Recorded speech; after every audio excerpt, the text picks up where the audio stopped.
have one of them to get your attention throughout the hearing. But just bring neighbor in first, and then after that, you can bring the next ones right on in. Okay.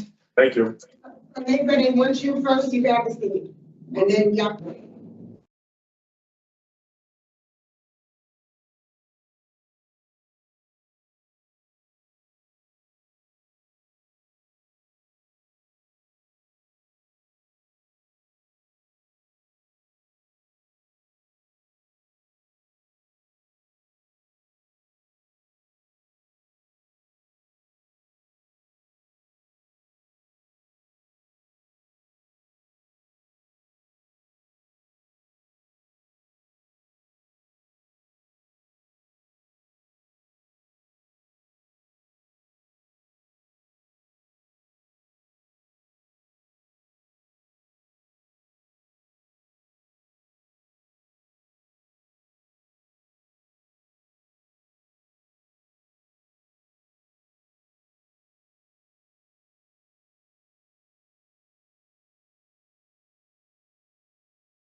Good morning. My name is Parole Officer Williams. Today is Tuesday, April 28th, 2026, and this is the hearing of the Connecticut Board of Pardons and Parole. The following board members are present this morning, and by stating their names on the record, certify they have reviewed all statutory required documents and available pertinent information in preparation of this hearing. Good morning, Deborah Smith Palmieri. Joy Chance, Nancy Turner. Please state your name and inmate number for the record. Christopher Neighbor, inmate number 445871. This hearing is being conducted in consideration for a parole application for Christopher Neighbor, 445871. He is serving a sentence of 8 years execution suspended after 4 years with 4 years of probation for criminal possession of a firearm, possession with intent, criminal possession of a pistol with violation of protective order. As of today, records reflect a parole eligibility date of August 10th, 2025. There is victim input in this case. The inmate was heard by the board on April 29th, 2025, and was denied parole with a new hearing date set for April 2026.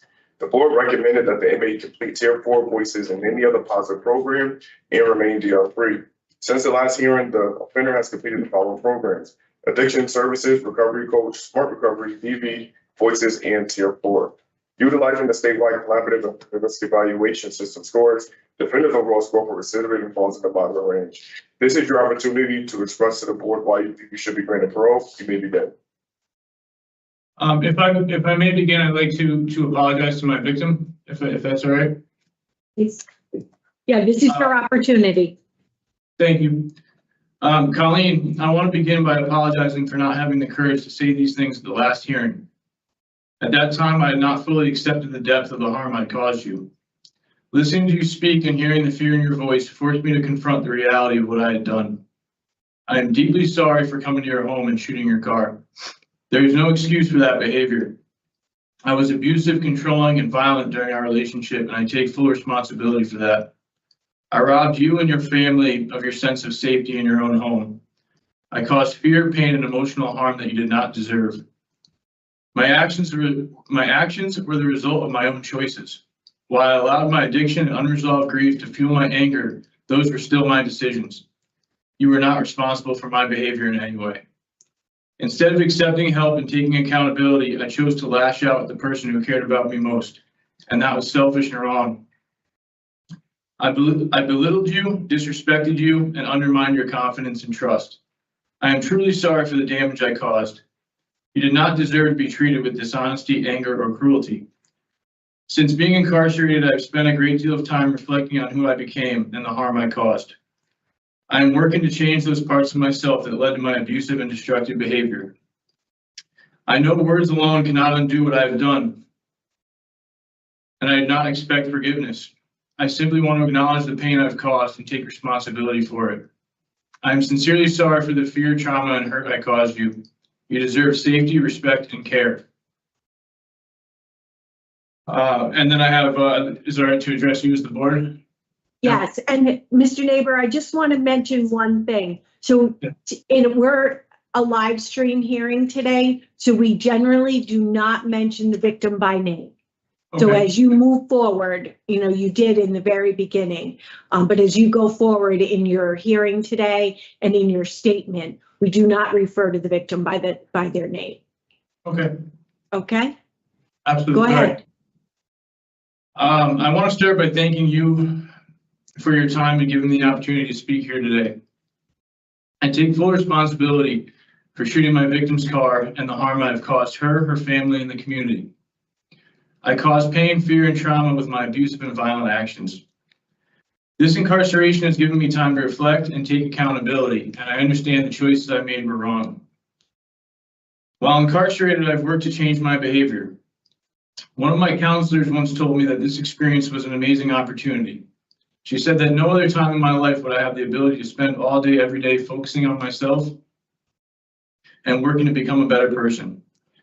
I took this to heart and put it into action, especially since I appeared in front of you last year.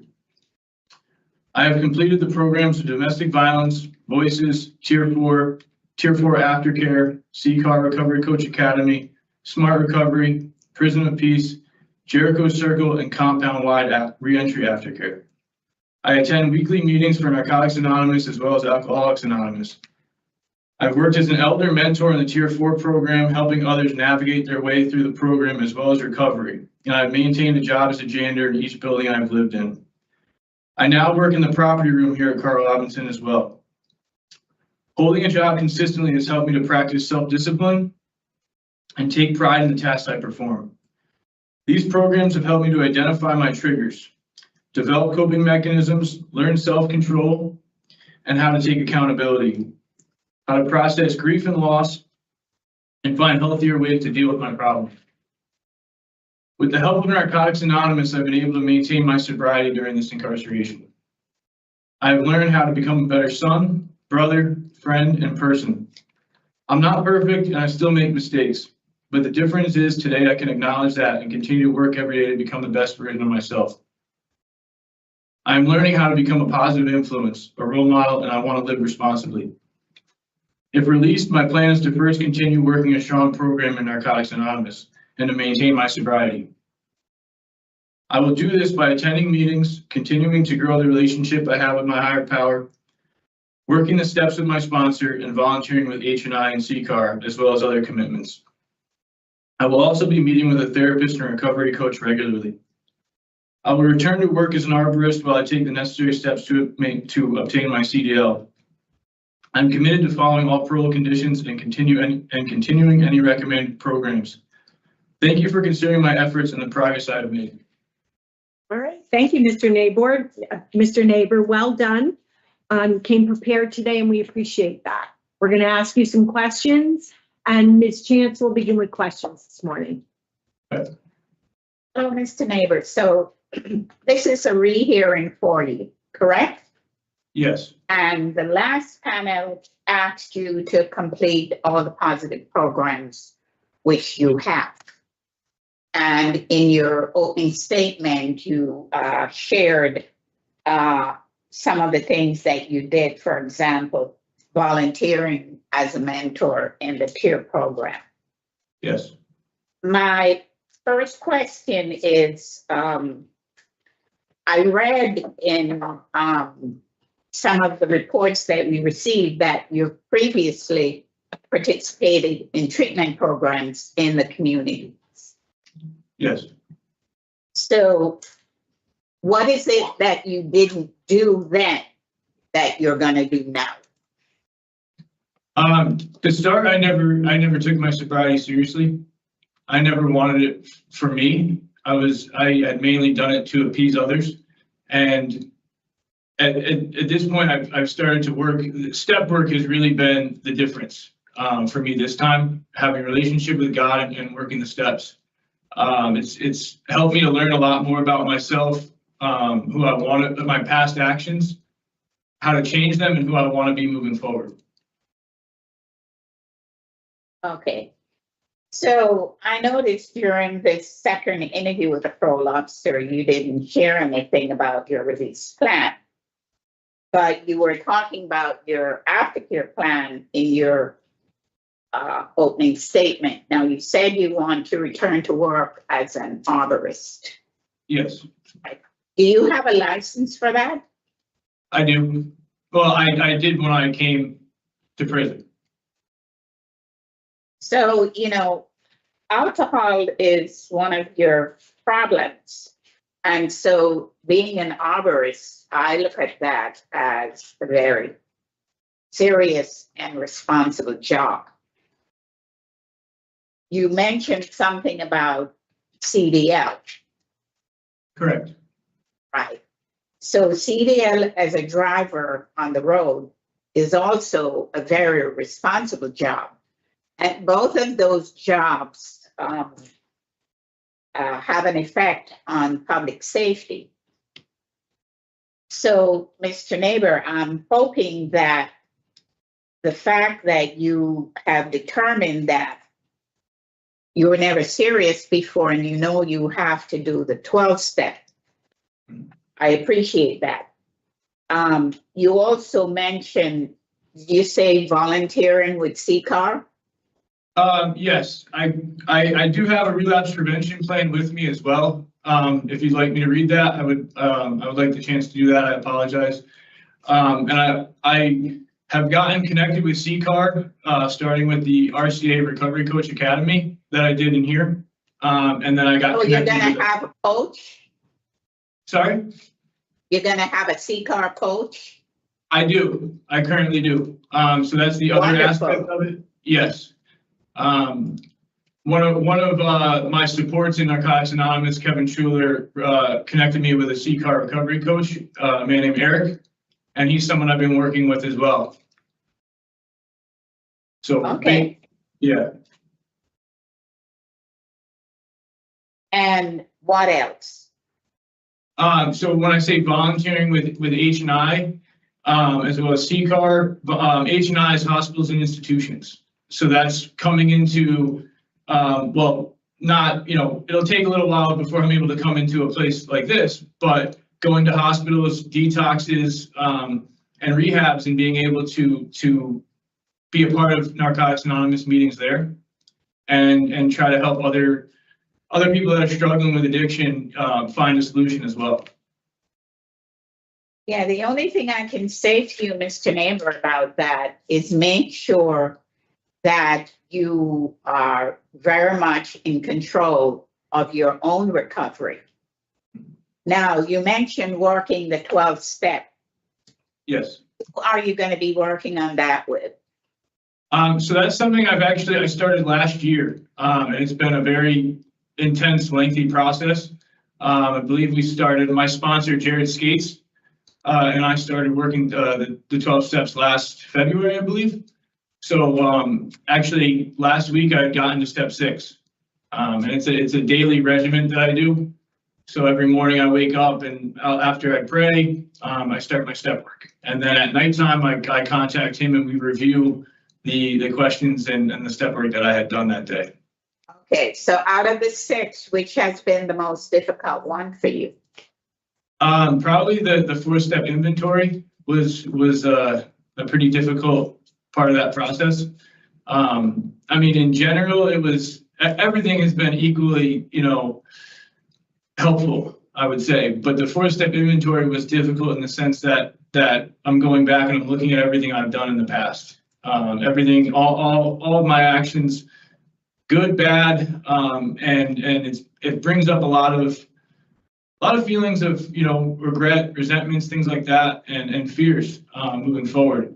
And then I can address them. So then there's a positive towards the end. Once I was able to get through what I've done in the past, I was able to address that and look to not repeat those behaviors.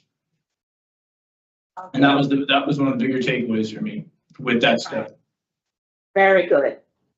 So I know you had already done domestic violence before your last hearing, but you also just recently did last August, you did the Voices program. Yes. What's your takeaway from the Voices program? I think my takeaway with that was having a better understanding with the impact my actions had on my victim, and victims in general. So kind of understanding the different ways I had harmed people in the past, and looking towards not repeating that moving forward. And you've indicated that for your social support in the community, you have your, is it your parents? My mother. My Your mother and my mother. younger, but yes. Okay. And you mentioned a younger brother. Yes. How old is he? He's 32. It'll be actually, just turned 33. And so you have a good relationship with him? We do. I think one of the blessings that I've had over these last few years is strengthening a relationship I've had with my younger brother and my mother. And that's something that I'm very grateful for. I didn't necessarily expect that coming in, and that's something I've been able to strengthen through the time I've been here. And what about the guns? You said your brother died and left the guns to you, but you didn't register them? Yes, that was one of the issues. My older brother had firearms. I think my father did as well. And I didn't responsibly register. I didn't take the responsibility to register them when they had passed away. Now, are you going to be in the house where you're going to live with your mother? I'm sorry, I couldn't hear you. Are you going to be, are the guns in the house where you're going to live?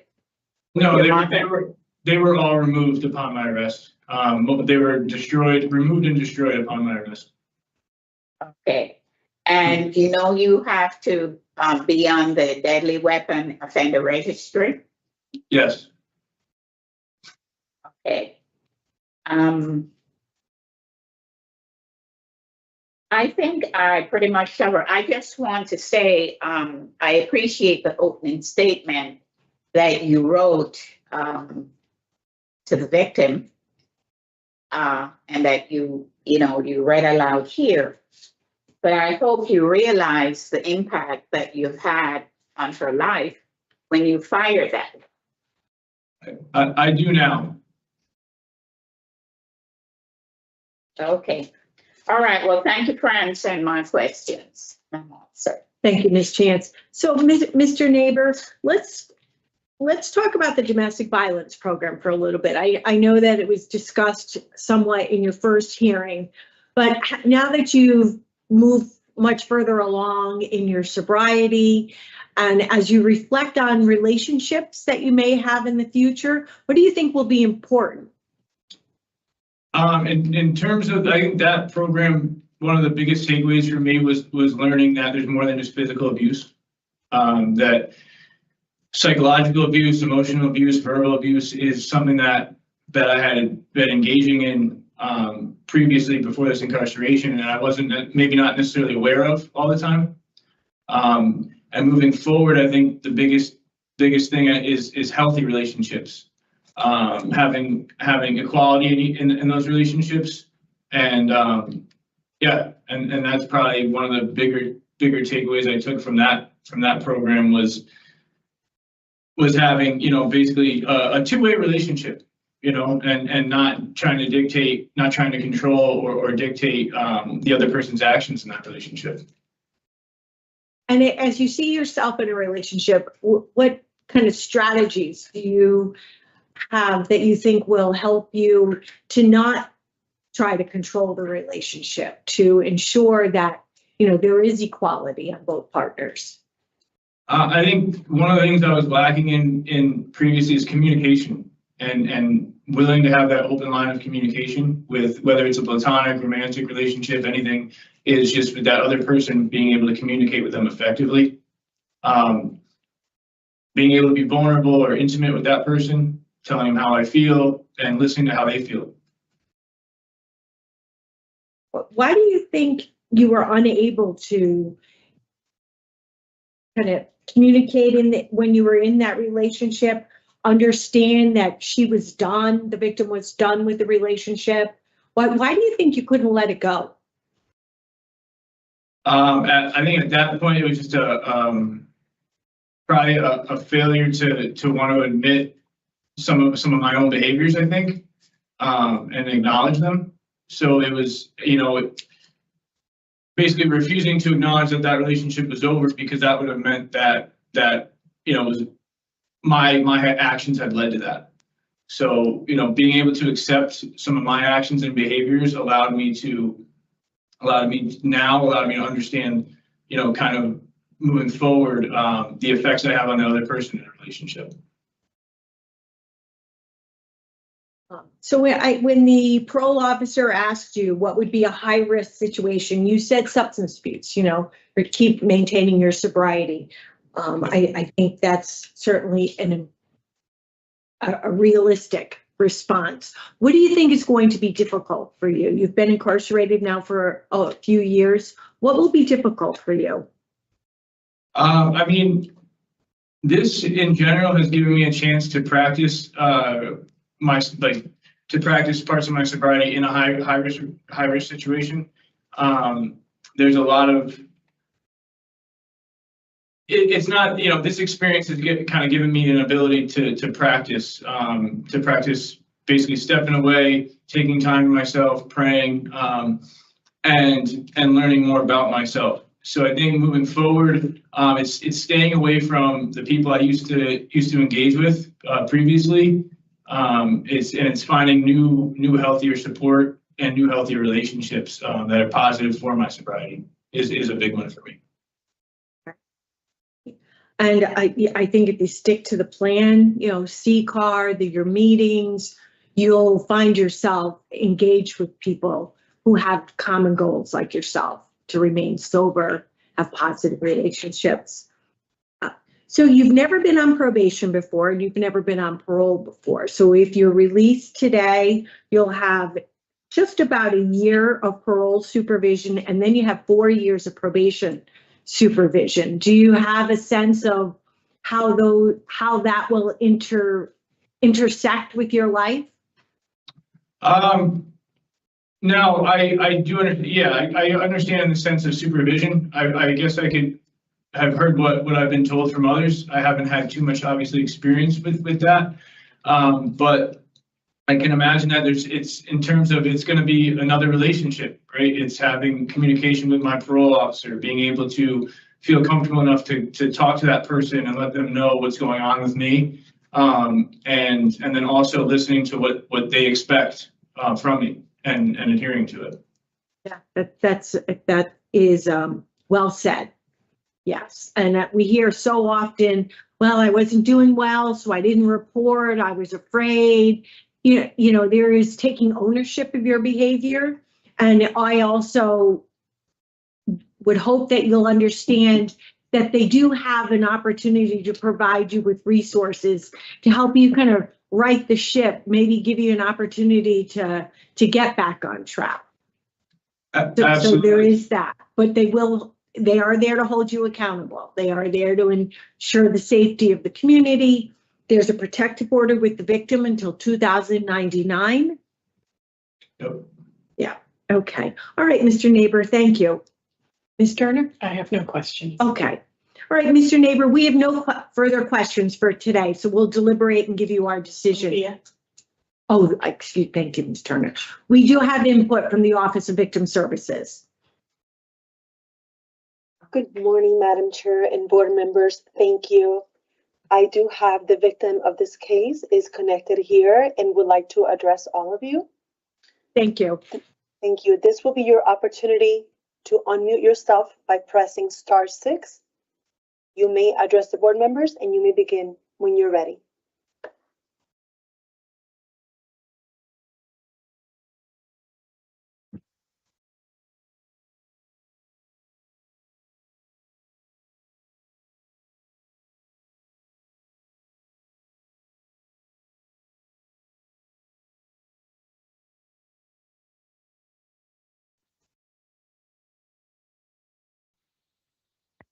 Good morning.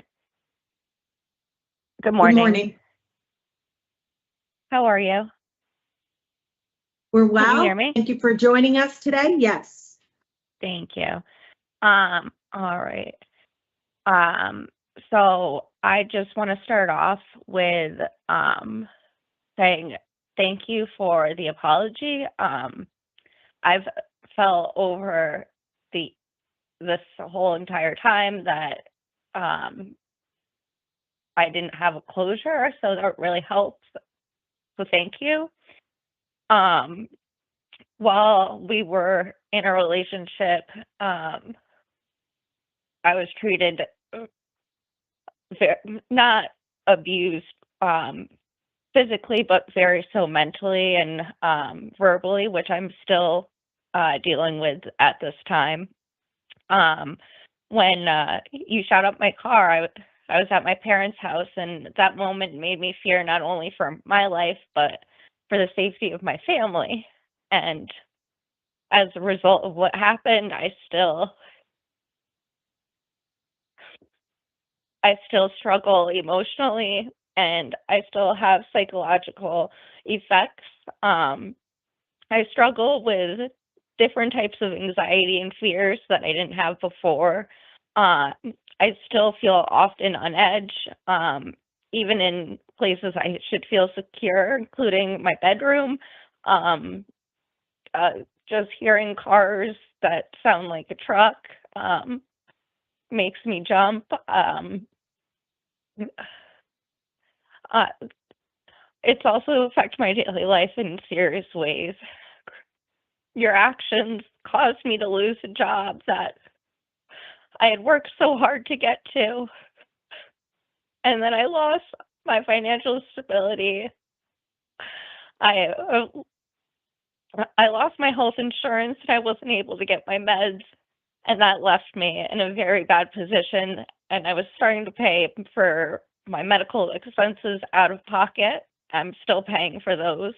I'm still having to go to new programs for PTSD. I do apologize. My routines have changed, and I've had to take extra precautions for my safety. For the people that he was hanging around with, I have to change where I go and just make sure that, I am aware of my surroundings at all time. I'm working to heal, but it does take time. The emotional impact simply does not go away. I am trying to rebuild my life, but it still is a struggle. I do want the court to understand that what happened to me was very serious and will forever have lasting consequences on my life. For my safety and for my peace of mind, I ask that if he is to get released, that there is GPS monitoring for at least a year, so I can at least have some sort of just a safety net. And I just worry about any retaliation. And that was the end of my statement that I wrote, but I just wanted to add, after hearing him speak, that that I do feel a lot better with how he actually does acknowledge the wrongdoings he did and is actually doing programs. One of the issues we did have was not him actually taking his sobriety seriously, and actually lying about getting treatment when we were together. So I am happy that finally you're getting help. But that's it for me. Thank you very much for coming forward today. We appreciate it. We know it's difficult. Okay. Thank you, Ms. Vasquez. Thank you. What? Thank you for coming forward today. Thank you. Thank you. All right, Thank Mr. you, Neighbor, Madam Chair. This is all that we have for this case. My apologies. all right, What? Mr. Neighbor, we will now deliberate, and then we will give you our decision. Ms. Chan. It's first time to thank the victim for her statement today and the fact that despite what she's going through, he, accepted the vendor's apology to her today. And it had certainly, I think, gave her a little better understanding and the fact that she's very happy that he has completed the program. Not many victims would be that generous. So I think Mr. Neighbor, I agree that the additional programs that Pamela required him to complete, that he did it and appears to have benefited from it. He has a very positive release plan in place to connect with a CCAR coach, working his 12-step. And the only minor concern that I have is the type of employment that he's going to pursue. But he did assure that the 12-step and the CCAR coach will assist him with staying sober.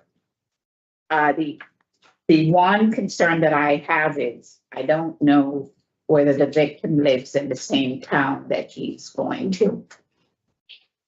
But other than that, I do feel that Mr. Neighbor was able to complete what the other panel.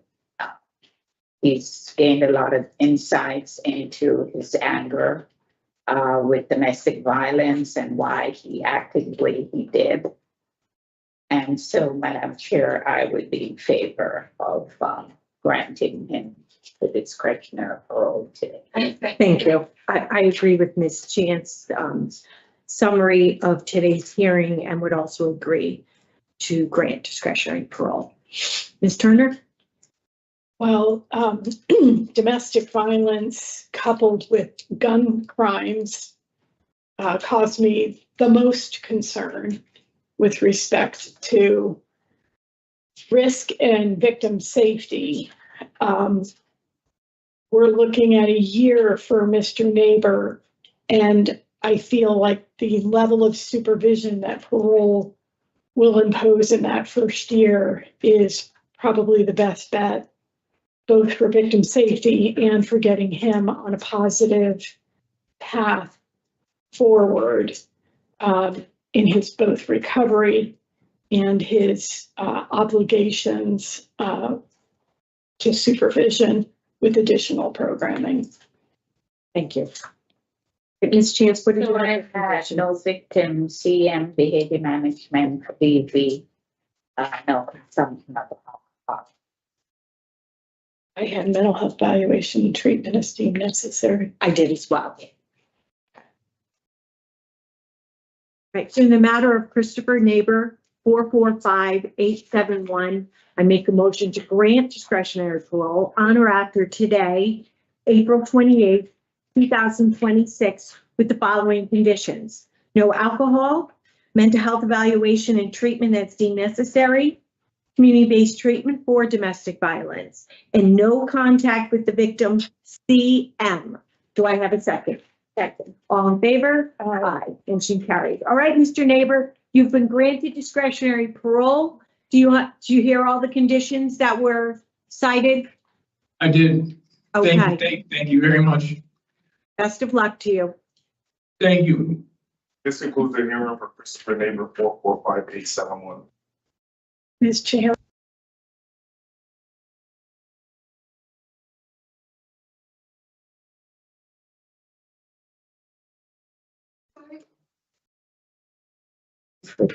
Hello. Is there somebody else doing it or? Yes, if you could finish Santos Medina. Just a minor. Santos Medina. Medina. Can't go wrong with aggravated. No, but I saw his escalating from his prior. It's very. Can I have your name, please? Spanish. ¿Me pueden decir su nombre, por favor? Santos Medina.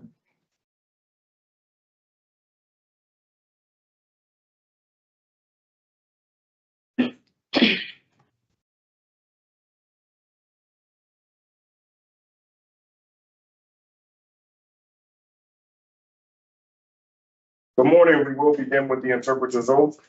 Please raise your right hand. Solemnly swear and solemnly and sincerely affirm, as the case may be, that you will faithfully discharge according to law your duties as an interpreter to the best of your abilities. So help you God, or on penalty of perjury. I do. Good morning. My name is Officer Williams. Today is Tuesday, April 28th, 2026, and this is the hearing of the Connecticut Board of Pardons and Parole. The following board members are present this morning, and by stating their names on the record, certify they reviewed all statutory required documents and available pertinent information in preparation of this hearing. Good morning, Deborah Smith Palmieri. Good morning, Joy Chance. Nancy Turner. Good morning. Buenos días, soy el oficial de libertad condicional. Hoy es martes, abril 28, 2026 y esta es la audiencia de la Junta de Indultos y Libertad Condicional del Estado de Connecticut. Los siguientes miembros de la Junta están presentes esta mañana y al constar sus nombres en el registro certifican que han examinado todos los documentos exigidos por la ley y la información pertinente disponible para la preparación de esta audiencia. La presidenta Deborah Smith Palmieri y los miembros de la Junta Joy Chance y Nancy Turner. Buenos días. Please state your name and MA number for the record. Favor de decir su nombre y número de confinado para el registro. Santos Orlando Medina Lara, 449165. This hearing is being conducted in consideration for a parole application for Santos Medina Lara 449165. He is serving a sentence of 8 years execution suspended after 3 years, 6 months, and 10 years of probation for sexual assault 4th degree and illegal sexual contact. Esta audiencia se está llevando a cabo en consideración a la solicitud de libertad condicional de Santos Medina Lara, número de confinado 449165. Está cumpliendo una condena de 8 años de prisión con ejecución suspendida después de 3 años de prisión y 6 meses, seguido por 10 años de libertad provisional por agresión sexual en 4º grado y contacto sexual ilegal. As of today, records reflect the eligibility date of February 28th, 2026. There is no victim input in this case. There is an offender accountability plan for this offender. It has been reviewed and shows the offender has to follow programs. PSB short track. Utilizing a statewide collaborative offender risk evaluation system scores, the offender's overall score for recidivism falls in the low range. There's a static 99 score of a 2, which falls in the low to moderate range. This is your opportunity to express to the board why you believe you should be granted parole. You may begin. Hasta el día de hoy, los expedientes reflejan una fecha de elegibilidad para libertad condicional de la fecha de febrero 28, 2026. En este caso, no hay testimonio de la víctima. Sí hay un plan de responsabilidad para el ofensor, el cual ha sido revisado y muestra que el ofensor ha completado el programa de ofensor sexual a corto plazo, conocido como la PSB Short Track, utilizando el sistema colaborativo estatal de evaluación de riesgo de ofensor. El puntaje general del ofensor se encuentra dentro del rango bajo de riesgo de reincidencia. Utilizando el STATIC 99R, el puntaje general del ofensor en cuanto a la reincidencia en delitos sexuales se encuentra del rango bajo a moderado. Esta es su oportunidad para expresarle a la Junta por qué cree usted que se le debe otorgar la libertad condicional. ¿Puede usted comenzar? Bueno, a través de este tiempo, estando en prisión, he aprendido de que me gustaría más que todo, ¿verdad?, poder salir y demostrar de que todos tenemos errores y necesitamos una segunda oportunidad para volver a la sociedad. Sé que de verdad es muy vergonzoso ponerlos en esta situación y estar en esta situación, porque es algo que nunca debió de haber pasado.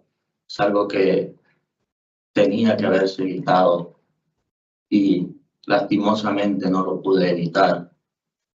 y me gustaría saber de que sí puedo hacer las cosas bien, porque en este lugar se aprende de que a valorar mucho tanto la libertad como se aprende también a conocer el respeto hacia los demás. Y yo sé que no es fácil, ¿verdad?, hacer creer en alguien que ha cometido un delito de una magnitud como esta, pero Excuse me, Mr. Medina, Madam Interpreter, do you need him to pause? Yeah. Okay. The interpreter needs to translate, so at various times we ask that you pause. ok. Señor Medina, de ahora en adelante necesitamos que sea un poco más breve o que tome pausas para permitir la interpretación sin errores. Gracias por eso. So along the time that I spent in prison, while I've been in prison, this time I've learned that I would like to be released because we all make mistakes and we all deserve a second chance to go back into society and do better. The situation is very embarrassing or shameful. This situation should have never happened, and I don't know, I wasn't able to avoid it. I would like to know that I can do things better next time. I have learned to value my freedom while being in here, and I have learned to have respect for others. I know that it's not easy to believe in someone that has committed a crime like this. Continue. Do you have additional comments? Si tiene comentarios adicionales, puede continuar. No, No, Okay, thank you. gracias. So, Mr. Medina, we will be asking you some questions, then we will deliberate and give you our decision at the end of the hearing. Señor Medina, le vamos a hacer algunas preguntas. Después de las preguntas, nosotros vamos a hablar del caso y después le daremos la decisión al final. está bien. That's fine. Gracias. So, Mr. Medina, in your opening statement, I took some notes and I heard you speak about being embarrassed and shameful and making a mistake, and that you value your freedom. I did not hear any concern for the harm to the victim or any indication of what you may have changed in your behavior that will help you live in the community and reduce the harm to others. Muy bien, señor Medina, cuando usted dio su testimonio, yo tomé notas y dijo cosas como que era vergonzoso, había cometido un error y que valoraba su libertad, pero no escuché que usted tuviera alguna preocupación acerca del daño que le ha causado a la víctima o alguna indicación de que ha cambiado su comportamiento para que eso le pueda ayudar a vivir dentro de la comunidad. Bueno, cuando la pregunta, pues, expresé lo que yo sentía, ¿verdad? Pero acerca de la víctima, es algo, es un dolor muy grande que llevo por dentro, el saber de que yo le puedo hacer daño a alguien de esa manera. Y acerca del cambio que yo he tenido, yo puedo asegurarle de que estando en este lugar, aprendí en el programa que me dieron, que no solo, que hay muchas diferentes maneras de hacer un daño como este, cosa que uno no lo entiende en la calle. Pero si yo pudiera estar presente a la víctima, si me tocaría arrodillarme y pedirle perdón, yo lo haría, porque es un dolor que llevo por dentro. Pero lastimosamente. Un momento, gracias. Okay, in the beginning, I was just expressing what I felt regarding the victim. It is a deep hurt that I feel inside to have hurt someone that way. Regarding my change I've had while I've been in here, trying to reflect on that, and I can say that being in here, I learned through the program that there are different ways that someone can hurt another person. That is something that you do not learn while you are on the outside. If I could make an apology or ask forgiveness, I really would. Thank you. So, Mr. Medina, I did read in the documents that you admit to having this handheld massager and using it with the victim, but you deny sexually assaulting the victim. Why do you think the victim would say that you did, if in fact you didn't? Muy bien, señor Medina, leí en los documentos de que usted dice haber usado o haber tenido una máquina de masaje que se usa con la mano, lo usó usted en la víctima, pero usted niega haber agredido sexualmente a la víctima. ¿Por qué usted cree que la víctima diría eso si es que usted dice que no lo hizo? No, no es que no crea que lo hice.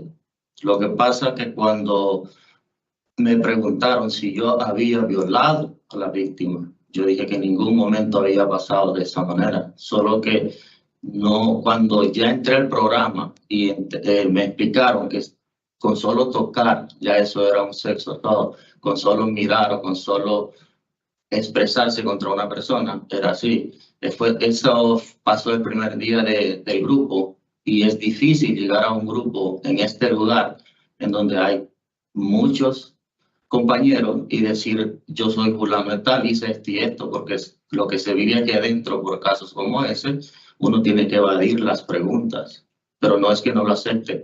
Lo acepté desde el momento en que me retuve para aceptar la condena. Well, it's not that I say that I didn't do it. It's just that the way that they asked was if I had raped the victim. And I told them that it did not happen that way. But once I got in here into the program, they explained in the program that just by touching or looking at someone or expressing yourself a certain way towards a person, then it could be considered assault. So I learned that on the first day of group, or they explained that to us on the first day of group. And when you are in a group of multiple people, then it's your nature to kind of try and evade those questions. But I did accept it from the beginning, from the time that I admitted the sentence or that I agreed to the sentence. Mr. Medina, because when I read the summary of your participation in the sex offender treatment program, it says that you continue to deny any sexual contact with the victim. And it's also interesting, you use the word, describe your behavior and your decision-making at the time as cowardly. So I find those two statements kind of contradictory to each other. Señor Medina, leí el resumen de su participación en el programa de ofensores sexuales, a donde indican que usted todavía sigue denegando o negando haber tenido contacto sexual con la víctima. Yo pienso que algo interesante de esto es que usted describe su comportamiento como que es un cobarde o como cobardía. Entonces, siento que eso es un testimonio interesante. No se trata de cobardía, se trata de vergüenza. Es difícil. It's not about being cowardly, it's about being ashamed. Right. So, Mr. Medina, you completed the short-term sex offender treatment program, and you should have developed what is considered a relapse plan or a plan for yourself in the community, that so you do not make these decisions again, so that you do not offend against another person. What is your plan to be back in the community? Muy bien, señor Medina. Entonces, usted durante el programa de ofensor sexual a corto plazo tuvo que haber desarrollado un plan para prevenir reincidencia. Entonces, eso es un plan que usted utilizaría en la comunidad para que usted no haga las mismas decisiones y no vuelva a agredir a alguien más.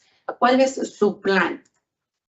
En primer lugar, pues apartarme del alcohol, apartarme de andar en las salidas donde no tenga que andar y evitar el contacto de un menor, a quedarme a solas principalmente, y asistir a cada programa que haya allá afuera para ayudarme a rehabilitar. Si encuentran que yo pueda causar un problema como eso, estar dispuesto siempre a estar visiblemente ante la sociedad y tratar de, en vez de dañarlos, ayudarlos en todo lo que yo pueda.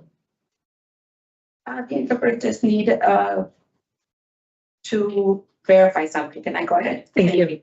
Me dijo que trataría de mantenerse lejos del alcohol, no tener contacto con menores de edad. Dijo que iría a cantar. ¿Perdón? ¿Cuál fue su primera oración de su testimonio? Por eso necesito que sea un poco más breve y más lento. Dijo, me apartaría del alcohol. ¿De qué más? Y de las malas influencias de los amigos, me trataría de mantener al margen, de no quedarme a solas con un menor y estar. Gracias. Okay, so I would try and stay away from alcohol and bad influences like friends. Also, I would try to stay away or avoid minors or have contact with minors. Also, try and not be alone with minors. I would try and attend to every program that I could once I am released. That would help me to rehabilitate, and I will also try to avoid causing problems in the community. Instead, I will try and do something to help out in the community. All right, thank you. Yeah, and Mr. Medina, just backtracking a bit about the treatment program that you participated in. You said you take responsibility for being in the situation. And I also read that it wasn't just the one moment. There were times when you were in the victim's room. So what do you mean when you say you take responsibility for being in that situation? Muy bien, señor Medina. Vamos a hablar un poquito acerca del programa de tratamiento que tomó usted, a donde indicó usted que toma usted responsabilidad por haber estado en esa situación, pero no fue solamente un momento. También hubo veces que usted estuvo en el cuarto de la víctima. ¿A qué se refiere a donde usted dice que toma responsabilidad por haber estado en esa situación? Tomo mi responsabilidad porque en ese momento andaba fuera de influencias del alcohol y estuve en el cuarto de la víctima un tiempo, y luego fue cuando pasó que yo retiré a mi cuarto y empezó a pasar todo eso. Toda mi mente estaba confusa, pero creo en la víctima. No puedo pensar que la víctima inventaría algo así. Y sé que si yo lo cometí, pues por eso estoy aquí aceptando y pagando mi condena. Y por eso dije que soy responsable. Nunca he tratado de negarlo, porque desde un principio acudí a cada corte y acepté todas las condiciones que ellos decían sin mirar para atrás, porque yo sabía que cada acción trae una consecuencia. At that time, I was under the influence of alcohol, and I was in the victim's room for a little bit. After that, I went to my room, and that's when everything happened. I have to believe in the victim and believe that the victim would not make something like that up. I take responsibility in the way that I am serving my sentence. From the beginning, I went to all my court meetings, and I accepted all the conditions that they set for me without looking back. There are varying statements by you, Mr. Medina, some where you talk about violating the victim, others where you deny that any sexual contact occurred. So just to be clear about that. I did read that your release plan includes living with your current wife. Is that correct?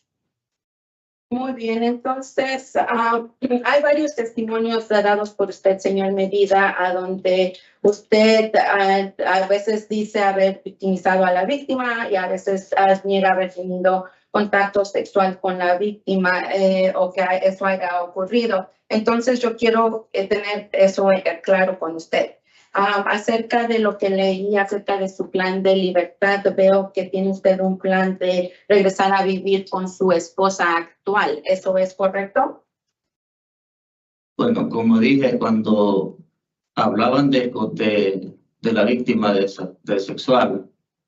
No sabía exactamente que con solo tocar, como vuelvo y repito, eso era un acto sexual.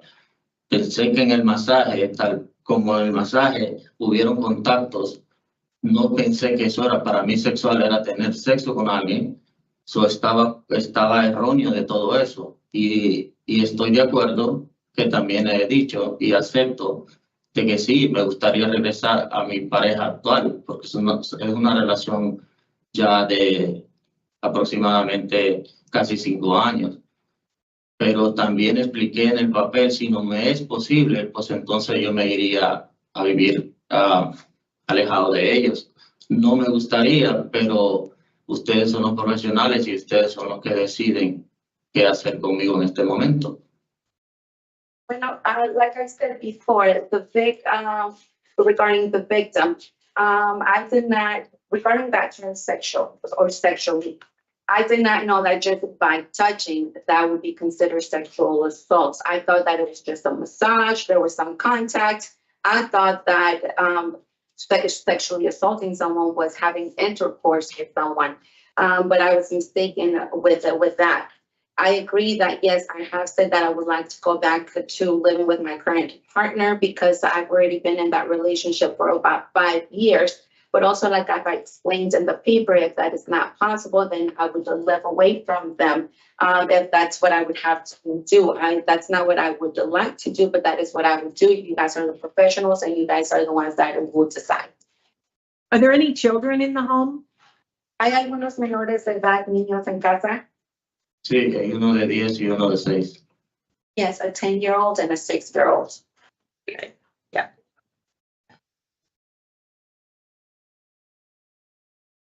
Okay, well, it'll certainly be up to parole, but you'll have, whether or not you're paroled today or you go out on probation, you'll have conditions that say you can have no contact with minors. So that will be a difficult release location for you. Muy bien, entonces ya eso será decisiones del Departamento de Libertad Condicional, ya sea que el día de hoy se le otorgue la libertad condicional o salga usted cuando empiece su libertad provisional, sí habrá condiciones a donde usted no podrá estar en contacto con menores de edad. Entonces creo que esa será una ubicación difícil para usted cuando sea puesto en libertad. Thank you. I'm all done with my questions. Ms. Turner? Sir, Ms. Soinita, this is your girlfriend? Señor, ya terminé con mis preguntas. Ahora la señora Turner. La señora Sonita, ¿esa es su novia? Roxana Zúñiga. Roxana Zúñiga. Sí. Yes. You met her when? ¿Usted la conoció cuándo? Después de lo sucedido, 6 meses después. After what happened, 6 months after. I see that you started the relationship before you were sentenced for this crime. Veo que usted comenzó esa relación antes de que le impusieran la condena para este delito. Sí, correcto. Are you actually married to her? ¿Usted está legalmente casado con ella? No, señora. No. She has not been confirmed by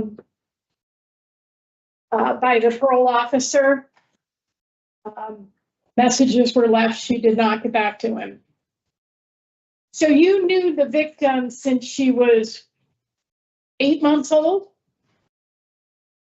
Entonces, no nos ha confirmado nada ella, no le ha confirmado nada al oficial de libertad condicional. Se le han dejado mensajes, pero ella no ha regresado los mensajes.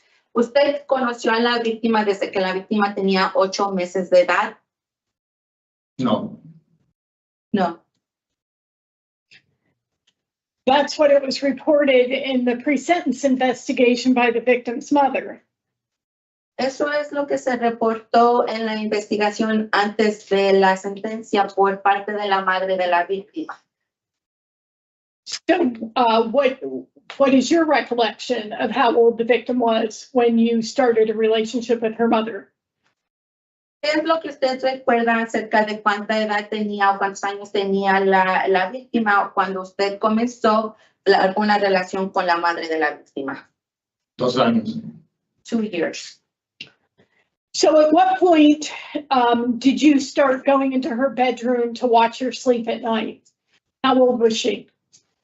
¿En qué momento es que usted comenzó a ir al cuarto de ella para mirarla dormir? ¿Cuántos años tenía o qué edad tenía?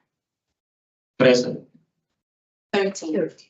Okay, and that's the age she was when you violated her, correct? So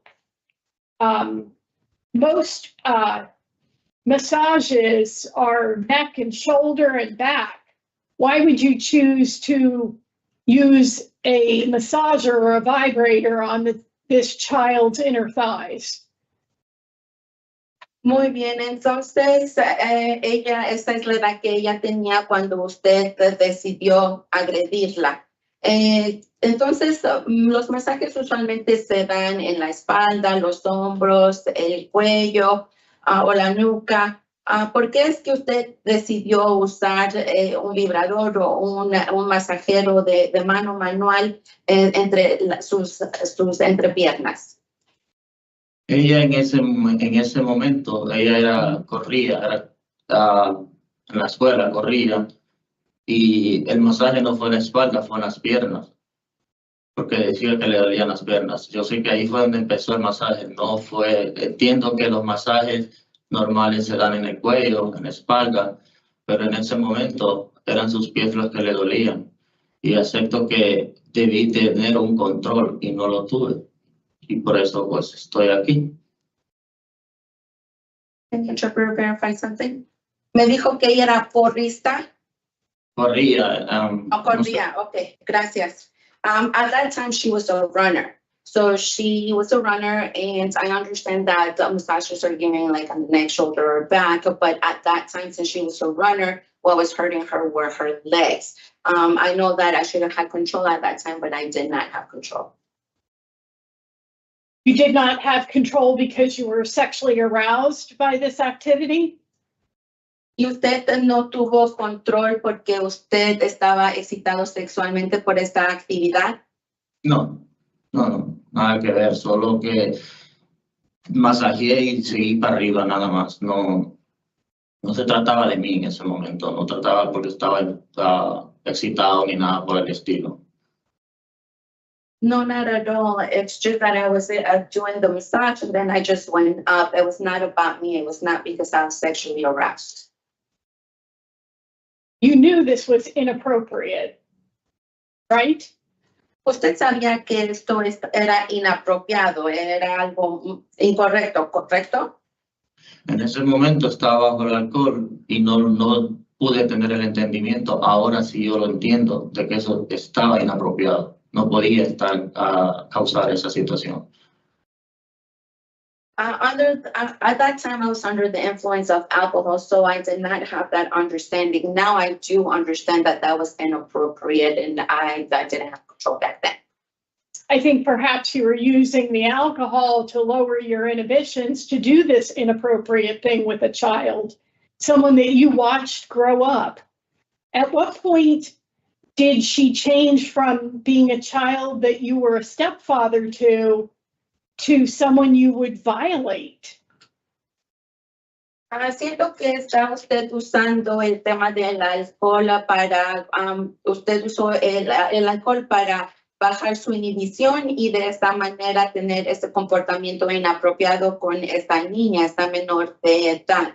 ¿En qué momento pasó de haber visto crecer a esta niña y ser su padrastro a agredirla? Por eso dije que esto es algo muy vergonzoso, porque es alguien a quien yo quiero, alguien a quien yo amaba, y le causé un daño irreparable. No estoy justificando el alcohol, no se trata de justificar. Por eso fue que yo dije soy culpable, porque si hubiera justificado el alcohol, hubiese impuesto a juicios y no lo hice.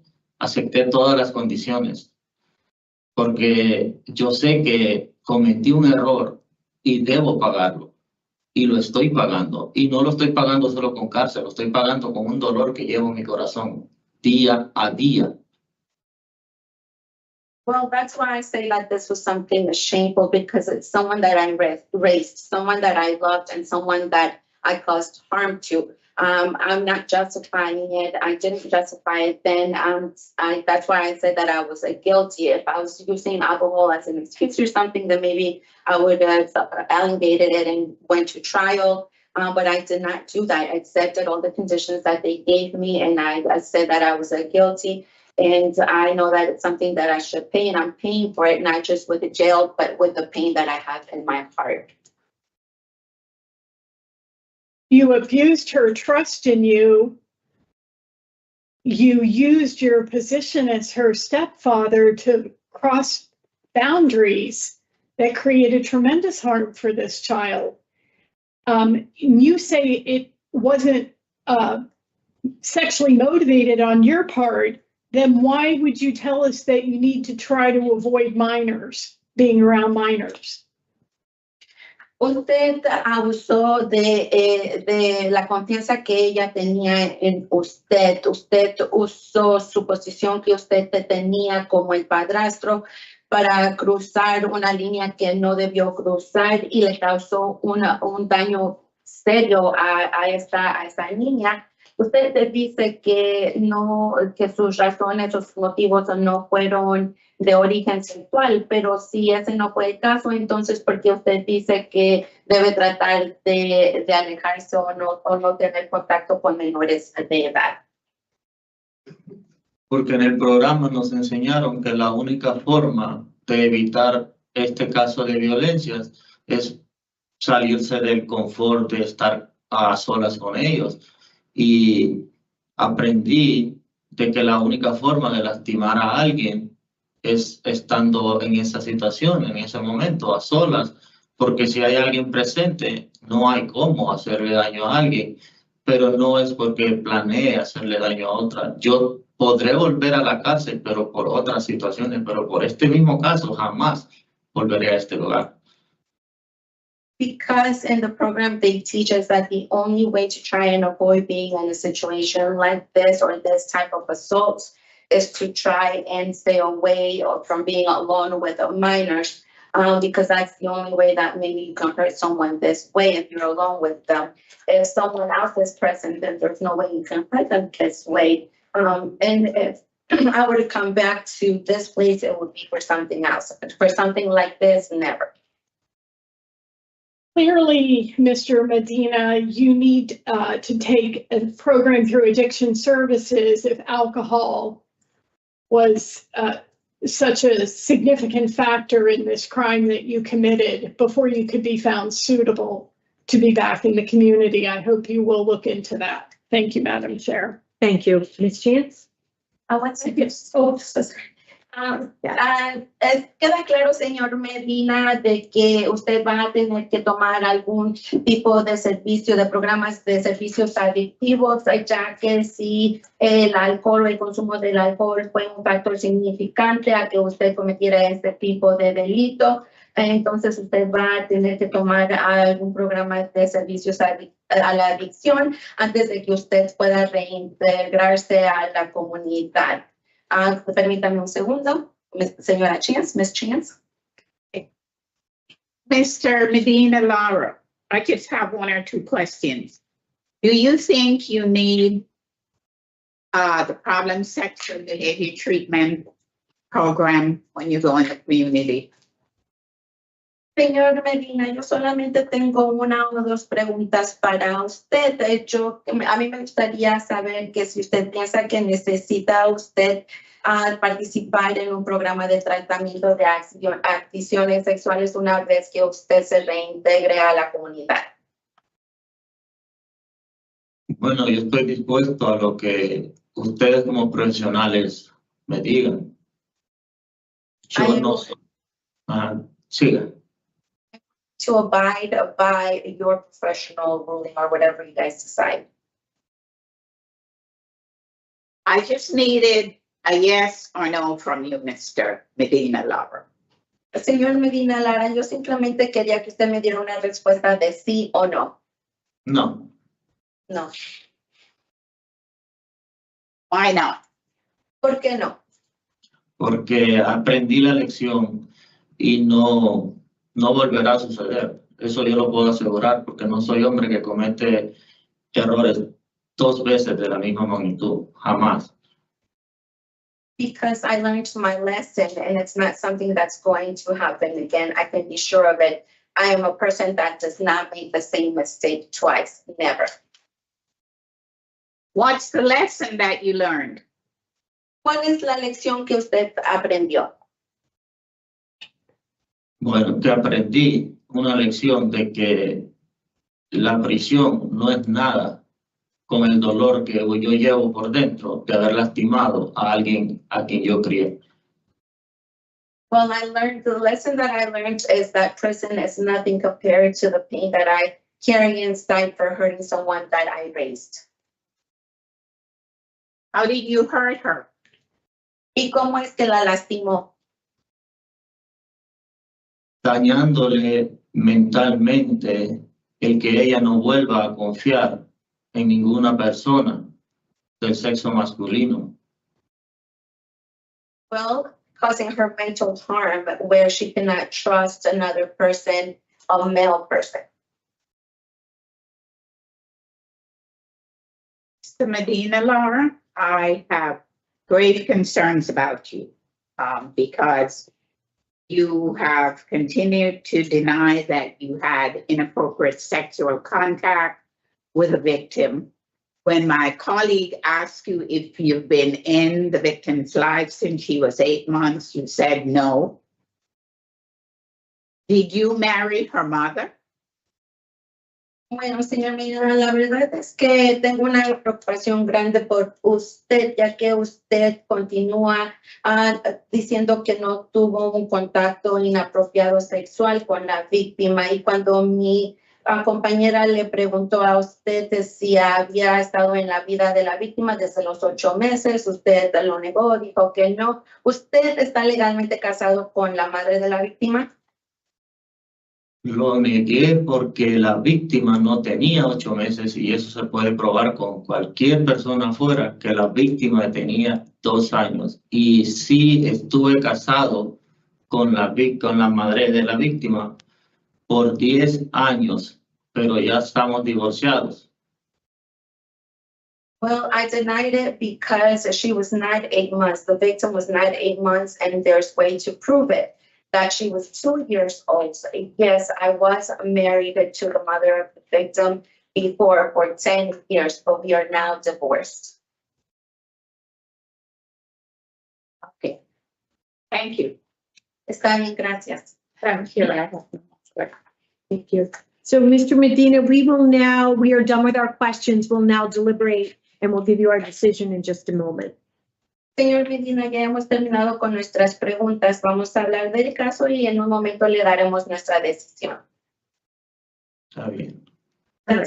Thank you. So Mr. Medina, Laura, has, he's before us for a sexual assault second with a victim that was a minor. He has completed the sex offender treatment program. The summary of his programming does indicate that he participated to the best of his ability due to the language barrier, attended some what they call study sessions, and had some help with his homework being done in Spanish. I think what is concerning is that it doesn't appear that he gained much insight from the program. He still is struggling with taking responsibility to a certain degree. He does he does admit that he was under the influence of alcohol. As Ms. Turner pointed out, he has not done an addiction services program, and unfortunately, it's not on his OAP either. However, he continually uses that as part of his rationale for how this occurred. he has no disciplinary report, or he has the one in January 2025. So it's well over a year ago. He does score low for risk to recidivate. He has 10 years of probation. He still hasn't done the Voices program. And I guess what is probably the most concerning in terms of his insight into is the fact that he gave for his release plan his new partner who has 2 minor children. To me, that speaks to a lack of understanding of the seriousness of the offense and his harm to the victim. So as much as I think that Mr. Medina has done the best he could, maybe through the short-term sex offender program, I think there is still some more work that can be done to ensure his success in the community and safety to the community through an addiction services program and the Voices program. So I do not have Mr. Medina voted for discretionary parole today. So let's let Ms. Chance, I went on, so we'll have the interpreter translate. Muy bien, entonces, acerca del señor Medina Lara, él está cumpliendo una sentencia por agresión sexual con una víctima menor de edad. Él sí ha completado el programa de tratamiento de comportamiento sexual. También ha participado, o indica que ha participado en lo mejor que ha podido, aunque ha habido una barrera del idioma. Él ha tratado de asistir a las sesiones de estudios, al igual que también ha completado la tarea que se le ha dado, aunque ha sido en el idioma de español. Lo preocupante de esto, de nuevo, es que él sigue demostrando que como que no ha comprendido en una total seriedad lo serio que es este delito. Parece que de alguna parte en realidad todavía no sigue aceptando responsabilidad. También sigue insistiendo acerca de que estaba bajo los efectos del alcohol y de alguna manera pues, responsabiliza al alcohol de esto. También no ha tomado ningún programa de adicción, o pues también no he encontrado esto como un programa bajo su plan de rehabilitación para el ofensor. Acerca de otra cosa que me preocupa es que él ha mencionado que su plan de libertad o para libertad implica que a él le gustaría ir a vivir con esta nueva pareja. Esta nueva pareja tiene 2 menores de edad, entonces como que eso me demuestra un poco de que todavía no tiene esa comprensión de lo serio que ha sido su delito. Veo que sí tuvo un reporte disciplinario en la fecha de enero 2026. Veo que su puntuaje para reincidencia ha sido bajo y tiene los 10 años de libertad provisional. También no ha participado en el programa de Voices. Entonces, el señor Medina ha tratado de hacer lo mejor que ha podido, pero que todavía tiene trabajo que necesita hacer para poder asegurarse de que una vez que se reintegre a la comunidad pueda ser exitoso. Permítame un segundo, adelante. Okay, go ahead, Ms. James. Ms. James. Yeah, so Ms. Turner. I agree. I appreciate the shame that he's expressed he feels for his crime. I think it's actually appropriate and maybe can help bring about some change. And perhaps that accounts for the back and forth between admitting and denying his crimes. 4 months after completing the short track program, he had the sex offender evaluation and he admitted to them what he did to his victim. But I do not find enough evidence of offender change, and based on that and the nature and circumstances of this offense, I have him denied. Muy bien, la señora Turner está de acuerdo. Ella dice, estoy de acuerdo y yo aprecio que él indique que siente vergüenza y que haya expresado esa vergüenza acerca de este delito. Pero de todas maneras no he visto suficiente cambio. Espero que esa vergüenza que él siente le ayude a traer ese cambio que es necesario. Él ahora ha aceptado, después de haber tomado el programa, que él cometió este delito. Antes él iba entre sí y no, o negarlo y aceptarlo. Ya después de haber tomado el programa lo ha aceptado. De todas maneras, no encuentro suficiente evidencia de que haya visto cambio en el ofensor. Le cedo la palabra a la otra persona. And Ms. Chance. So while I acknowledge that Mr. Medina Lara asked to be released because he feels he deserves a second chance and that he's embarrassed and shameful, and yes, that may be part of it, but I didn't hear him express any remorse for the victim. He minimized his offense behavior and has difficulty recognizing the need for treatment. And so I think it would be appropriate for him. He kept harping on alcohol use as part of the problem. So I think he needs to do an addiction services and the Voices program that might make him realize the serious impact of what he did. And I had the same reasons Ms. Turner had, nature, and well, I had inadequate institution program participation and inadequate evidence of offending.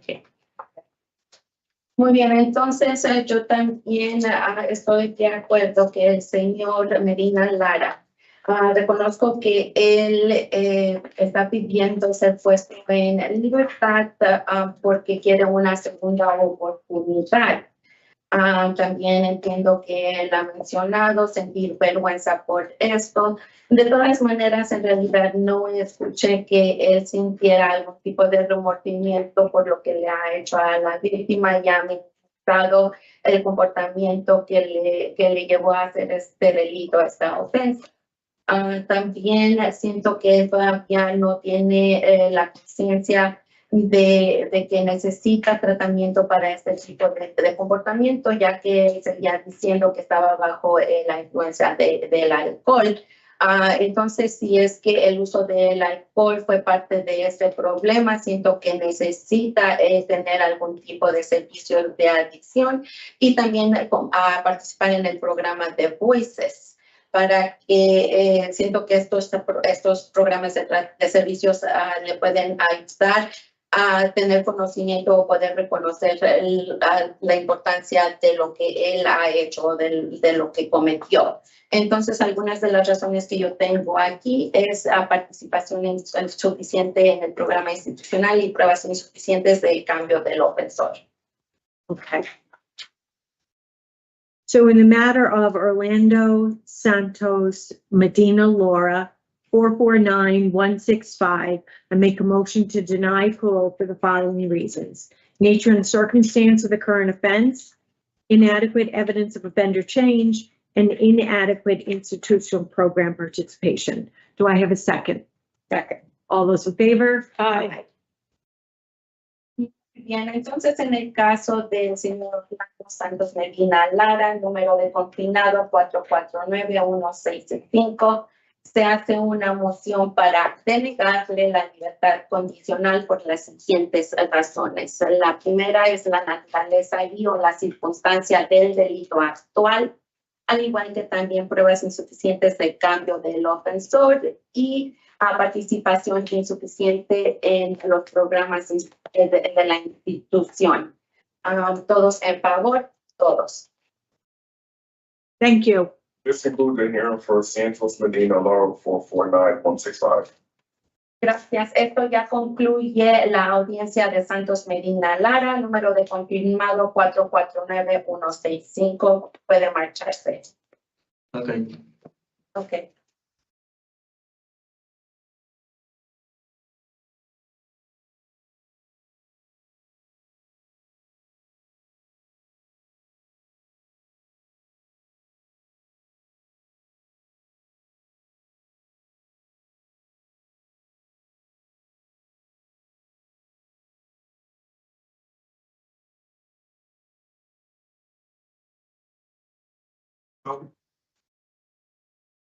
Yes. Do you want somebody specific? No, now you can just start sending them right on in, please. Oh, okay. Thank you. All right, y'all can start going in order.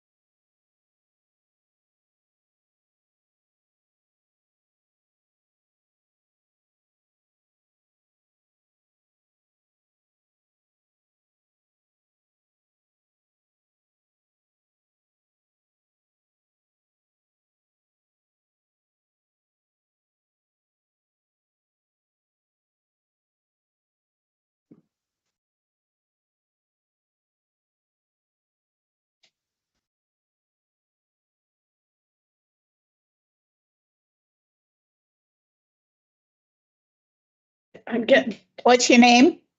Gabriel Mina.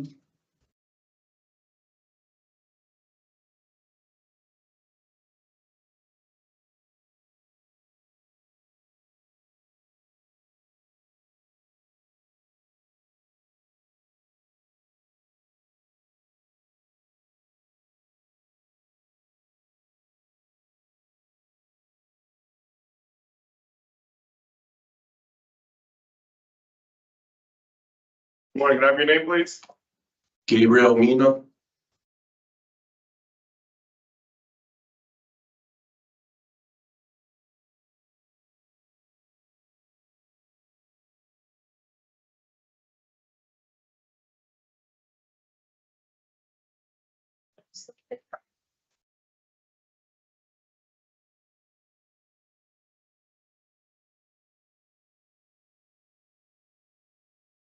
Good morning, my name is Parole Officer Williams. Today is Tuesday, April 28th, 2026, and this is a hearing of the Connecticut Board of Pardons and Parole. The following board members are present this morning and by stating their names on the record, certify they have reviewed all statutory required documents and available pertinent information in preparation of this hearing. Good morning, Deborah Smith Palmieri. Good morning, Joy Chance. Nancy Turner. Good morning. Please state your name and inmate number for the record. My name is Gabriel Mina, inmate number 302032. Thank you. This hearing is being conducted in consideration for a parole application for Gabriel Mina, 302032. He is serving a sentence of 7 years execution suspended after 3 years with 3 years of probation for criminal possession of a firearm and possession with intent. As of today, records reflect the approachability date of January 8th, 2026. There is no victim input in this case. There is an offender accountability plan for this offender. It has been reviewed and showed the offender has completed the following programs. Voices and Tier 2. Utilizing the statewide collaborative offender risk evaluation system scores, the offender's overall score for recidivism falls in a high range. This is your opportunity to express to the board why you believe you should be granted parole. You may begin. Well, I will start by saying I most definitely understand my wrongdoings. If I might add, in life, you get put in certain situations that you have no control of. That you're either going to make the right choice or the wrong choice. Some situations could be so traumatic that you don't know how to deal with it. That's what happened in my case.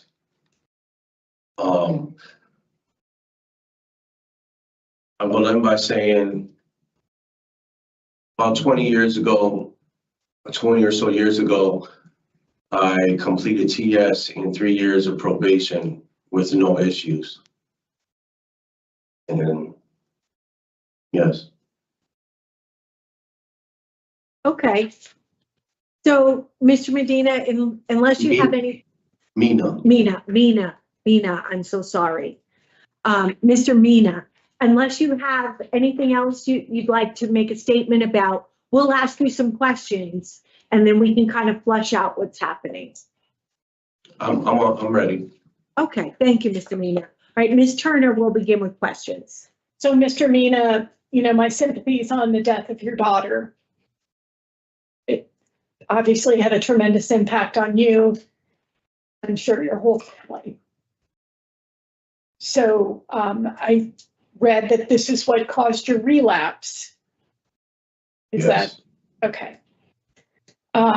So you were seen engaging in the sale of illegal substances out of your motor vehicle, which led to the police stopping you and you being found with heroin, fentanyl, and crack cocaine, as well as a loaded gun.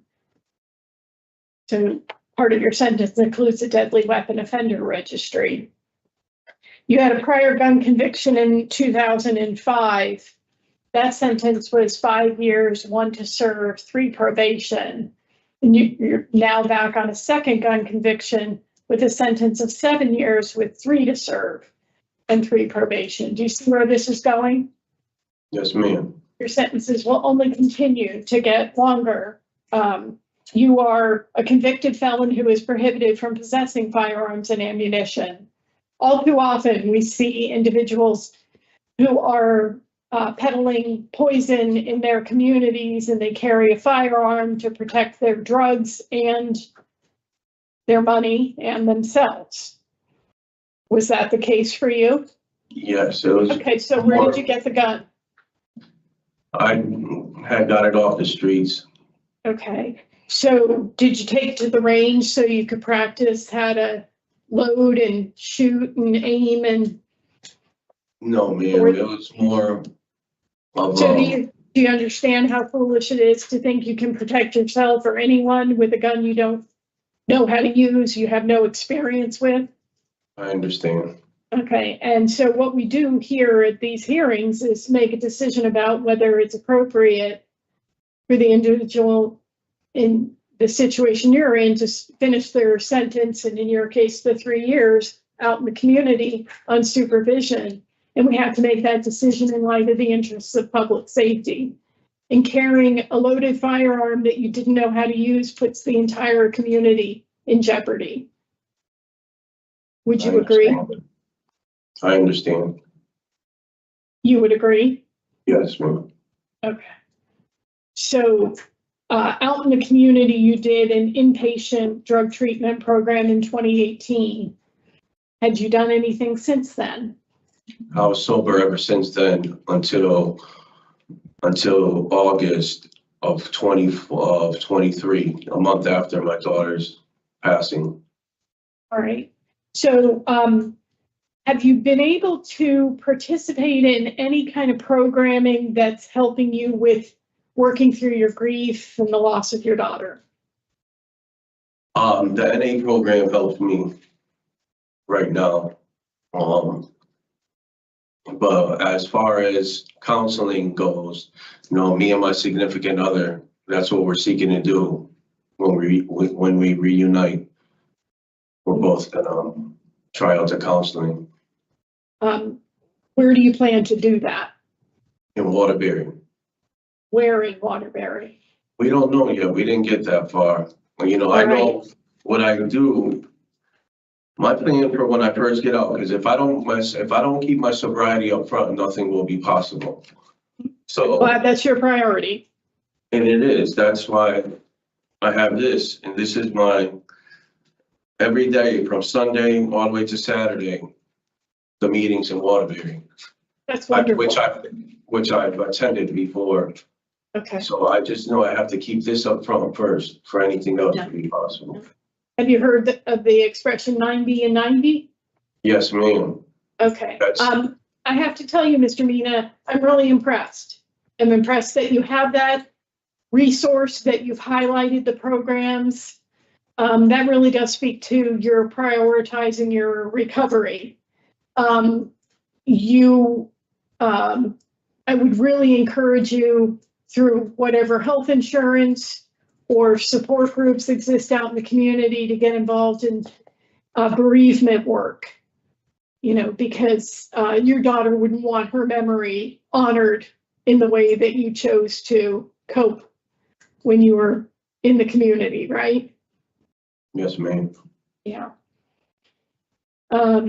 You involved yourself in some very addictive substances. I'm glad that you took the tier program. Did you do aftercare? Yes, I am. Okay. I really wish you could have done the tier 4 program because you had the highest possible drug score. Yes, in the facility I was housed, they didn't have tier 4. They only had. Yes. So besides meetings, what else is part of your relapse prevention plan? I have a good support system. Long as I stay away from certain people, certain places, certain things, I should be okay and keep positive influencers around me. We hear about people, places, and things from just about everybody who goes through tier 2. What are your things? My things as in what? People, places, and people, things. What are the things? People, certain people that aren't good for me. Well, those are the people, and we know the places or where they hang out. What are the things? Drugs,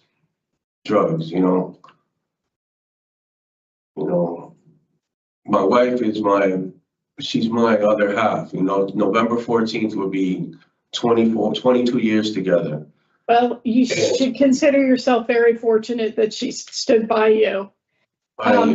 Does she have any substance use disorder? Okay. Yeah. So it's really important, Mr. Mina, that you develop a recovery network, seek out a sponsor through the meetings. You need to be able to turn to someone who understands the struggle of addiction.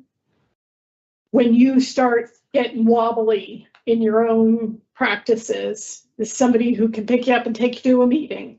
You need somebody who knows what stinking thinking looks like when you start to slack off in your recovery efforts. So definitely look, have you heard about CCAR? It sounds familiar. Connecticut Community Addiction Recovery. It's on your tablet. So look into that. You can have a recovery coach, somebody that you can turn to who checks in with you every day. I know some people that have some significant recovery time, 20 plus years in Waterbury. Good. That I'm familiar with. Okay. All right. Well, that's a good start. So you want to go live with your wife? What are you going to do for employment, sir? I have a lot of different options for employment. My in-laws, they own restaurants around Connecticut. I have my friend at me an address 7-Eleven. He keeps texting me to go there. And the same thing I explain to everyone that my wife understands also is I have to do this 90 and 90 for myself. And after I keep my recovery up front, everything, I will go back to being a productive member of society. Okay, I did read that is a goal of yours. So as I often do, I'm going to ask you to tell me what that means to you, because we hear that phrase batted around a lot. What does it mean to you? It means everything to me. It means living the right way. What does it look like? What does productive member of society look like? Look like doing things the right way, and just living life on life terms, Okay, I'm gonna suggest some things to add to your understanding and your definition.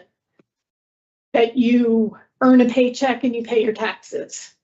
Yes, I was gonna say pay tax, but I've been doing that for so many years. I know what that is. I understand. It is part of being productive and contributing, right? Yes. Not working under the table, but building, your Social Security for your retirement.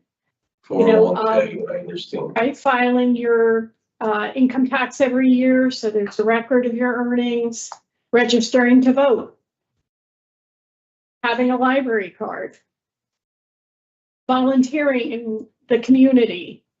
And, based on your criminal history, which isn't all that long, but it does include other, drug offenses, I really encourage you to find ways when you're stable and you have the time in your schedule to give back of your time and your talents to your community. You got to make amends for the harm that was caused because, you know, you were peddling poison out in the community so that you could use drugs, right?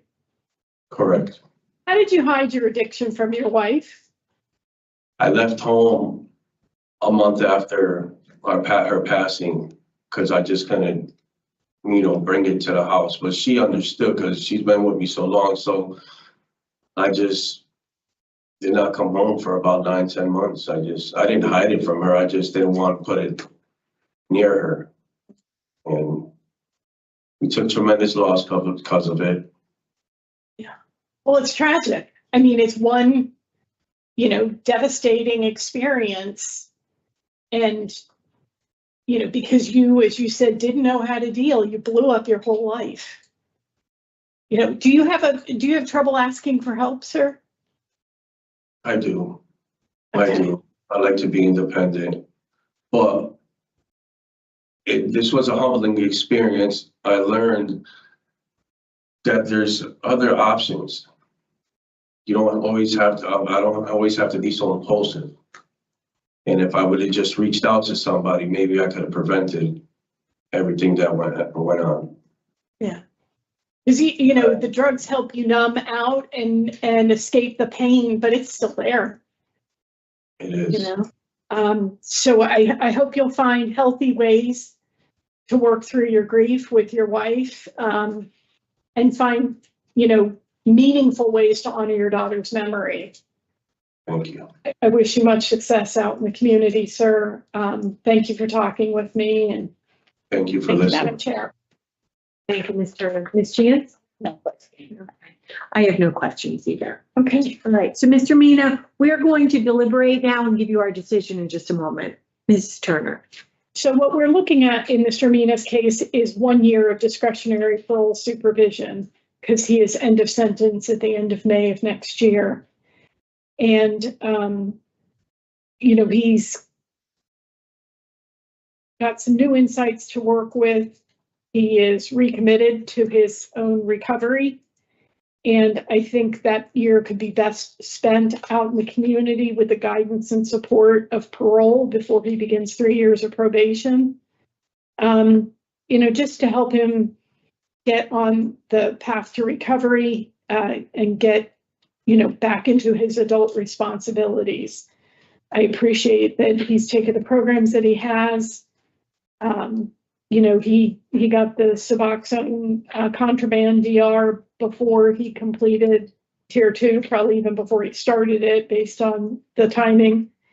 So, he stumbles.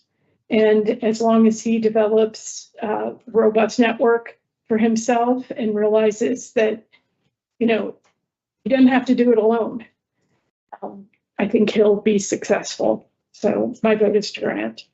And I agree as well. I am also impressed. I don't think we've had somebody come with the pamphlet in a very, very long time with all their needs identified. I think it's a sign of a true commitment.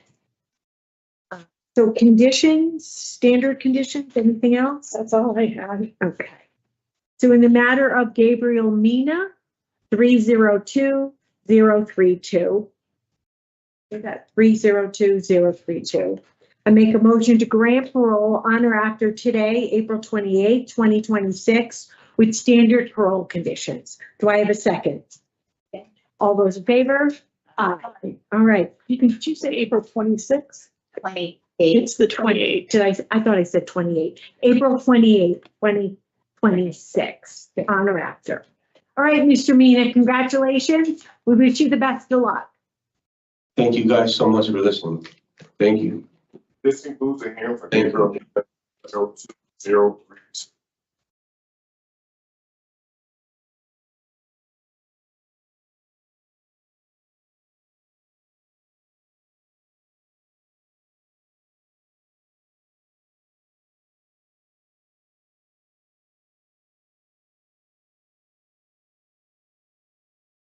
Good morning. Can I have your name, please? Jonathan Moore.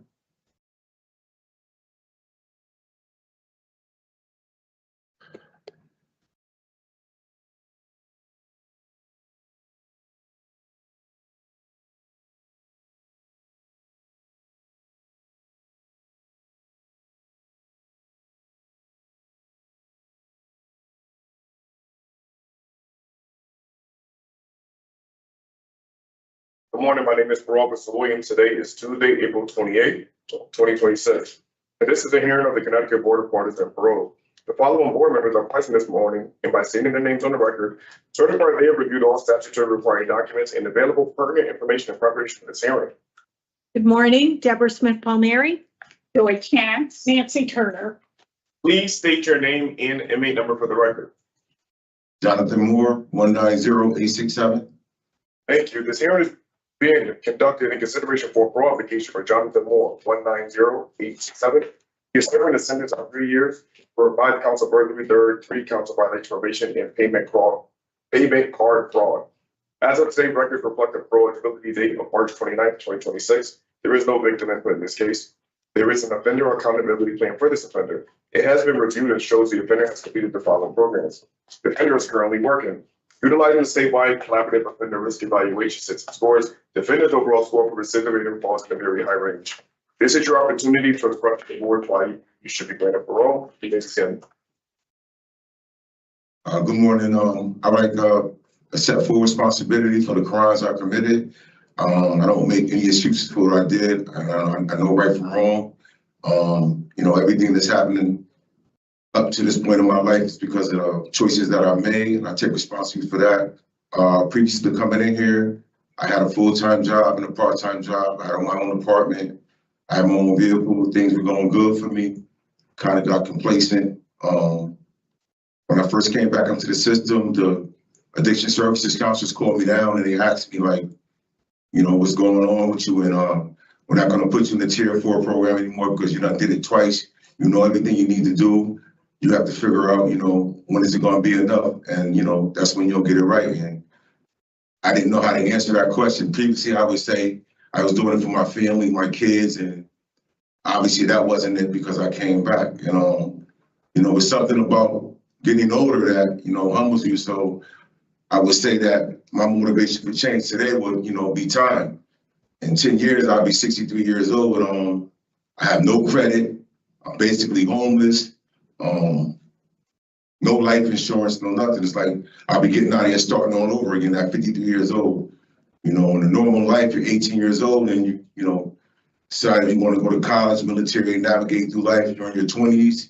You learn how to build credit, be responsible, going out to the world on your own, kind of figuring out a career, getting what you need to get out your system. You get into your 30s, you think about having a family, getting married, having, buying a house or whatever. You get into your 40s, kind of like reaching full maturity, to see what you want to have in life savings, buy a home, and, think about retirement and things you want to do.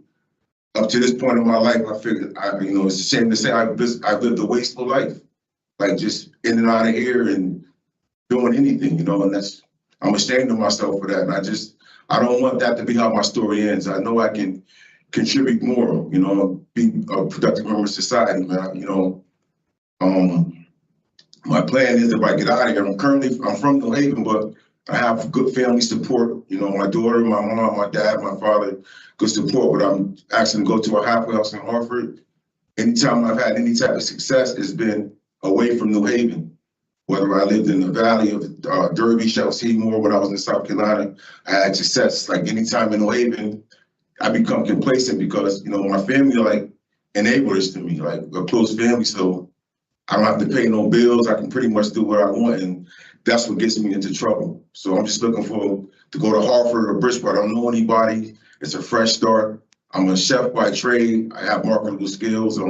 I do carpentry. I do painting. So I do work. Like I said, there's no more room for error for me. Okay, all right, Mr. Moore, we appreciate your opening statement, and we do hear a lot of what you hope for yourself in terms of future success. So why don't you give us a few minutes to ask you some questions, then we'll deliberate and give you our decision about parole. Okay. Okay, Ms. Chance is going to begin with questions today. So, Mr. Moore, why are you here? I'm here Why for, are you incarcerated? I have 3 counts of violation of probation, a credit card fraud, and 2 burglaries. Why? And I can't say it's drugs because I wasn't on drugs. It wasn't gambling. Those are the things that I used to commit those crimes for. I just got complacent. I mean, I had everything I needed and just went and made a dumb choice. It wasn't for drugs. It wasn't for money. I don't know. That's just like who I was and what I did. And I was selfish. I thought I could get away with it. And I was arrogant and I did it. And there's no excuse for it. Were you working? Yes, ma'am. What were you doing? What kind I of was, job? I was a chef at Villa Lulu and I was cutting meat at Elm City Market. Yeah, I thought your last employment, you were a butcher and you worked there for 9 months. Yeah, Elm City Market. I ended up getting my job back when I went out. But I was working at Italian restaurant Villa Lulu also. So you just got up and decided that you're gonna go steal credit cards and cell phones? Yes, ma'am. You know, Mr. Moore, I heard you in your opening statement. You have a trade. You said you weren't using drugs and that your family enables you. Yes, A ma'am. 52-year-old man who can get a job, can work as a trade. You said you were a butcher, but you also have a carpentry certification, right? Yes, ma'am. Now, I also read that you participated in the last outpatient program in 2024. MCAA? And you say that you've been clean and sober, that you haven't been using. I still don't understand why you would have a job and go out and steal credit cards. I have no excuse for why I did it, man. Like I said, I know right from wrong, so I can't say I was stealing way before I even knew what drugs were. So I can't blame drugs. I can't blame gambling. Those are the things I used to do. I just did it, man. I really have no excuse why I did it. I just basically that I thought I can get away with it. Arrogant. But Mr. Moore, it's been 35 years that you've been doing all kinds of, your criminal history spans a 35-year period. Yes, ma'am. You were given so many opportunities in the community. I'm wondering if you just like being incarcerated. No, I don't. Like I said, man, to me, I feel like to this point in my life, I've lived a wasted life. And I really don't want my story to end like that because I know I can contribute more and I can do more. I just got to get out of my own way. So you've had 12 community failures.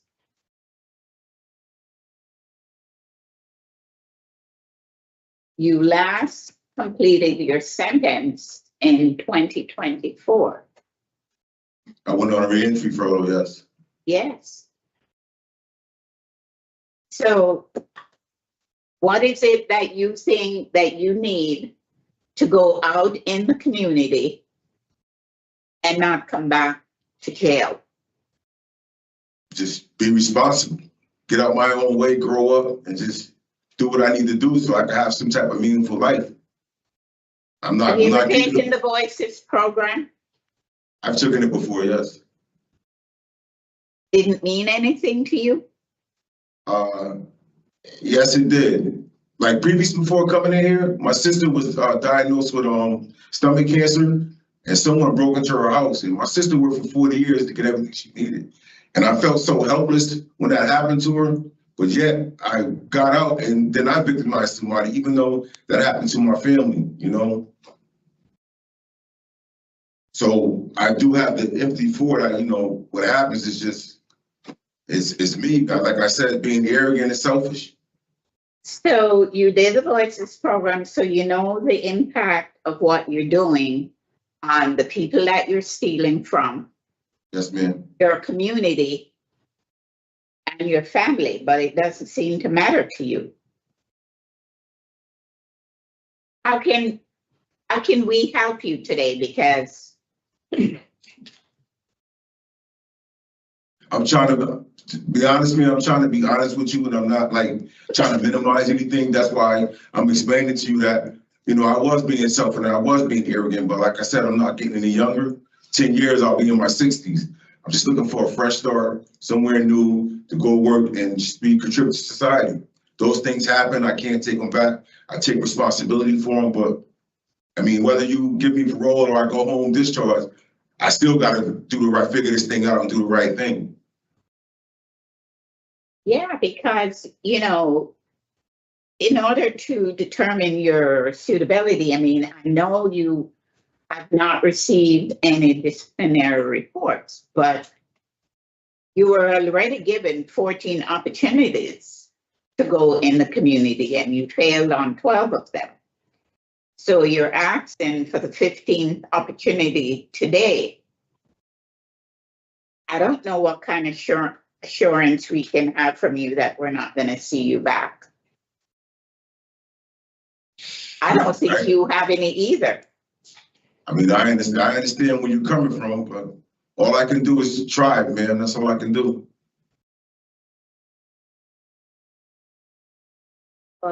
You know, I don't know what more you need to do to understand the impact of your crimes on the community and the victims that you're stealing credit cards from. And, you know, has anyone ever taken anything from you? Yes, when I first came in, I had a pair of $5 glasses. Someone stole them from me, and I was very angry and upset. Right. So you know how those people are feeling. Yes, ma'am. And I understand that you're taking responsibility. I don't know what more we can do for you, Mr. Moore. You haven't done any programs this time, but you have your job assignment in the kitchen. I mean, so it's not that you have any problems with working, because you always had a job when you were in the community. Yes, ma'am.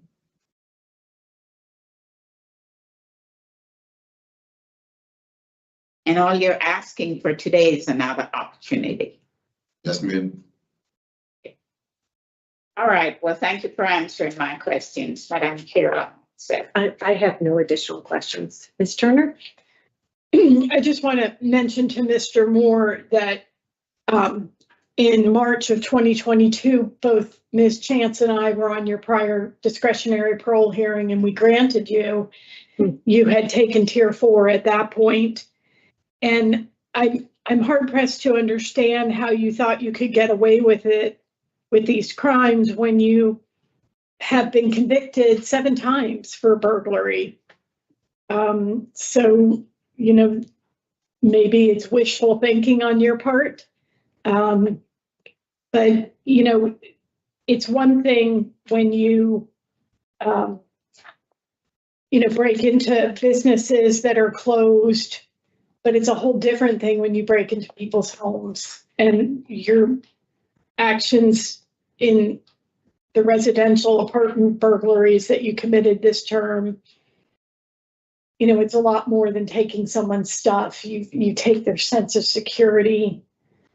You take the sanctuary and safety of their home away from them. And you cause financial impact because they have insurance claims to file, or they have to upgrade and get all kinds of security for their home in order to feel safe again. You know, but it causes trauma, sir.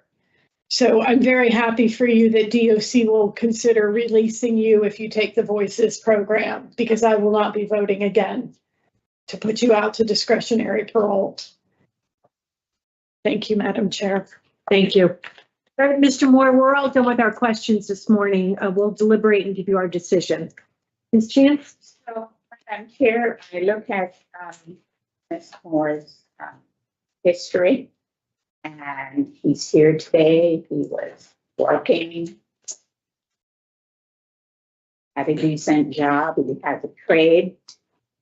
And he's out there stealing credit cards and people's cell phone. That's like taking away half of your life, someone's life. He said it wasn't for drugs. He completed the Tier 4 programs 2 times when I had looked it up. I don't know what else we can do for Mr. Moore. I did not find him suitable today. It was based on the nature. He was on probation and his poor performance released with 12 failures. I agree with Ms. Grant's assessment. I was, in reviewing Mr. Moore's file, it was hard to find reasons to grant discretionary parole. And Other than a flat sentence. And right, but you know, it's almost better that he not go out on supervision, because supervision doesn't seem to, one, be a deterrent, and two, provide him an opportunity for the resources that are available to him. He doesn't take advantage. I do want to give him credit for understanding that getting out of New Haven is a good idea, and Hartford would be an important change, but you know, maybe DOC can help him do that. Yeah, but he's been in Hartford before. You know, he's got some insight into his own behaviors, you know, that people have enabled him, that, you know, he's not done for himself. But for us today, to find him suitable for parole, I don't see that evidence of offender change. And I don't know what are the programs he could possibly do. So at some point, he's got to kind of really figure out what he wants for himself in life. But the victims in this case are, you know, it may not seem a lot, but as Ms. Chance pointed out, and you pointed out, you know, it has impact in so many different levels. So, yes, I had, Ms. Chance, what did you have? I had the nature or performance inadequate evidence, and he was also on probation. Maybe we can do 3 of them, can do 4, but I had criminal history. His criminal history just seems to be for me, the driving factor here. And like you said, a poor performance on community release, you pointed out that the failures that he's had and inadequate evidence of offender change. I like those 3. That sound right? In the matter of Jonathan Moore, 190867, there's a motion to deny parole for the following reasons: criminal history, poor performance while on community release, and inadequate evidence of offender change. Do I have a second? Second. All in favor? Aye. We hope you have better success on your next opportunity in the community, Mr. Moore. Good luck. Lots of restaurants up in Hartford you can find a job at. All right, thank you. You're welcome. This concludes the hearing for Jonathan Moore, 190867.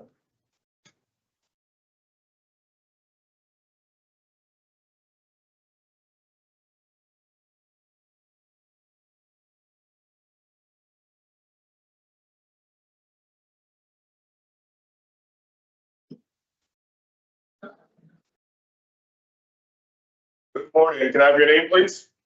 Anthony Diaz.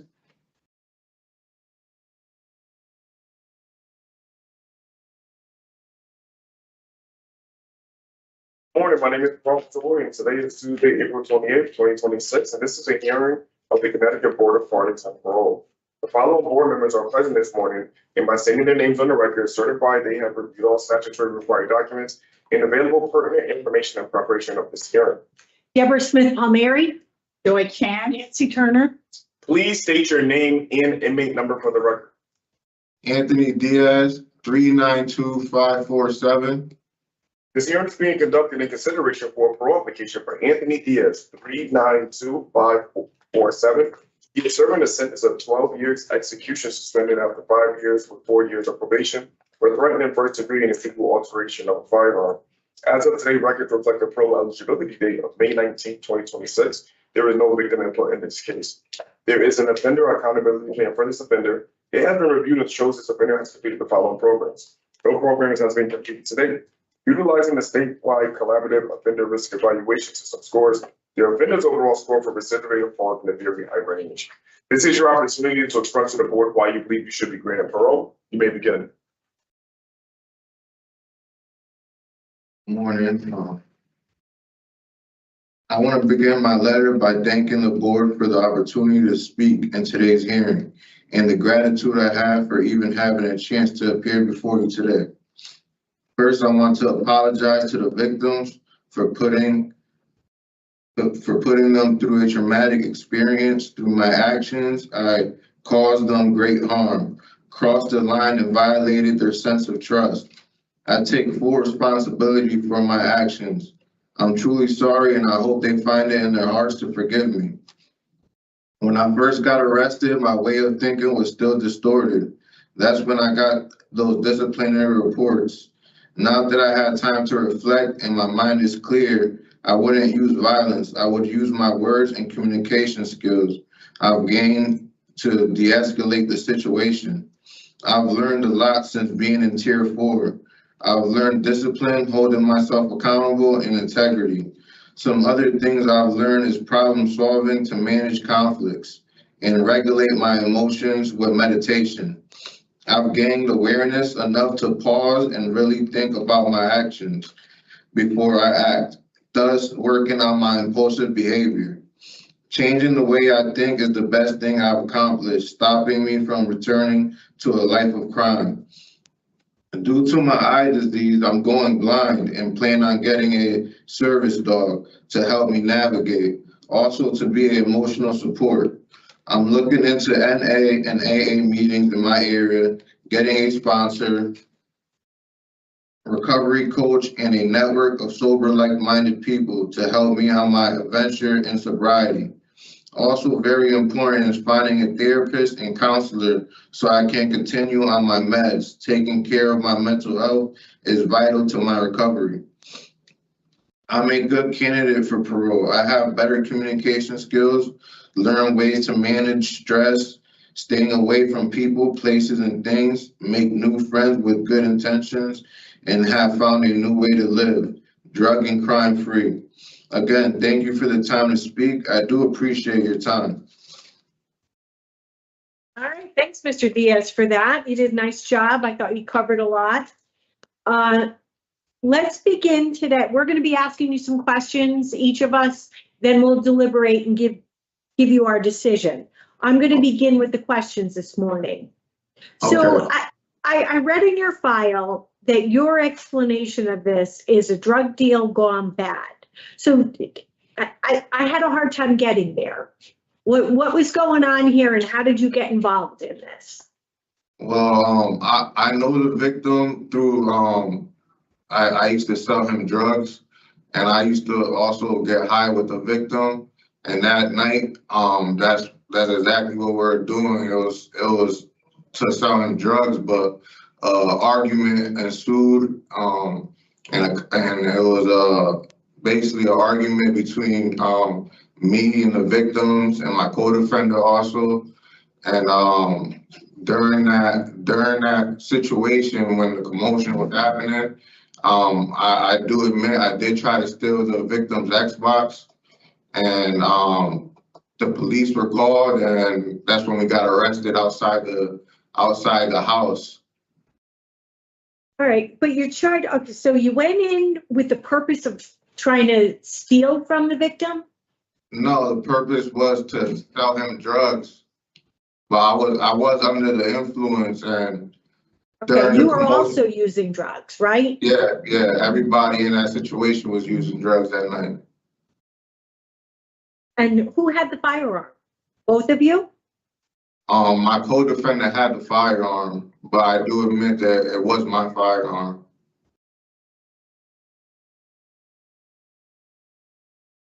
And you told the co-defendant to shoot the victim? No, I didn't say none of that. I don't know. I'm going to just say, I looked at a lot of documentation for this, and everything, all the documentation says that you were the one that said that.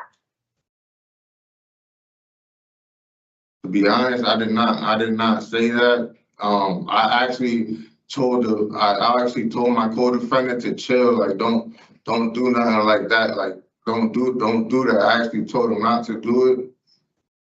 But Well, who was going through the house looking for the money? I'm the one that stole the Xbox. I could just say what I did in the situation. I wasn't looking for no money. I seen the Xbox and I did steal it. Like, I did attempt to steal the Xbox. And who called police?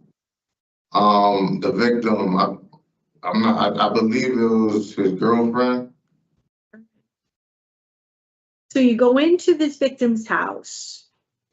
You have a gun. The gun is pointed at the victims. Somebody says, our information says it was you to shoot the victim. And I'm going to take a leap here and just say you were trying to intimidate the victim into giving you money because you couldn't find it. That's sort of how the information. That's pretty much how the information reads in a summary of it all. I understand that, but if you do read both of the victims' statements, there's contradiction between their statements. I don't want to state no names, but the male victim, he wanted to make things seem a lot worse than they really were. Like he made it. I understand it was a terrible thing upon me, like about the actions, but he was fabricating some of the things he said.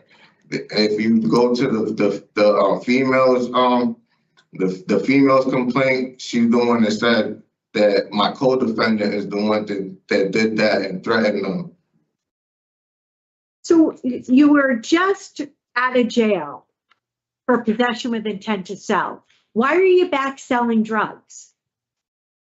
Honestly, when I did my last incarceration, I didn't work on myself. I didn't reflect on myself. I just did the time and I got out of jail. This time, 7 months in an intense program, I learned to reflect on the negative things that I was doing in the community. And I never want to go back to that route of that lifestyle. Just because of the fact that when I do go to NA and AA meetings, I feel terrible of how it affects the community selling drugs. So I would never want to go back into that lifestyle. So have you finished tier 4? I'll be done at end of May. End of May, okay.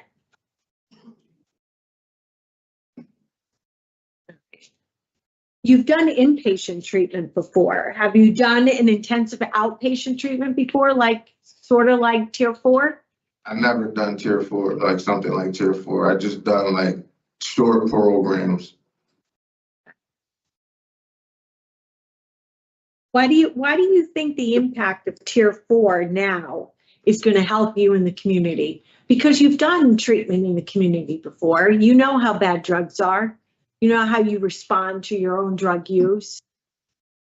Yeah, but I never did a drug program in the outside. I didn't know how basically drugs could put you on autopilot and you're not thinking about the people you harm, when not only yourself when you're doing drugs, but you harm your family, you harm the people around you and stuff like that. I learned a lot in tier 4, honestly. Like I learned the five phases of change, which is pre-contemplation, contemplation, preparation, action, and maintenance. And I feel like I'm in the stage of maintenance now due to the fact that I'm continuing to go to NA and AA meetings about 4 or 5 times a week. And I want to continue that in the community. I've never been to an NA and AA meeting. That's my way of my recovery. I feel like that will help me considerably. What do you like so much about those meetings? Well, what I like is when everybody shares and everybody shares about how the drugs affected them and how they lost so much, lost family. Like for myself, I lost my mother due to an overdose. So I take my sobriety very seriously. I've been clean for over 2.5 years. Well, June will be 2.5 years. What's the longest you've ever been clean? This is the longest I've ever been clean. Okay. 2.5. Okay. What, have you been clean in the community before? Have you had sober time when you're not in jail?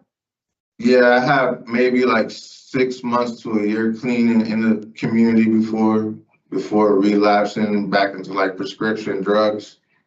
I started the prescription drugs when I hurt my ankle very bad, and it caused me a lot of pain. And honestly, that was the way I got into prescription drugs. And then after that, I started doing cocaine because thinking that because it's not going to get me sick how prescription drugs get me sick. I was thinking that basically flipping one drug for another, which is, the wrong thing to do. Now, you've been on community supervision before. You've actually been on special parole before. You had Yes. 5 years of special parole, and you were in and out, back in and out of prison with some violations. They remanded you a few times. So Yes. now you're here today asking for parole. Then you have 4 years of probation to follow that. If you get released to parole, it's another 4 years after that. So it's Yes. almost 6 years of community supervision. Yeah, You well, think you can make it through that? absolutely I could, just because the fact I'm not living that lifestyle anymore. I'm staying away from people that could be triggers to me, places and things. Like all I'm worried about is living with my wife and helping her get through the loss of our daughter that we lost last year. I believe it was last year we lost an 8-month-old daughter. Her name was Naija Yvonne Diaz, and that's been real hard on my wife, and I want to be there for her. Yeah, it really doesn't get much more tragic than that.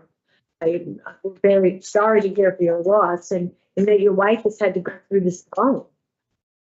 And she had to go through that alone, so that's the hardest part. Like I was listening to her over phone calls and stuff, calling me dad and stuff like that, but I can't imagine the pain that a mother, has to endure from losing her daughter. Like it hurts me a lot, but I put myself in her shoes. Like she was actually with my daughter every day, changing her diapers and stuff, and that hurt me a lot also. To deal with stress now, like I learned a lot of techniques to deal with stress. One of them is drawing. I try to draw. I listen to music. That's been helping me a lot with my depression. My depression has been getting a lot better actually recently due to the fact that I journal, I write about my day. I've been really involved with my mental health. But Mr. Diaz, all these things you're saying sound very positive. I give you a lot of credit. It does sound like you have invested yourself in Tier 4 and trying to learn the most you can to help you, turn your life around when you get in the community. Any drugs changes your life, no matter what it is. Marijuana, cocaine, all of that changes your life. And then, when you struggle with your mental health, it just compounds all of the negativity that the drugs do. Yeah. You're lucky that sounds like you have a supportive person in the community. You've listed your wife as your sponsor. Somebody Parole has contacted her. She has agreed. It sounds like maybe you can apply for disability. Hopefully you'll use your free time to do some community service, maybe. Absolutely. Get involved. I read in Yeah, I your definitely file. want to, I'm sorry? Go ahead. Yeah, I definitely want to use my free time for like NA and AA meetings and stuff. Maybe eventually being able to run them, because like I'm an introvert. I'm really like more quiet person, but I did learn a lot about communication and the four communication styles, which are passive aggressive, passive, and assertive. And I've been learning to be more assertive in my communication, more than being like passive aggressive. You have a good memory. You remember all these stages of change and communication skills. I mean, I'm very impressed with that alone. Good for you. I hope you'll really try and practice your stress strategies. How about CCAR? What do you know about CCAR? I heard a little bit about CCAR, but I didn't get into the steps yet, but I'm definitely gonna look into like the 12 steps and stuff, and absolutely look into CCAR. Okay. But I'm not sure if you knew, but I was receiving disability before I came in also, so I know that's guaranteed I'm gonna get that back. Okay, may take a little bit to get it reinstated.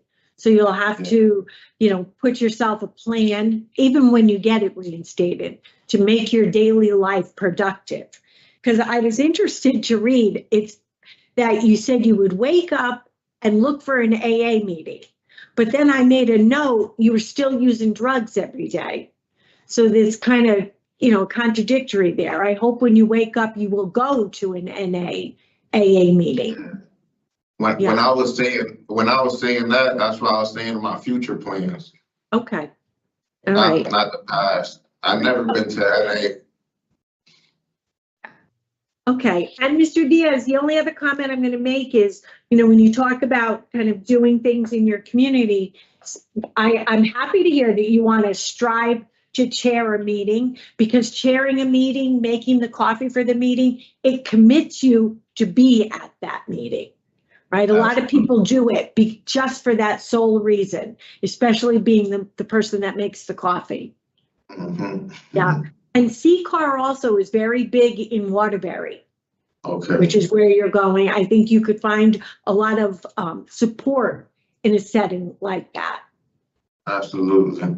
Okay. All right, Mr. Diaz, thank you for answering my questions. Ms. Turner? I just want to encourage you, sir, to ask for the aftercare program as you finish up tier 4. Continue on, but they only select a few, so ask about it. And ask the counselor there about a fatherhood program. Your son is still quite young, and you've been gone in and out, and you could learn some parenting skills, because you're going to have to support him as he accepts you coming back into his life and works through the fact that you haven't been there for a while. Absolutely, I agree. Thank you. Ms. Champ? Actually, I don't have anything because it's Turner. Okay, whatever. Perfect. All right, and Mr. Diaz, this Joseph Raymond, any reason why you need to have any contact with him whatsoever? No, not at all. I'll stay away from the old friends that I did have. I'm staying away from all that. Okay. All right, so we're all done with the questions. We'll give you our decision in just a moment. Okay, thank you. So, Mr. Diaz, we got most of, I think, what we were looking for in terms of his role in the offense. There seemed to be some discrepancies, but in the end, he does admit to having the firearm, threatening the victims, being there for illegal reasons. He does have 4 years of probation to follow this sentence. He scores very high for risk to recidivate. In terms of his risk factors, he has addressed some of them and through the Tier 4 program. He will complete that, like he said, at the end of May, so there's still time to do it. The disciplinary reports that he referenced, there were 2 of them. One was a fighting, one was an assault. They did occur over 2 years ago, so it does appear that Mr. Diaz had given some thought to his behavior and has made some changes along the way. I think he's got a good relapse prevention plan. He's got support in the community. So I would be in favor of granting his discretionary parole today. I thought he showed really tremendous insight through what he's been learning so far into the Tier 4 program, and he can take that into the community with him. Ms. Turner? I'm struggling with the serious nature of this offense and the multiple ways he tried to distance himself during this hearing as responsible, even putting blame back on the victims. This is his third period of incarceration. He's done very poorly on supervision in the past. I think there are many programs he could still benefit from. I do not have him granted today. Okay. Ms. Chance? You know, Ms. Turner, I guess my head was going where you were. And so I thought he should do the voices. And you mentioned a fatherhood program. So for me, I would have had a deny and rehear.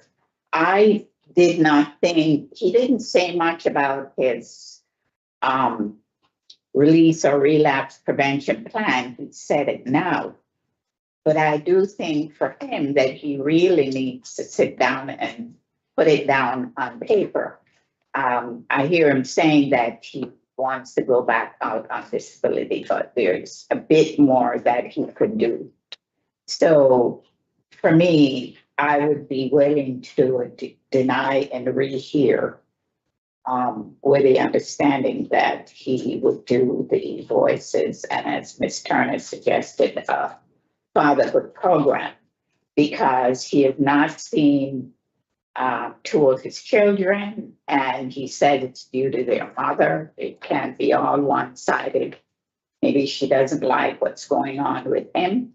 So I think in his best interest, I do think Ms. Turner's suggestion for a fatherhood program is a good one. And he does show some insight into, the Tier 4 program that he's in. Okay. I think he could also benefit from anger management, given the DRs, but also, the situation in this robbery. One of the reports indicated he told his co-defendant to shoot the victim because he felt frustrated with their inability to find what they were looking for. They didn't have the money, sorry. Yeah. Well, he wanted him to cash app it to him.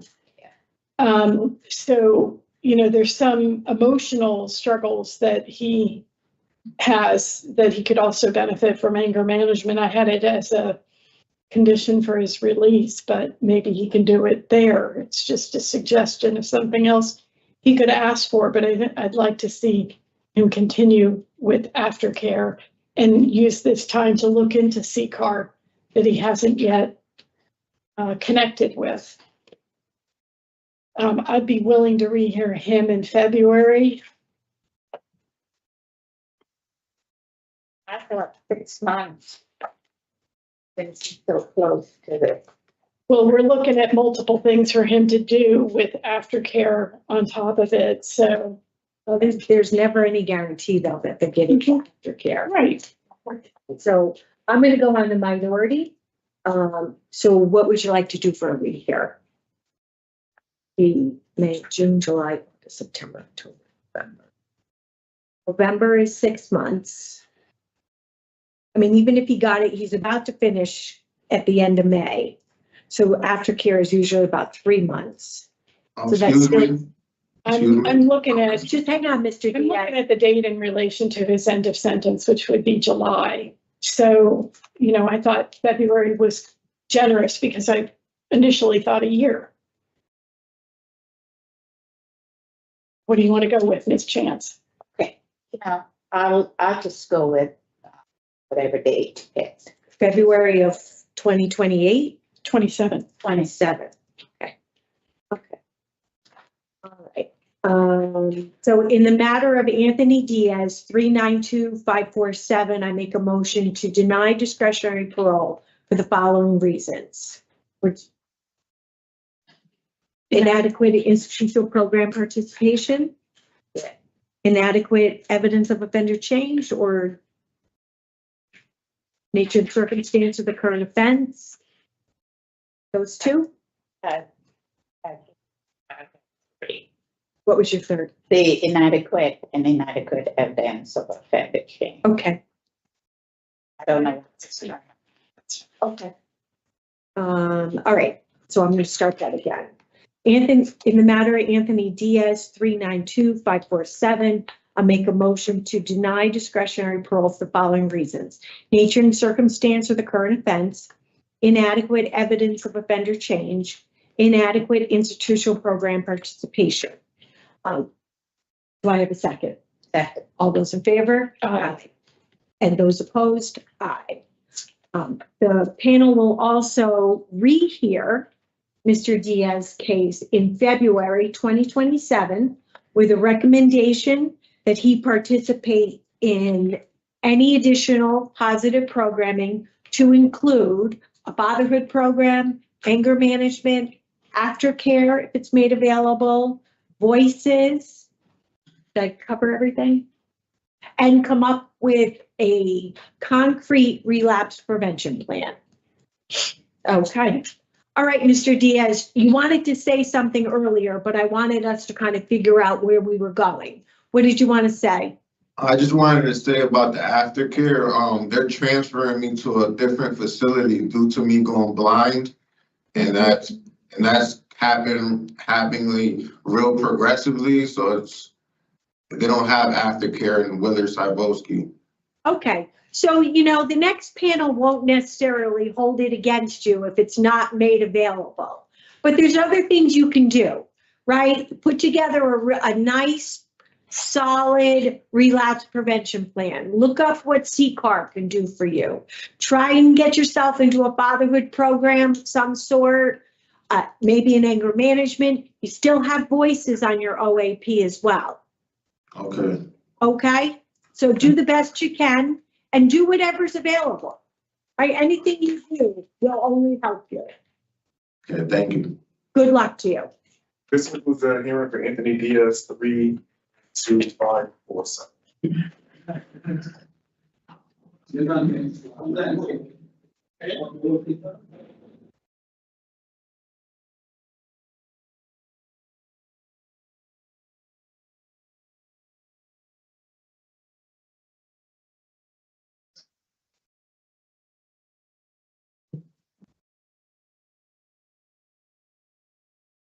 Good morning.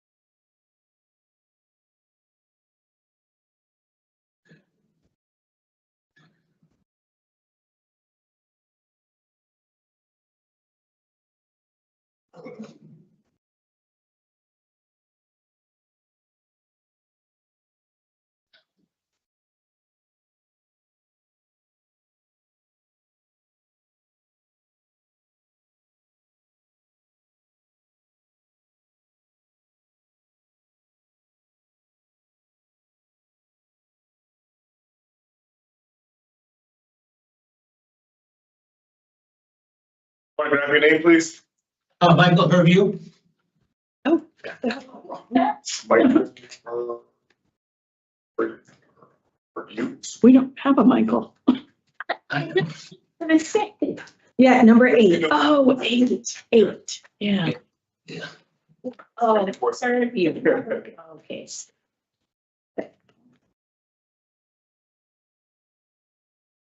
So Joy, you wanted to step out? Just maybe 2 minutes. Quick, because we're already kind of, I don't want the chair to be, that's that we didn't.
Yeah.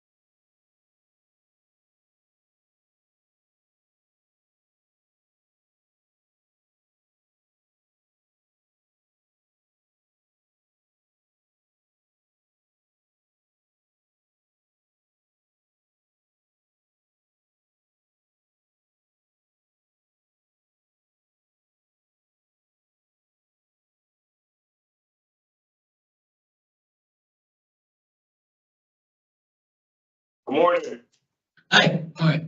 My name is Parole Officer Williams. Today is Tuesday, April 28th, 2026, and this is the hearing for the Connecticut Board of Pardons and Parole. Sure. The following board members are present this morning and stating their names on the record, certified they have reviewed all statutory required documents and available pertinent information in preparation of this hearing. Good morning, Deborah Smith Palmieri.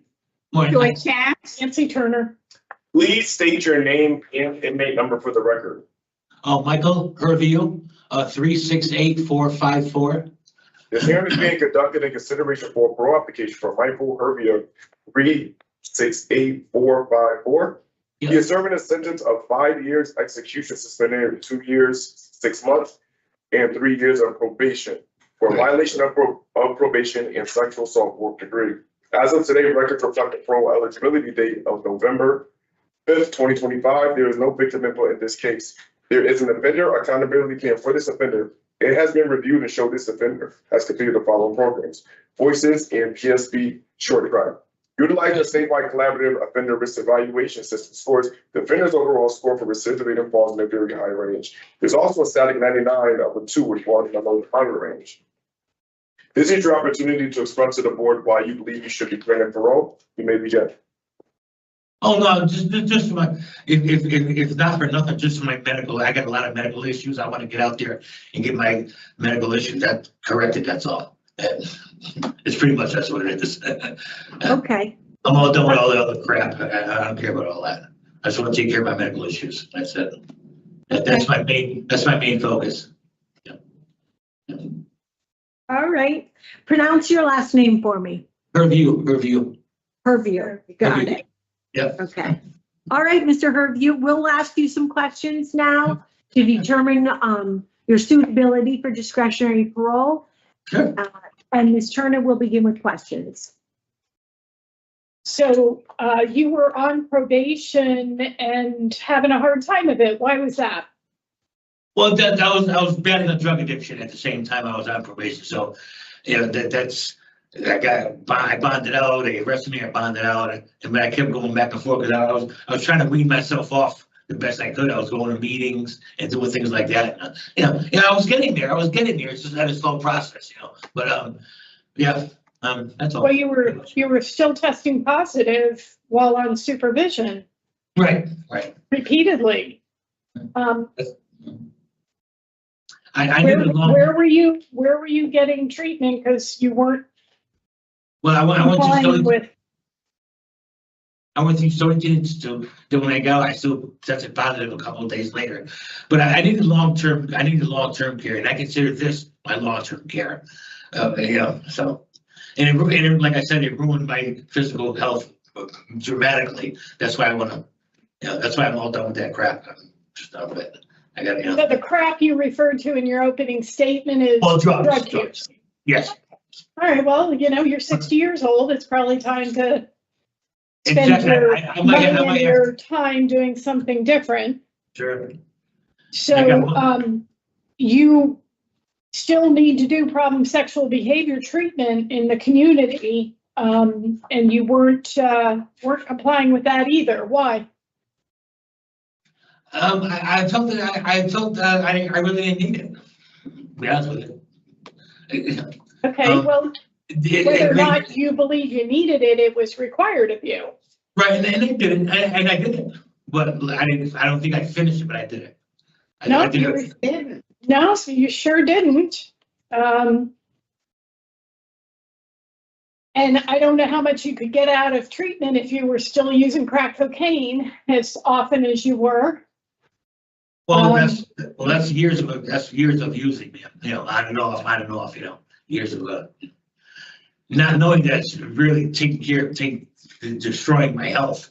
Then now that I Okay, found out that I'm it talking destroyed my about health. the period of time that you were on probation. You were supposed to be going to drug treatment, you were supposed to be reporting, and you were supposed to participate in problem sexual behavior treatment. And instead, you weren't reporting and you're using crack cocaine.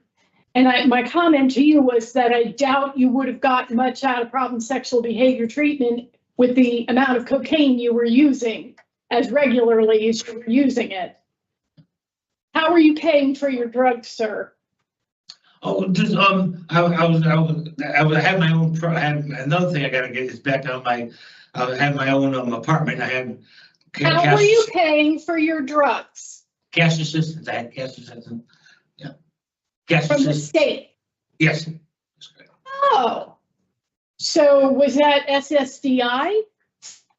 Because you're No. too young for it to be retirement. Well, it's for SSD, yeah, that's what I was going for that when I was Okay. out there. All right. So, yeah. So that's- you abused drugs so much of your life that you caused health problems for yourself, can no longer work. So the state is supporting you and you're using the support money to buy more drugs. Fair enough, sure. Yeah, that's insanity.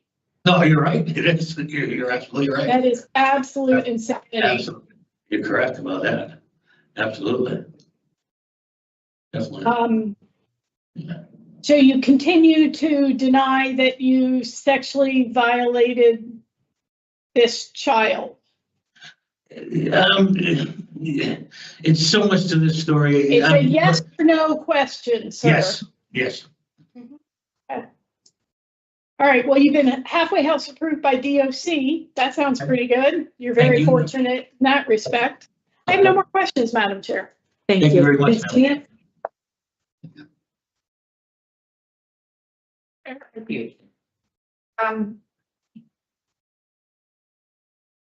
What issues do you have with following rules, knowing the appropriate boundaries, and what healthy relationships are? Say, well, I'm sorry, repeat that, I'm sorry, I didn't get you. What issues do you have Yeah. with following the rules? What rules from what rules? I have no Probation, problem. when you go out Oh, yeah, I have on no problem. probation, you're I have no- supposed to be in treatment.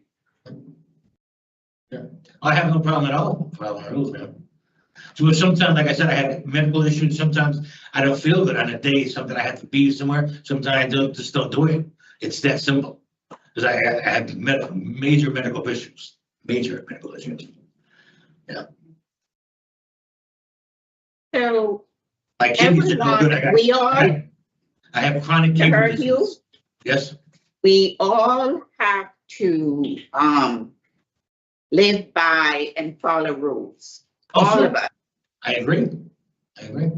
And so you have been charged Yeah. with this sex assault 4. Mhm. And you're here now because you violated it because you had, you did not complete the treatment. Okay. You violated probation because you don't show up for your substance abuse treatment. And during the interview with Parole Officer, you were very inappropriate when you were telling him what you felt about the therapist. And so I'm gonna ask you again, why do you have issues with boundaries and what it is that you need to have healthy relationships? Ma'am, when all this became the new news to me, by the way, so it was all new to me. I've never been through this in my life, so it was all new to me, and I suffered from depression and high anxiety and all that. So that was bothering me. It was weighing a lot on my mind, and I was being stubborn, because of that. That's all. So where do you go from here? You're asking to go out, you said, because you have things you have to get done. Right, well, I had my apartment, I lost my apartment, I want to give that back, get some kind of independence back in my life now, that's all. Get my social security back and work on getting my things back that I lost. That's my And thing. what else is it that you need to do? To take care of get my medical issues addressed majorly. I got my own doctor outside and I gotta see him. I've been talking to him on the phone, as a matter of fact. So, you know. So you're asking to go out on discretionary parole. You can't follow the rules of probation. You don't attend treatment. Again, that's when it first happened, man. Now I'm a different person. I've been here for 15 months and I'm all done with that crap. And I do a lot of talking to my sister, but she's my only one that all my family's dead. I got one sister left. Okay, so what crap are you done with? Oh, just the drugs and all that kind of stuff. I'm dying anyway, but you know, the next 10 years, I might have 10 years left, if providing I take care of myself. I got 10 years left, so Okay. I just want to take care of myself and be around my family. That's it. That's what I want. Okay, so That's a, you completed the Voices program. I did it. What did you learn in the Voices program? Well, I learned a lot about myself, you know, and about coming to terms of you know, with my drug abuse and all that kind of stuff. So, you know. You learned about yourself. What about Sure. what you do to other people? Well, that too, yeah. I mean, yeah, I never hurt anybody in my life. I was hurting myself a lot of times, most of the time. But you know, but I'm just at the age where you know I'm all done with that crap. I can't do it anymore. I'm just done with it. Yeah, just done with it. The problem is my whole family's beside herself, even because of this thing came up anyways. Nobody can believe it except for the state of Connecticut. They're the only ones that believe in it. And I'm being honest with you. Nobody believes that. Well, you know, Mr. Herview, the facts of the matter is you were charged and convicted, and so you are required to complete programs. I understand. Both during your incarceration and when you go in the community. Can you understand that? Sure. Yes. So for us to find you suitable, you have to be able to comply with parole. Yes. But, you know, your opening comments wasn't very helpful. Well, You never expressed any remorse for what you did to this young lady. You never talked about the impact of her life. And when I asked you about the Voices program, you said you learned a lot about yourself. Well, I mean, I feel bad that it happened to the girl. Absolutely, I feel bad about that. She was a friend. That family was my second family. I used to live it there. I used to work for their grandfather. That's why this is all new to me. I mean, that's why it's bothering me so much, because it's just like they turned their back on me. That's what bothers me the most part. I'm more hurt than anything. So, but I wish her the best of luck. God bless her. Yeah. Okay. Yeah. All right, Mr. Herview, I'm all set. Right. Thank you. Mr. Herview, why did you refuse to do the Tier 4 program? Oh, because like I said, again, I'm going back to my my medical issues. You can't. They're too strict, more or less. They're too you got to get up out of your bed, and sometimes I don't feel good enough to get up out of my bed. It's that simple. It's that simple. I have my long intestine is into my groin, for crying out loud. I don't feel good. You know, that's all. It's that. Okay. I told the lady, I said, it's a great program. Don't get me wrong. It's a great program for somebody that can get something out of it. I can't get anything out of it. It's just not for me. Okay. Okay. All right. Thank you. All right, Mr. Herview, we're all done with our questions. We'll discuss your case, deliberate, and give you our decision in just a minute. Okay, sure. Thank Ms. Turner, you want to begin? It's concerning his reason for not participating in tier 4, because I don't know how he'll make out in a halfway house. You can't lay in bed all day in a halfway house. But Mr. Well, that's not my Murphy, plan when I get to is- that, but that's not my You plan. need to stop talking, sir. Okay, We're I'm sorry. done with the questions. I'm sorry. Good. Mr. Hervia is 60 years old, still scoring very high for his risk to reoffend, which is a little bit surprising. He does have probation to follow, and he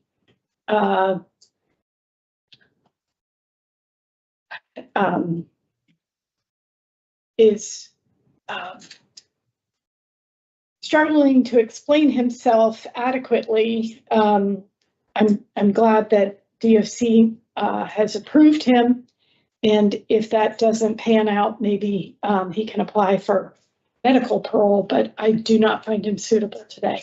Okay, and Ms. Chance?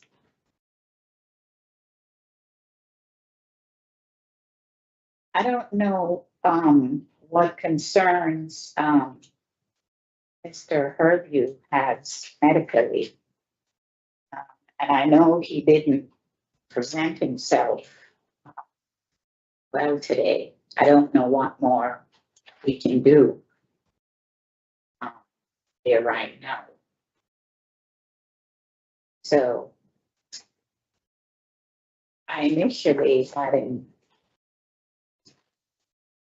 going out, but now I don't know. Yeah. I thought he would have had some insights into I mean, I read the updates from the short term that he participated in, but he doesn't seem to have any kind of understanding of the Voices program. And I don't know how serious his medical is, whether he should be asking for medical. So, yeah, I agree with Ms. Turner.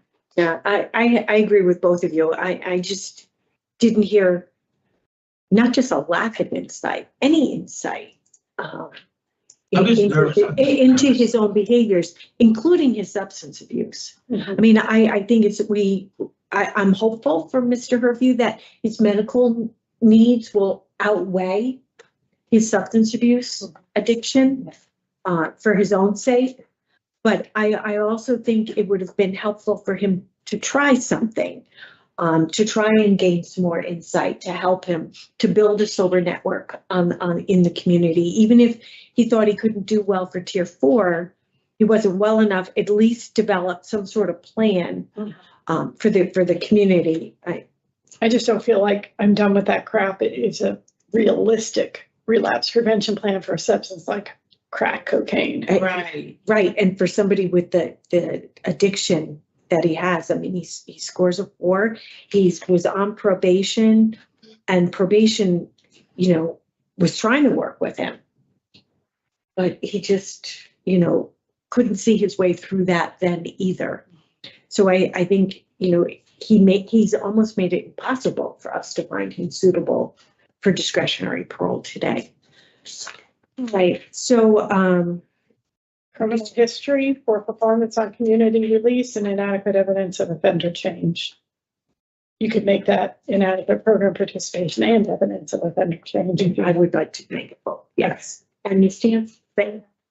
All right. So in the matter of Michael Herview, 368454, there's a motion to deny discretionary parole for the following reasons: criminal history, poor performance while on community release, inadequate evidence of offender change, and inadequate institutional program participation. Do I have a second? Second. All in favor? Aye.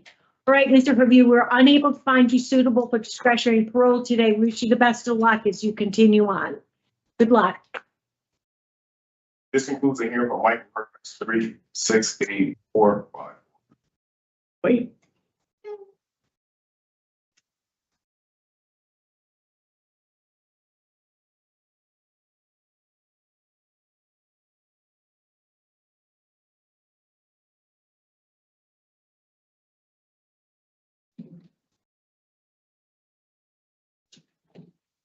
Morning. Morning. Have your name, please. Pardon? Your name, please? William Edward Otfanowski. It's a tongue twister, huh? Go ahead and have a seat, sir.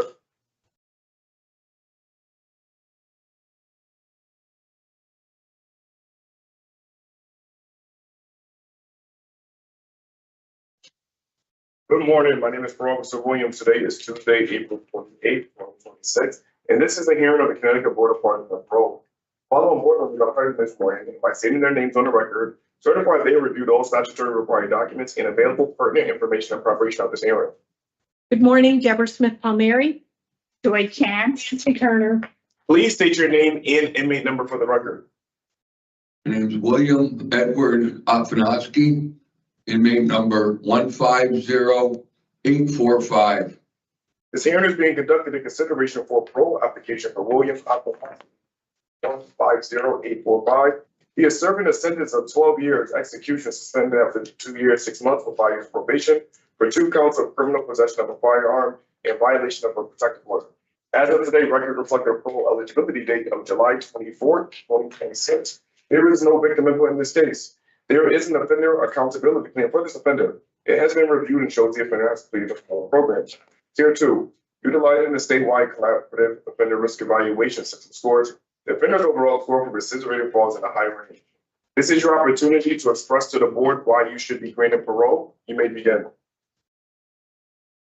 Well, can I explain my life's history in a short time? What was that? Can I say my life's history? Can I give you a little background? Okay, so the purpose of your statement is to tell us why you think you're suitable for parole. So we're interested in hearing, how Right. you think you've changed. So when you go out in the community, we won't see you back here. Okay. We have your PSI and all about your history. Thank you. You're welcome. I should be granted parole because I'm 70 years old. I should have known better than I made some bad choices. I accept the gravity of my indiscretions. I've had enough time to think about what I did and what I did wrong. And I look forward to continuing my life and my contribution to the community and pursuing my hobbies and being a lawful citizen. Okay. Right. So now, Mr. Otimsowski, tell me how to pronounce it. It's 4 syllables. Otfanowski. Got it. Otfanowski. Otfanowski. Yes. All right, thank you for that. So now we'll ask you some questions and we'll get a little bit more information from you. Sure.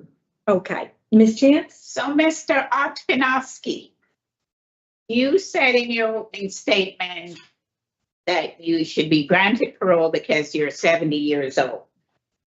But I want to know what was going on with you when you committed all these offenses.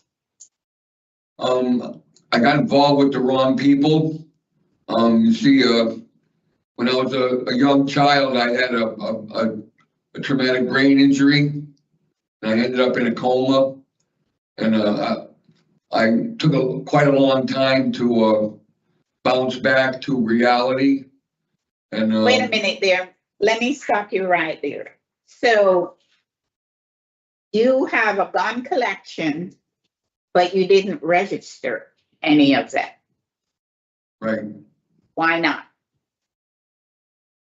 Because I didn't know at the time. I felt as a collector, I was collecting them for strictly collection purposes. And I had no intentions of using them nefariously. But you did use one because you shot at the victim's car window. I shot at a car with a pellet gun. It wasn't a center fire rifle. Did the It was a victim know pellet that? gun. Pardon? Did the victim know that it was a BB gun? I don't know if she was in the car. So why did you fire the shot at the car window? Well, you see, I had these people living in my house. One was my girlfriend, and I was the victim of her perpetrating assaults on me and violating a protective order. And then she moved her daughter and her daughter's boyfriend into my house. They lived there for 2.5 years. They never paid me any rent. They stole my credit cards. They stole my ATM card. They stole some service rings I got from work. And But sir, if all that happened to you, what's the right recourse to take? call the police. Right. I called the police and they didn't do anything. So are you here today with 2 counts of violation of protective order? And you're the one that is incarcerated. You have to do an addiction services program because you have a high drug score and there's domestic violence on your OAP and you haven't done that yet. What's my response to that? Yeah. My response is there are circumstances that put me here, and that's it. I'm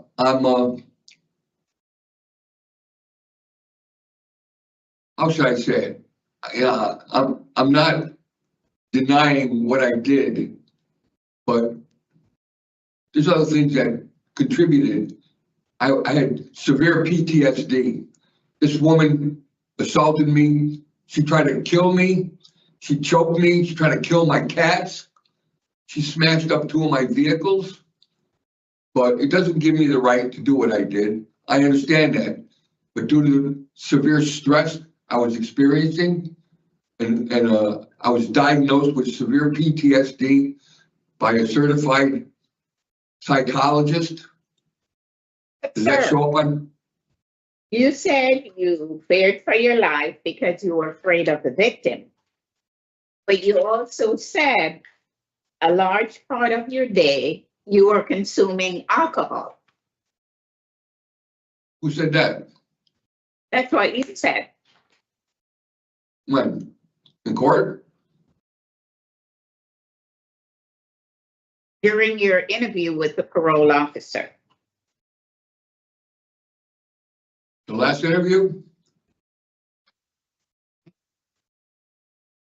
So today you're asking to go out on discretionary parole. What insights do you gain from tier 2? I gained a great knowledge of things that trigger people to do things. Peer pressure triggers,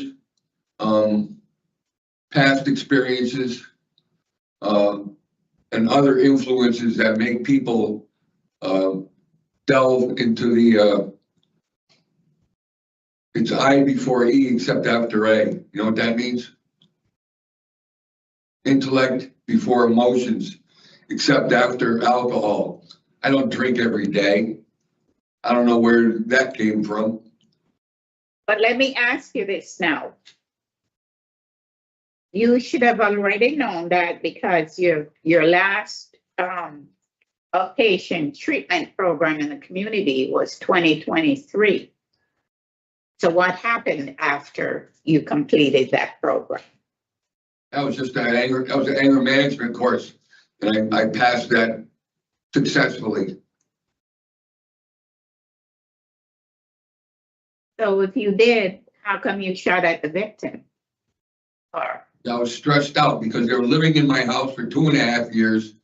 They were using my water, they were using my electricity, and I couldn't get them out. And they kept lying to me that they were going to pay me, and they never intended to pay me. And when they moved, when I finally had to evict them, They stole everything I had up there. I had a completely furnished apartment, and they took 90% of everything I had up there. I had Who did you art assault? collections. Who Pardon? did you assault? A car. You have an assault third charge. That was at the discretion of the police. What does that mean? It means the woman approached me and she was falling over, and I went to brace her up with my hand, and her nose fell onto my hand and she got a bloody nose. And the cops charged me with assault. And the woman even said it was an accident. Wow. So there's a lot of underlying circumstances that I think that apply to my case, and I'm not like you think I am. So from what you read, I'm not going to deny what I was stressed out. I had PTSD. So how are you going to address all of that when you go back in the community? Well, I've already evicted these people. I've removed them from my life. I've got them out of my system, and I look forward to resuming a normal, lawful, functioning contribution to the community. I own my own house. I worked 40 years at Pratt & Whitney. I have a pension, and I look forward to pursuing my hobbies. I know you have a bucket list and you want to do some traveling. Yes. Okay. And you indicated that you would like to also have a positive relationship with a woman. So what would that look like for you? Being on a mutual give and take relationship with an intelligent person who has similar interests that I have and has pursuits similar to mine. The woman I was with had a terrible childhood. She was abused, and she had dropped out of school early. She had kids early. She was diagnosed as being mentally deficient, and I tried to help her. She's 50 years old. She could hardly read. I offered to help her learn to read many times. So let me stop you there, sir, because none of that is going to help you with determining whether you're suitable. I understand that. You have already indicated what was going on with you. You know to stay away from certain types of relationships. Right. The guns were removed from your house. Right. You had all those people removed from your house. Yes. What about the violation of the protective order? Is there still a protective order against that woman? And do you know that you're supposed to keep away from her? Absolutely. I do not want anything to do with that individual. She's been in my life and she's out of my life, and I don't wish to see her at all ever again. How long have you been clean and sober? A year. 1 year? 1 year. Okay. What's your relapse prevention plan when you go back in the community? Well, I'm not going to hang around with the people I used to. I'm going to pursue different positive avenues of activity. I look forward to making contributions to environmental funds. I like to go camping and fishing and I like motorcycles, and I wish to drive my motorcycle across country and Yeah, but visit wait the a Grand minute there. Canyon. What about, do you go to meetings? Do you go to AA or NA meetings? Have you ever had a sponsor? I never needed it. I never had a sponsor. You don't need one? I didn't say that. But I didn't hear any of that in your release plan or relapse prevention plan. I put my sister down as my sponsor. She's very influential in my life. I'm very close to her, and she will help me get through this hard time and stop this recidivism. So I'm going to ask you again. How are you going to stay sober? What happens when you have an urge or a craving to drink? I'm going to take a moment and go in a different direction. And go to a meeting. Have you ever been to NA and A meetings before? Yes. So your sister lives in Rocky Hill. Do you know out there where there's a meeting? I can find out. And have you ever thought about a sponsor? Yes. Have you always gotten along with your sister? Yes. Who else do you have for support? Pardon? Who else do you have for support in the community? I have the rest of my family and my friends. Where are they? My brother lives in Middletown. I'm close to him. And I have other friends that I grew up with that live right next to me that I'm friends with and who help me out. And I have friends in other towns that are sympathetic to my wants and needs, and they know my situation, and they will be more than glad to help me get through hard times. So it's also on you to have a good sober plan, have a sponsor, and attend meetings. Okay. Right? Right. Okay. All right, Madam Chair, I'm all set. Thank you. I do not have any follow-up questions. Ms. Turner? I have no questions. Okay. All right, so we're all done with our questions this afternoon. We'll give you our decision in just a few minutes after we discuss and deliberate. Okay. I can go back now? No, you stay right there. Okay. So, Mr. Okanowski pleaded the tier 2.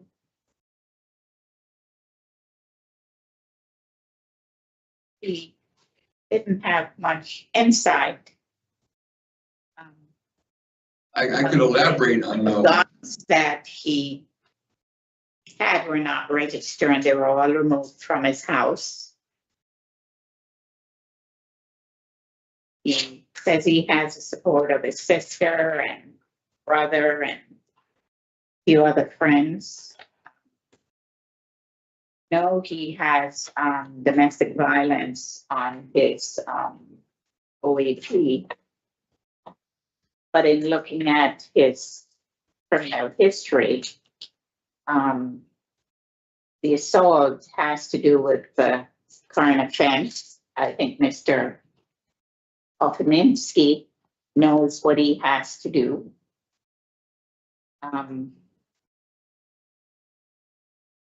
I would be willing to grant him discretionary parole. Okay. I find that even though he didn't do the domestic violence, that he's got a home to go. He self-supports himself, he knows where to go to meetings, and he has family support. I don't know what else he can do. Okay. So he is 70 years old. he has really a minimal criminal history, in 1986 DUI, and then the reckless driving in 2019, and then the assault, which is associated with these cases. As you said, Ms. Chance, he did do the Tier 2 program, recognizes that alcohol is an issue. I do think he can do domestic violence in the community. And well, he will do domestic violence in the community. He has no disciplinary reports. There is a protective order with the victim that he stay away. As you said, support in the community. I also would be in favor of granting his discretionary parole today. Ms. Turner?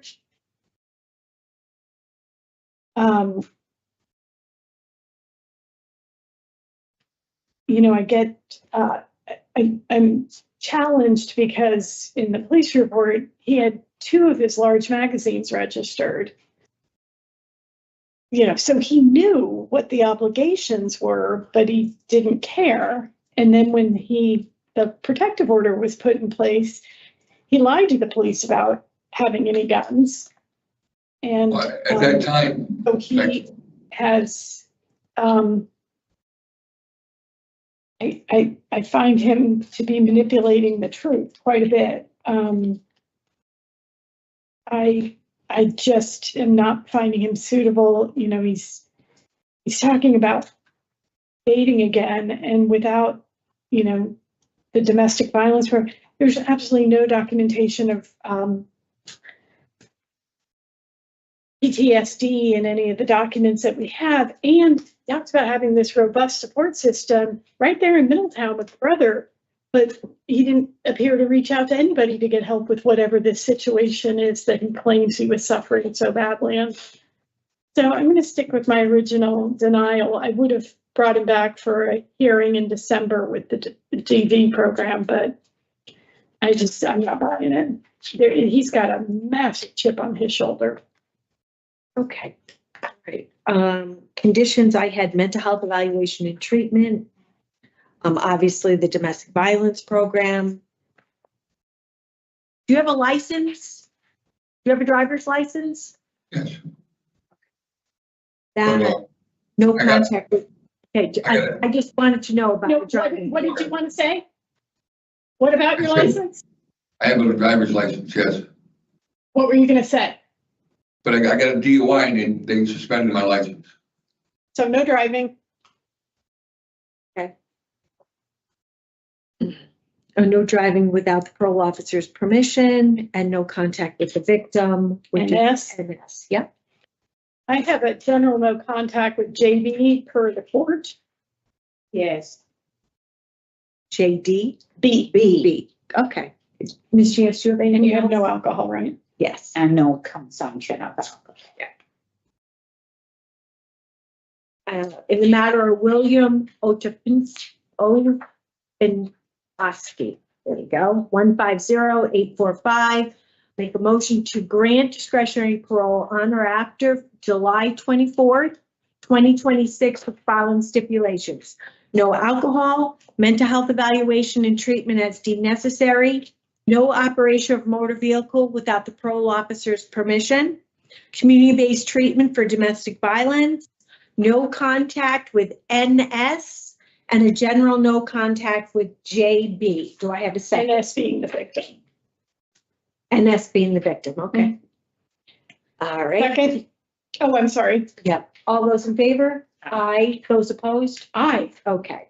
So Mr. Ofinowski, you were granted by majority decision. You had a lot of conditions once you are officially in the community.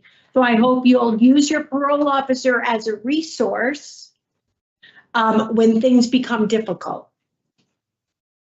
All I right. intend to pursue those avenues, and I thank you for your time, and I appreciate your help.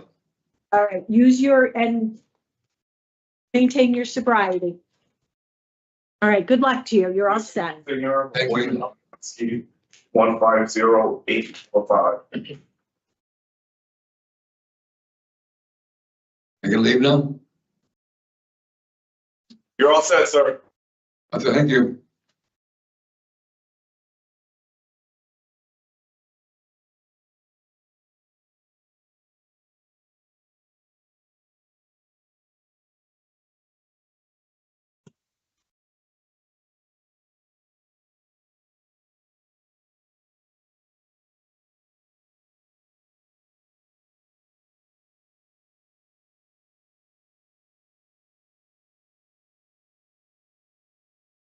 Good afternoon. Can I have your name, please? Your name, please? James Cummings.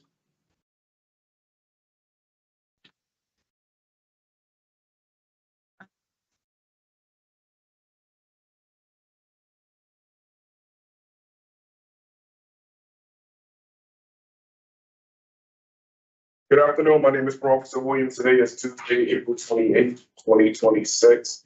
And this is a hearing of the Connecticut Board of Pardons and Parole. The following board members are present this afternoon by stating their names on the record, certify they reviewed all statutory required documents and available pertinent information in preparation of this hearing. Deborah Smith Palmieri, Joy Chance. Nancy Turner. Please state your name and inmate number for the record. James Cummings, 309-828. This hearing is being conducted in consideration for a parole application for James Cummings, 309-828. He is serving a sentence of 5 years, 6 months for 5 years probation for attempt of robbery, first degree, hearing endangered weapon, and attempt assault, second degree.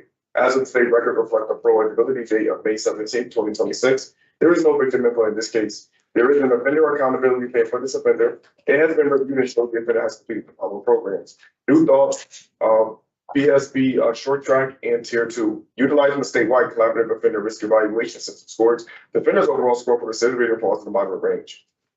There's also a Scotty 99 score, but group falls in the low to moderate range. This is your opportunity to express to the board why you believe you should be granted parole. May begin.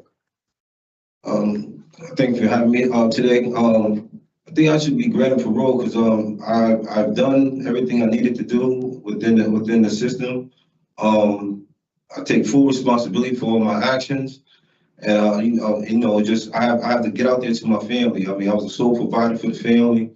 With me being incarcerated and being away, it took a big toll on the family and myself as well. And I don't want to leave out the fact that, the scar that I left on the victim. So I know it took a toll on them, and I just want to apologize for the wrongdoing of that. That's all I have.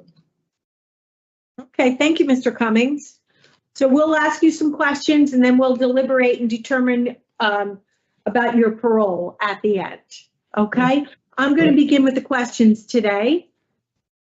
All right, so let's talk about why you're here today. You're convicted of carrying a dangerous weapon, criminal attempted assault second, and criminal attempt, hold on, can't read my own writing, give me a quick second.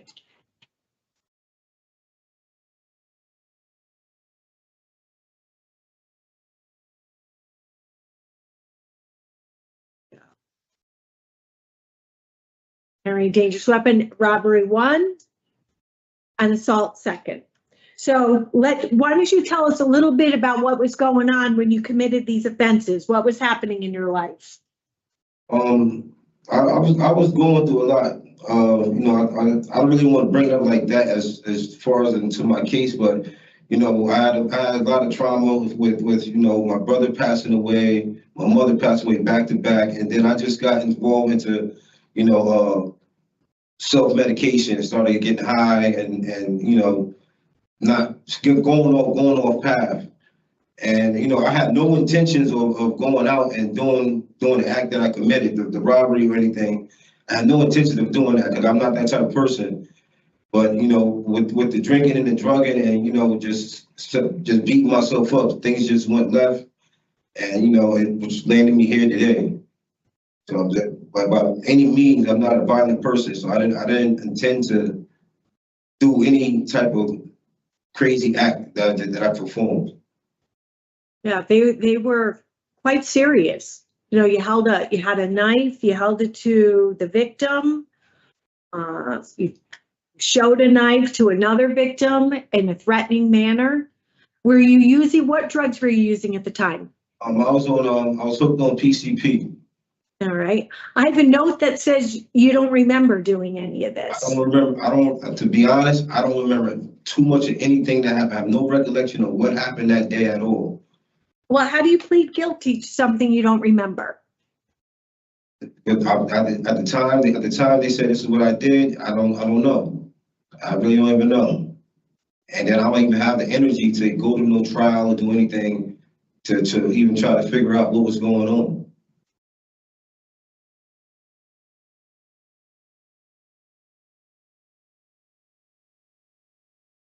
So there's a couple of victims here. There's a coworker, two coworkers. Yes. And again, I'm under the influence of peace. Go ahead, sorry. I'm just saying, you're under the influence of PCP at work? Yes, I was on a complete bender. I was on a complete bender. Like I said, after my mother had died, I just lost all contact within self. So I was on a complete bender. And then you sexually assaulted somebody as well while you were under the influence of PCP. That was another thing I had no control over. Why do you think when you're using PCP that you respond in this sexual manner, aggressive sexual manner? I couldn't even answer that to you because, like I said, in no way, shape or form, I'm that type of person. This is something I just don't like. You don't just walk into this. It just, I don't know. It just out of blue. It just happened. I don't even know why. You know what I mean? Like, I've been raised. When you say I'm not this type of person, well, what type of person does that? What are you differentiating? What I'm doing? Well, because I'm a loving type of person. Like I've been raised properly with my grandmother. I've been raised by all females, to be honest, all females. So I know the boundaries of other people. You know what I'm saying? Female, male, anybody. I know the boundaries. So with me being induced, I had no recollection of anything what was going on. You know what I mean? You don't wait till you're 40-something years old to commit acts of that nature. You know what I mean? That's something that's just something instilled in you from early in years. You know what I mean? So it's not, I have no violence in my record whatsoever until now. I won't disagree with that. You have, most of your history is selling drugs, larceny, interfering, breach of peace could be considered an aggressive.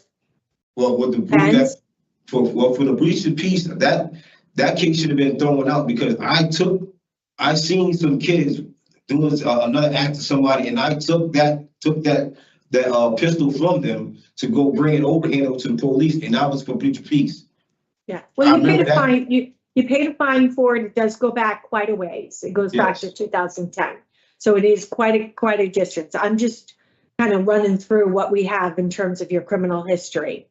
So I heard you say, I take full responsibility. You need to get out to see your family. It's taken a toll on your family. I was, at the end you threw in, it's a scar on the victim. Well, what do you mean by it's a scar on the victim? What do you think these types of offenses, the effects they have on the victim? Well, for one, it's like, for somebody to violate their personal space, they didn't wake up that morning thinking somebody's going to invade their space or even invade their person. You know what I mean? Like they was having a regular day, like, each one of us. And for a person like myself that was induced under the drug, just come in, just violate that. You know what I mean? That's something that sticks with you. You know what I mean? Even with me from my past of being in the streets, certain things that happened to me, that leaves a scar on you. So I know I affected them people in a bad way, which I apologize for. You know what I mean? It's uncalled for. Yeah. And, for the victims, somebody that's on a hallucinogenic drug like PCP, you've said yourself, you don't recall. I mean, it's just the behavior while using that drug and all other drugs, is so irrational. It heightens the fear of the victims going forward. I mean, it's even worse. Yeah, correct. So you've taken a few programs. You took the New Thoughts program, short-term sex offender treatment, tier 2, and you're working as a tierman? Yes, ma'am. All right. So of all those programs, what do you think is the program that kind of sticks with you the most? It was really the tier 2 because the tier 2 not only it's not I wasn't I am the addict, but it's more or less that I involved myself in a lot of the drug activities, which proceeds and makes negative impacts on people as well. You know what I mean? So it's like But sitting in tier 2 and understanding the triggers and the reactions of my actions or I mean, causes a lot of chain reaction to other things that happen, negative things that happen. So, you know what I mean? So if I'm thinking of providing a service, I'm really providing a service to disrupt the neighborhood or disrupt the community. You know what I mean? Indulging or participating in the sales or whatever. You know? Basically seeing things like from different perspectives. You know what I mean? Half empty cups, half full cups, you know? Just seeing all the different angles of the narcotics and the drug industry. Yeah. Okay, so you recognize that the ripple effect of using drugs on not just yourself, but on the community. What do you think you'll do in terms of a relapse prevention plan? Well, I have a family member right now. He's actually recovering addict, and we've been talking on the phone lately. So he's been like somewhat of my sponsor, and you know, with him, you know what I'm saying, he knows how like I'm more closed. I'm a closed-in person. So now he sees that I need to, you know, step out of my boundaries and talk more and expose more of what's going on with me. All right, so you have somebody, have you thought about anything more formal in terms of what you can do to help you maintain your sobriety? Because if this is how you behave, if this is your response to using drugs, you know, you're a danger to the community. So Well, if you should relapse, that's a big problem. Yeah, if I should relapse, I don't see that. I don't see that happening. I mean, well, not even somebody that's got a strong, solid relapse prevention plan really can't say that. So I want you to take a second to really think about what you could do in the community that's going to help you remain sober. I think it is important to have support, people that are close to you that support, but you know, you've taken the tier 2 program, so you understand really there's a little bit more to it. yes, indeed. Again, you know, just try to stay on a positive note and just attend some meetings. You know, just try to find other ways other than drinking and drugging to handle situations. You know what I mean? You know, take a little walk with the family. You know, cooking, find a different hobby. You know, friends and family. I mean, friends that's into that life. You know, you got to try to distance yourself away from them. You know, I mean, you really can't run from everything, but it's all about how I'm going to conduct myself and figure out coping mechanisms to stay in the sober path. Right. I mean, and I'm hear you say you can't avoid everything, and you're right, you can't. You could live in Middletown, you know, your problems could be in New Haven, you could move to Middletown, you're going to find the same problems because, you know, the problems are everywhere. But it's having a plan to manage them. It's having a plan in place. Yes. Right. That's a relapse prevention plan. Yes. Okay. And you seem to, your history is drinking and drugging, as you put it. Yes.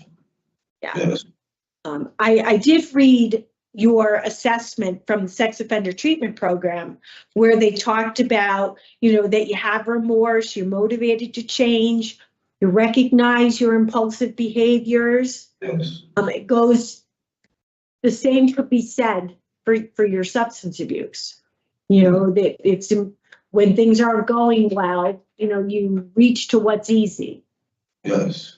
So when you were working through the sex offender treatment program and you identified impulsive, what is your relapse prevention plan for that? To go back to what my grandmother said, I mean, everybody has their personal boundaries. I mean, you just have to, you know, tap into self-awareness and the rights from the wrongs. You know what I mean? You have to tap into all that. You know what I mean? Like I said, but I was raised by females, so I should know how to treat male, female. I should know how to treat other people. You know what I mean? I should respect their boundaries at all costs, no matter if I did get high or get drunk. I should know the difference between right and wrong or overstepping that boundary. I should know that already. You know what I mean? You should, yeah. And it seems to be when you're using drugs, all that goes out the window. Yeah, I think yes. Do you always carry a knife or a box cutter with you? For the type of jobs I was doing, yes, I always keep a box cutter. I mean, it wasn't like a hunting knife or anything. It was a small, like, paring knife, look less than 4 inches. You know, like, I do a lot of factory jobs, so it's like to cut open the boxes or whatever. So it was nothing like, you know, for intimidation, anything. You know what I mean? It was just, you know, a little pocket knife, and little. Yeah, well, it can still do damage. Yeah, yes, it can. Yes, it can. I'm not denying that at all. I'm not denying that at all. Okay. But it's nothing for intimidation. It's nothing for like that type of nature. When you are released, you will also have 5 years of probation. Yes. And you don't have a great track record on community supervision. You've had 4 chances to be on community supervision and you failed 3 of them. So how do you think you'll get through this 5 years of probation? The same way I completed my my parole. Just, you know what I mean, working, keep myself involved in working, and staying away from certain areas. You know, that I just something I have to do. Just coming back and forth to jail is not my type of thing. I mean, I'm not for this. I'm tired. I'm done with this. I mean, I just completed 8 years of 8 year parole. So if I can complete that, I can complete probation. You will have to do a sex offender treatment program in the community, Yes. regardless of whether you're paroled or on probation. Yeah. Right? What else do you think you need to help you live successfully in the community? A better, you know, a good, decent support team. Good, decent support team. That's all. I mean, I keep my family close, and just go to them, network to them. Stay busy, stay focused on the task at hand, which is, you know what I mean, taking care of my family, getting them home. And your girlfriend, who you put forward as a sponsor, has agreed to allow you Yes. to live there. All right. Okay, Mr. Cummings, thank you. Turner? So, sir, the incident in Westport in 2021, you approached a couple that was from out of state and you held a knife towards the female in this couple who was 8 months pregnant. Yes, I'm terribly sorry. You had the knife at her stomach and asked them to bring you to their car and nobody gets hurt. Why did you want to go to their car? Did you want to steal their car? I have no idea. I promise you, I have no idea. I have no idea. Do you believe you did this? I believe I did. I believe I did. I mean, that's what the police said I did. That's what the victim said I did. So, I mean, I have to take responsibility for And it. you were there, you were at the I was scene, there, they didn't yeah. have to go look for you, they identified you right away.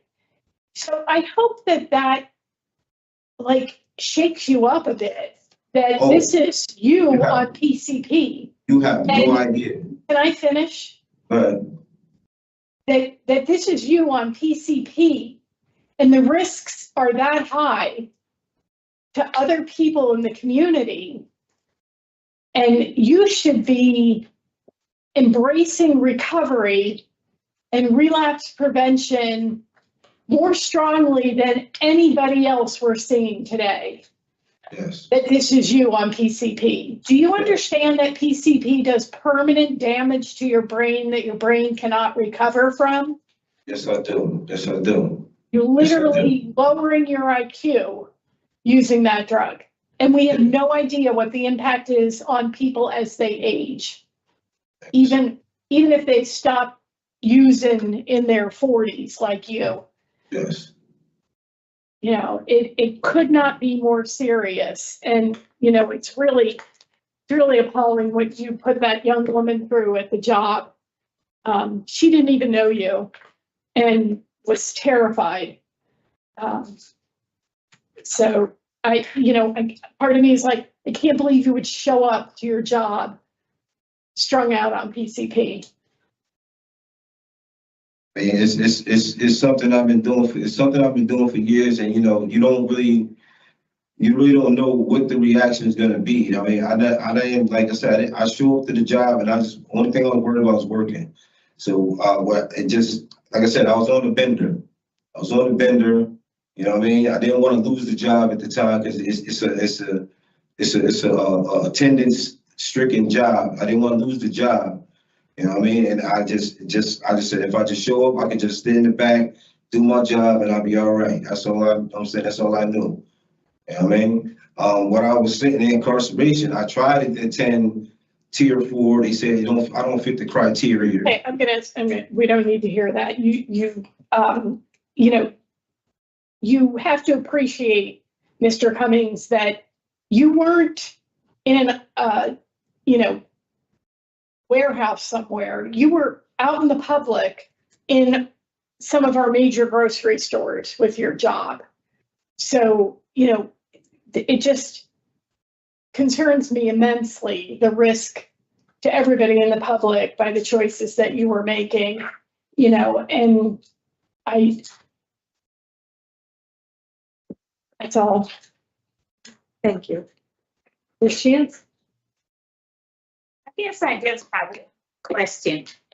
Was it only PCP that you were using? What about marijuana? Yeah, I mean, I smoke marijuana as well. I smoke marijuana as well. Yes.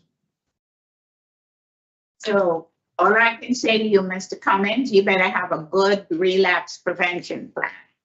Yes. I'm working on that. Working on it.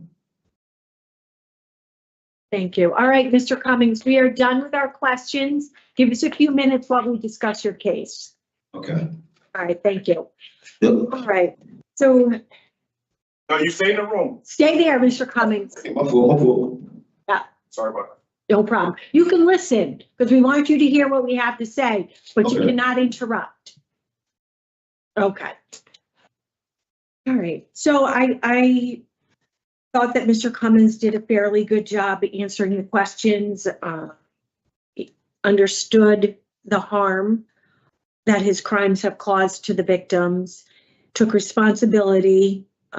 He has done some good programming, the New Thoughts program, the sex offender treatment program, the summary from that program really spoke to, I think, both of what he learned in the tier program and there can apply to both in terms of how to manage his impulsive behaviors and a relapse plan for those. He does score in the moderate range for risk to recidivate. His end of sentence is around November 2026. He's parole eligible at the middle of May. So we're talking about 6 months before he starts that 5 years of probation. He does have support in the community. He doesn't have an identified employment, but hopefully he can seek that. He has no disciplinary reports. So for today, I would be in favor of granting his parole. I did hear elements of offender change in his answering of our questions today, a recognition of what he needs to change to be successful in the community. So I am in favor of granting his discretionary parole today. Ms. Turner? It's, as you said, a 6 month difference. And I think in terms of the need for him to engage in problem sexual behavior treatment and to address with great effort his recovery, parole can provide the appropriate guidelines, guardrails, supports to make that happen. So that's quite a gift. Thank you. It is. My only one concern was he didn't have a release plan. A concern. A relapse or a release? A relapse. Okay. Sorry. Yeah. So that was my only concern there. I do hear some offender change. But I thought because of all the harm that he caused, that he would have at least made some effort to come up with something that we could work with when he goes back in the community. But I have Okay. All right. So for conditions, I didn't have no alcohol, but when he referenced drinking and drugging, I think it's appropriate. Community-based treatment for problem sexual behavior. I had 3 victims, 1, 2, 3. Well, the victims listed in the DIS for the protective order aren't related to these crimes. He has 2 He other has victims. 2 current victims, which are the robbery victims. We have no name for the co-worker he victimized. Yeah, I have an, But I had AD and SA. Yes, I that's what had those 2. And then there's the protective orders that we have. Right. But I don't think we list those because that's not related to what But he's doing. that's not with. Okay. Brady's. All right. So in the matter of James Cummings, 309-828, I make a motion to grant discretionary parole on or after May 17th, 2026 with the following stipulations. No alcohol use, community-based treatment for problem sexual behavior, no contact with victims AD and SA. Do I have a second? Second. All those in favor? Aye. All right, and Mr. Cummings, there's also protective orders in place for 3 other people. So you need to keep that in your purview as you move forward out in the community. Okay, All right, best of luck to you. thank you. This includes a hearing for James Cummings, 309-828.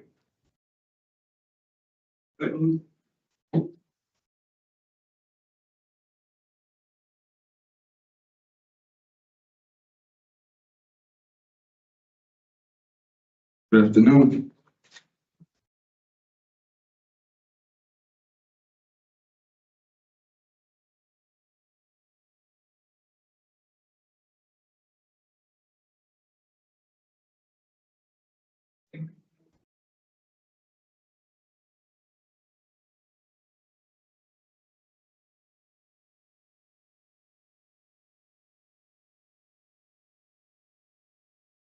Good afternoon. Can I have your name, please? 6 more. Angel Kaplan.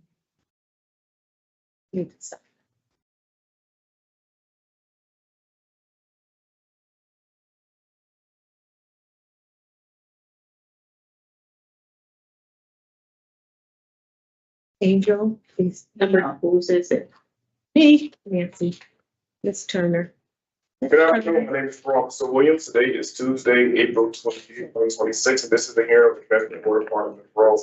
Follow board members are present this afternoon, and by stating their names on the record, certified to have reviewed all statutory required documents and available pertinent information in preparation of this hearing. Deborah Smith Palmieri. Joy Can. Nancy Turner. Please state your name and inmate number for the record. Angel Kaplan, 444177. This hearing is being conducted in consideration for a parole application for Angel Kaplan, 444177. He is serving a sentence of 20 years execution suspended after 5 years with 15 years probation for illegal sexual contact. As of today, records reflect the parole eligibility date of November 29th, 2025. There is no victim input in this case. The inmate was heard by the board on September 30th, 2025. He was denied parole with a new hearing date set for April 2026. The board recommended that the inmate complete positive programs, tier 4, and no new DRs. Since the last hearing, the offender has completed the following programs: Smart Recovery, DV, Voices, and Tier 4. Utilizing the statewide collaborative offender risk evaluation system scores, the offender's overall score for recidivism falls in the moderate range. There's also a static 99 score for 3, which falls in the low to moderate range. This is your opportunity to express to the board why you should be granted parole. You may begin.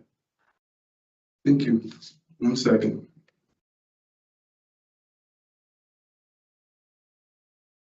I want to start by saying thank you for giving me the second opportunity to seek parole.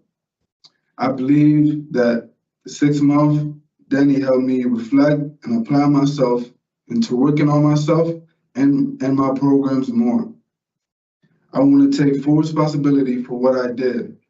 I realized that my actions left the victim unable to feel safe or trust others, and I can only imagine the loneliness those feelings bring and how gradually it impacts one's mental health in the future. I can't take back what I did, but I promise to show my remorse in how I live from now on. And I pray that the victim can heal from the trauma and become a survivor. In the Addiction Services Tier 4 program, I learned how seeking instant gratification through substances and sex relates to my crime, and how important it is to follow a relapse prevention plan and replace instant gratification with healthier choices like finding new hobbies and establishing purpose-filling goals. The program also helped me learn the importance of having integrity and facing my own mirror, which led me to be honest with myself and others around me. Also see that taking accountability for my actions is important for growth. The Voices program helped me realize that what I did had a ripple effect, impacting not just the victim, but also their families and the communities feeling safe. Through the stories of survivors, I gained clear understanding of accountability and how my actions create permanent consequences that cannot be undone, and that rehabilitation is important to prevent future harm within my community.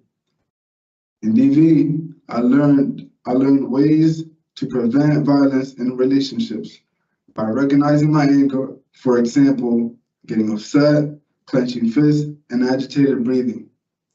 I also learned ways to maintain a healthy relationship, like having effective communication, appreciation, and honesty, as well as learning to take time outs when argument is losing control.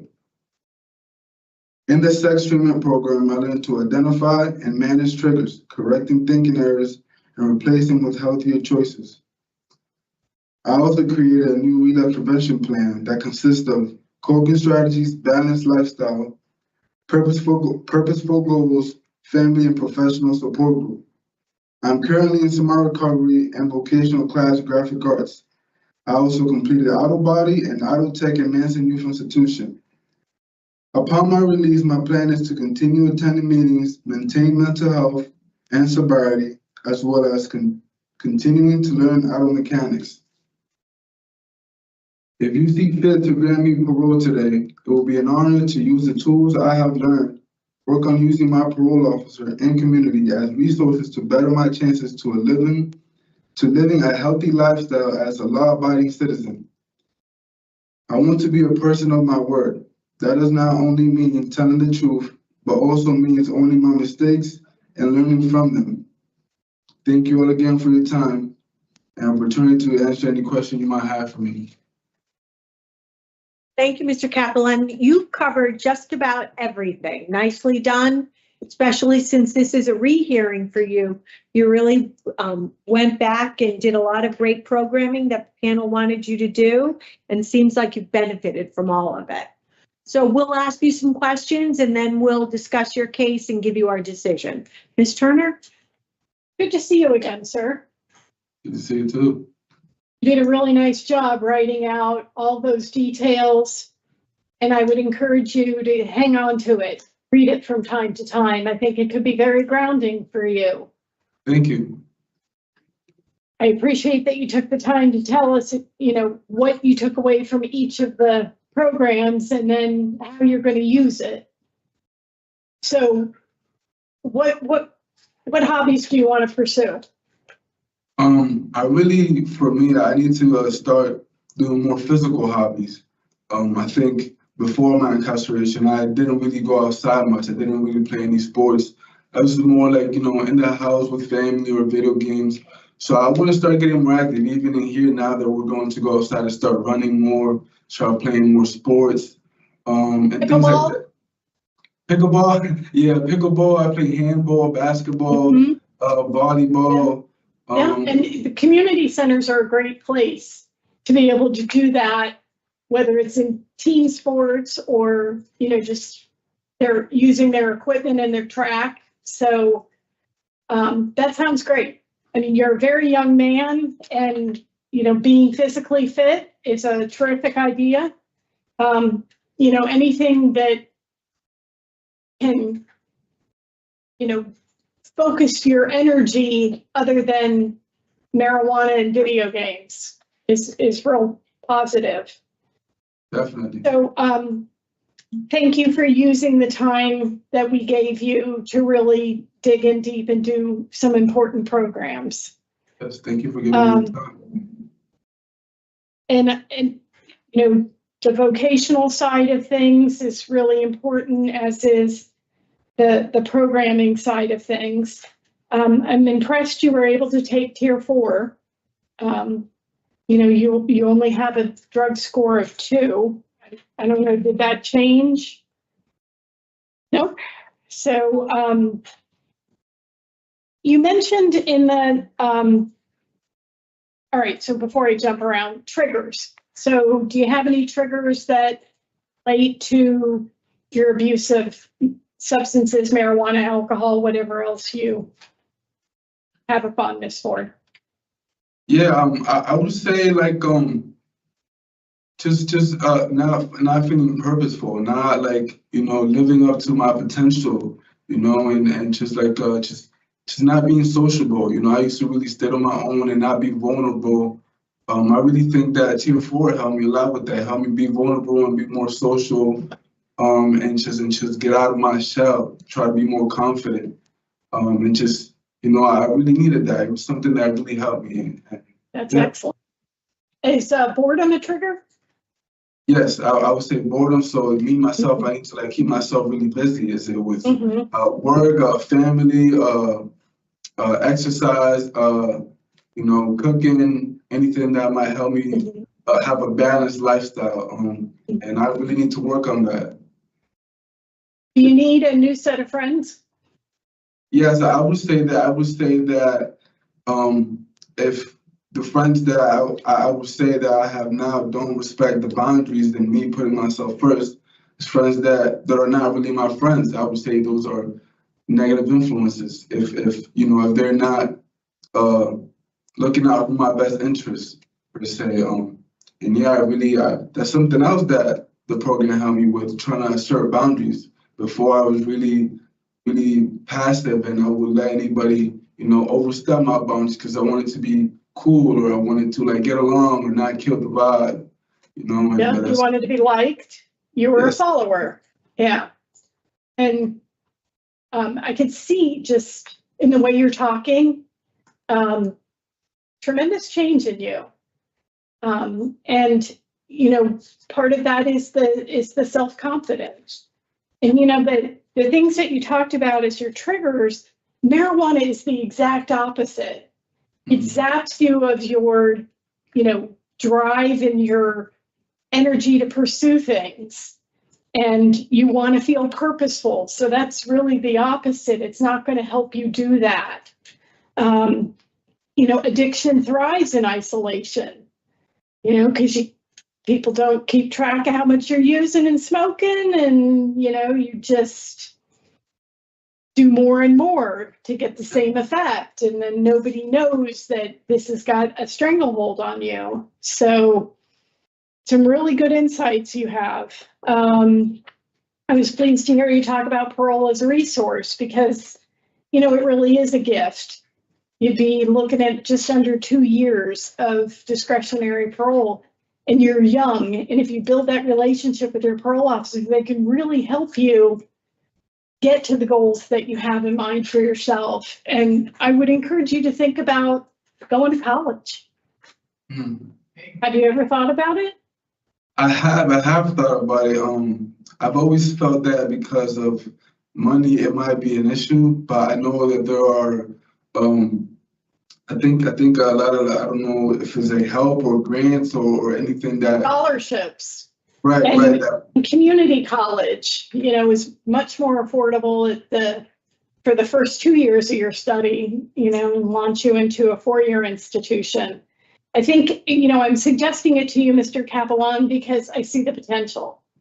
Thank you. So, you know, you really kicked butt with this extra time. I'm glad you understand the ripple effect because, you know, you can just imagine how traumatized this victim's aunt was when she found all that sexting on her phone, you know, feeling like she didn't protect her niece and, you know, feeling angry at you for, you know, what you were doing to an 11-year-old. And so, you know, then everybody who cares about that victim has been impacted by your choices. You know what? The reason I brought up the friends is, you know, it can go hand in hand with hobbies. You know, if there's something you're interested in, maybe it's, you know, graphic novels or it's cycling. You know, if you hook up with other people, you know, graphic novels through your local library, cycling through your community center, you meet other people who enjoy that activity and you build friendships. You know, because I was real concerned, and you might remember me talking to you about this at your last hearing, when you know, were trying to suggest, if you will, that the victim extend sexual favors to your friends. Those aren't friends to keep in your wheelhouse, you know. And, you know, just added, I'm sure, to her trauma. You had said you did it as a joke, but I can't imagine that she understood that was a joke. So you're going to need to do problem sexual behavior treatment in the community. It's another way to continue on this journey of yours of growth.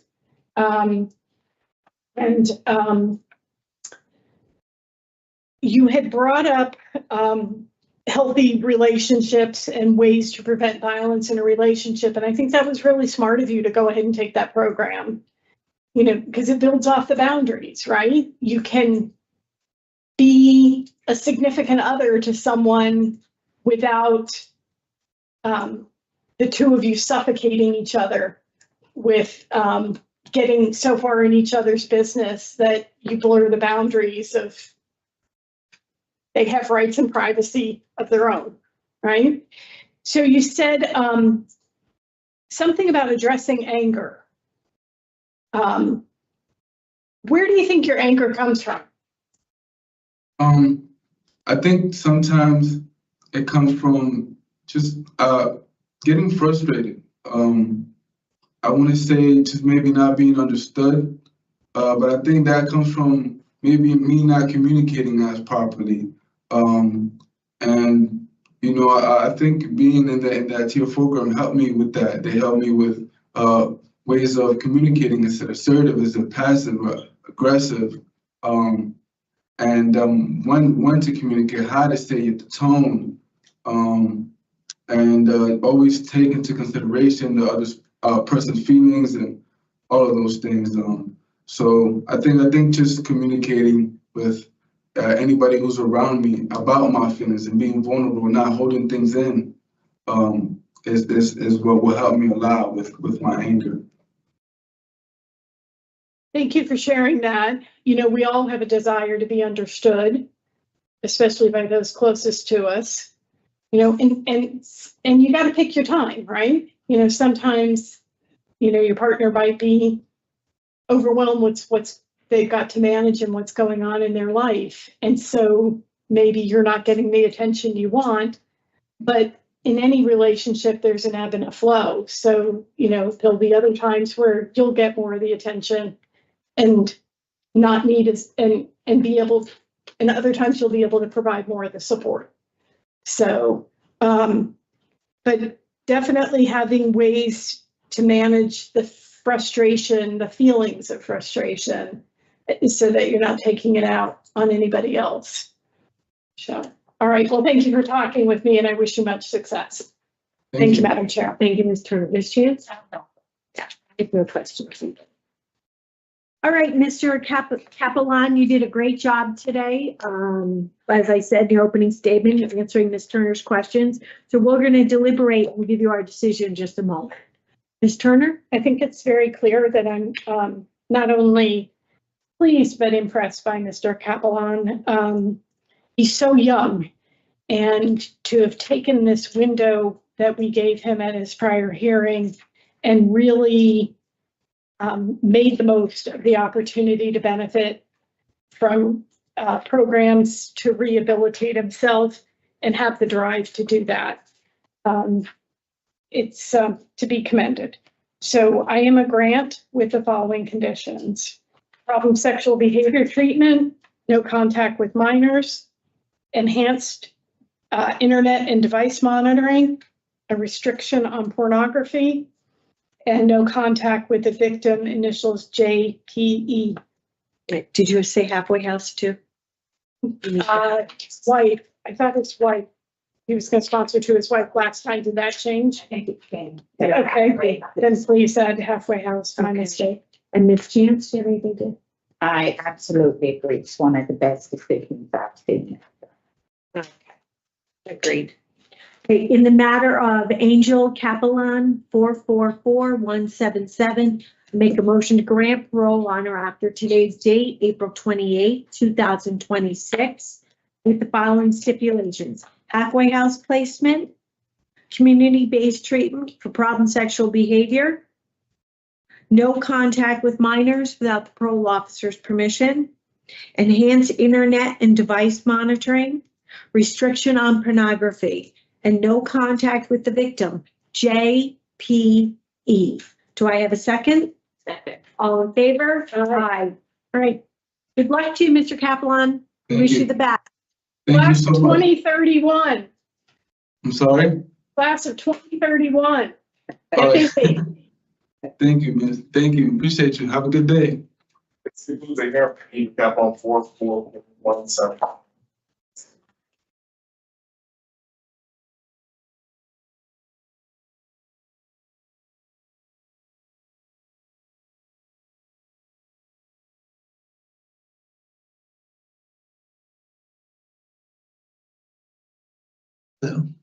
Good afternoon. Can I have your name, please? David George.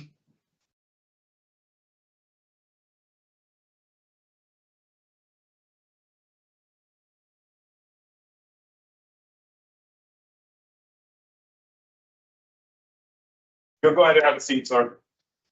Good afternoon. My name is Robert Williams. Today is Tuesday, April 28th, 2026, and this is the hearing of Connecticut Board of Parole. Following board members are present this afternoon.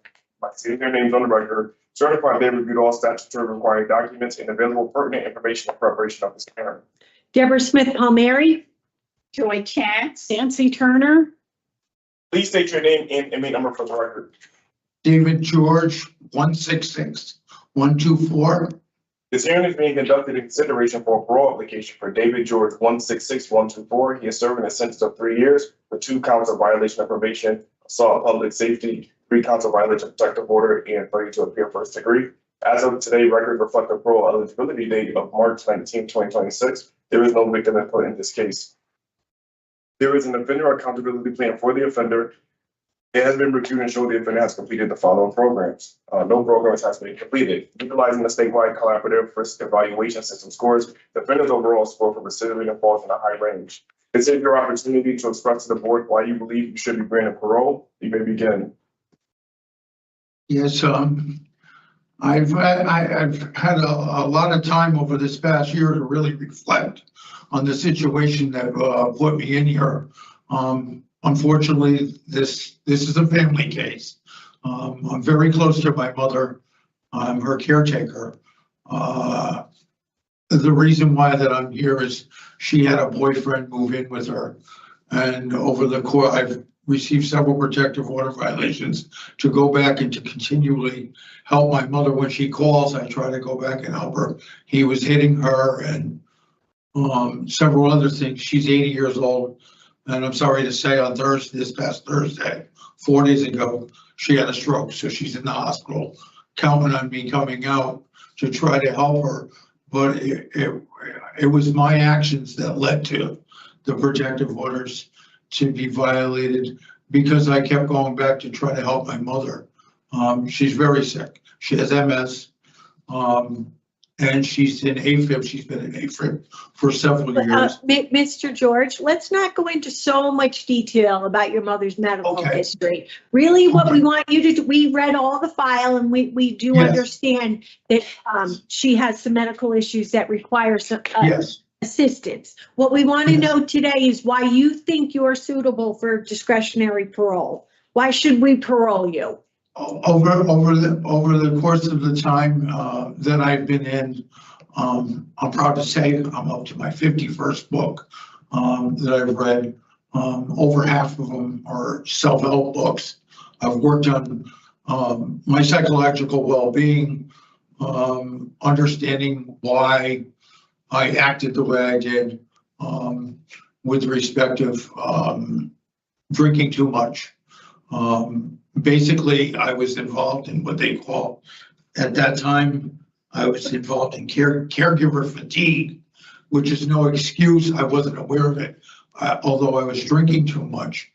While I was in here, the whole time I've read, I've done nothing but read on and on and on and try to figure out ways that the number one way that I can get better in my life is to eliminate alcohol altogether, which I'm proud to say, although I was put in here for several months prior to incarceration, 7.5 months to be exact. I went clean and sober. I had a drink now.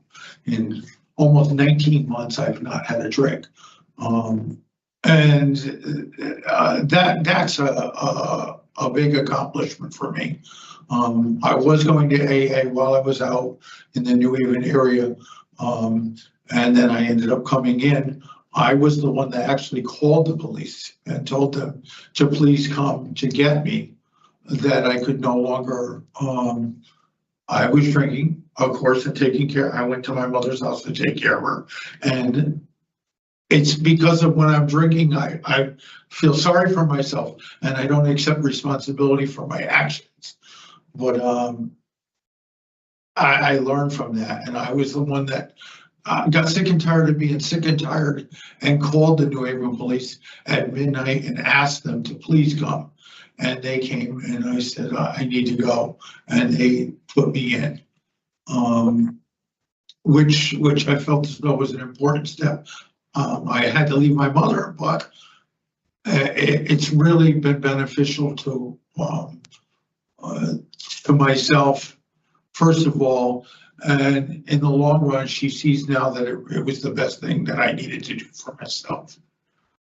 Okay, Mr. George, thank you for that. We'll ask you some questions, then we'll deliberate and give you our decision. Ms. Yes, Chan? Mr. George, I'm listening to you yes, ma'am. in your opening comment. I'm struggling with trying to figure out what you have said that would make you suitable for discretionary appeal. Yes. I did hear you say that you've been clean and sober for 19 months. Yes. That you were previously attending NA and A meetings when you were in the community. Correct. I took that my responsibility on myself to address my alcoholism because it wasn't working. My life was not manageable at that time. Although I've gained a lot of weight since then, I tried not to switch Mr. off. George, okay, I'm gonna stop you But there. And I feel better. Okay. Yes. You have addiction services on your OAP, Yes. Yes. and you have not taken an addiction services program. Ma'am, I've been waiting, and I will specifically be very honest with you, for over my entire incarceration from day one, I've been waiting for addiction services referral. Meetings at the facility? They do not. They do not. I've written, here they do. When I was at McDougal, I was not able to get But in. I'm asking you And I where wrote you here. are now. Here, they claim that I'm on a list. They claim I'm AA and NA meetings? I believe they have, I've never heard a meeting called here yet. However, I've only been here since February 27th. I don't know if they do or not. I've written over and over and over and over to addiction services here. And they claim that I was on a list. I was I've been on a list for my entire Mr. George, can I just stop you there for a minute? Yes, yes. You are probably on a list for programs. But in addition to the programs, they have NA and AA meetings at the facility that you can participate in. I would have loved to participate. I've never even heard a program called, not for NA or AA ever. And I pay attention. I've never even seen another inmate go to an NA or AA meeting here. I've only been in 2 units, though. I came in an intake unit when I first came here. And then they moved me over to this building 3A about, I don't know, 6 weeks ago. And the only thing I have on my OAP, they did a classification, an OAP review here, and they took me off anger management. It said removal from anger management. I was on that at McDougal. They gave me a removal. I don't know why it says removal, and it was by Parole and Carl Robinson. They removed me from anger management, and they said you're still on the voices list. I tried to write the girl that does voices, and she wrote me back and said that I am on a list. I do not need to write her for anything, that I'm on the waiting list for. Mr. George, you are repeating yourself. You've said that over and over again. Yes, ma'am. Yes, ma'am. My concern is today, yes, you have a high drug score of 5. You have a serious problem with alcohol.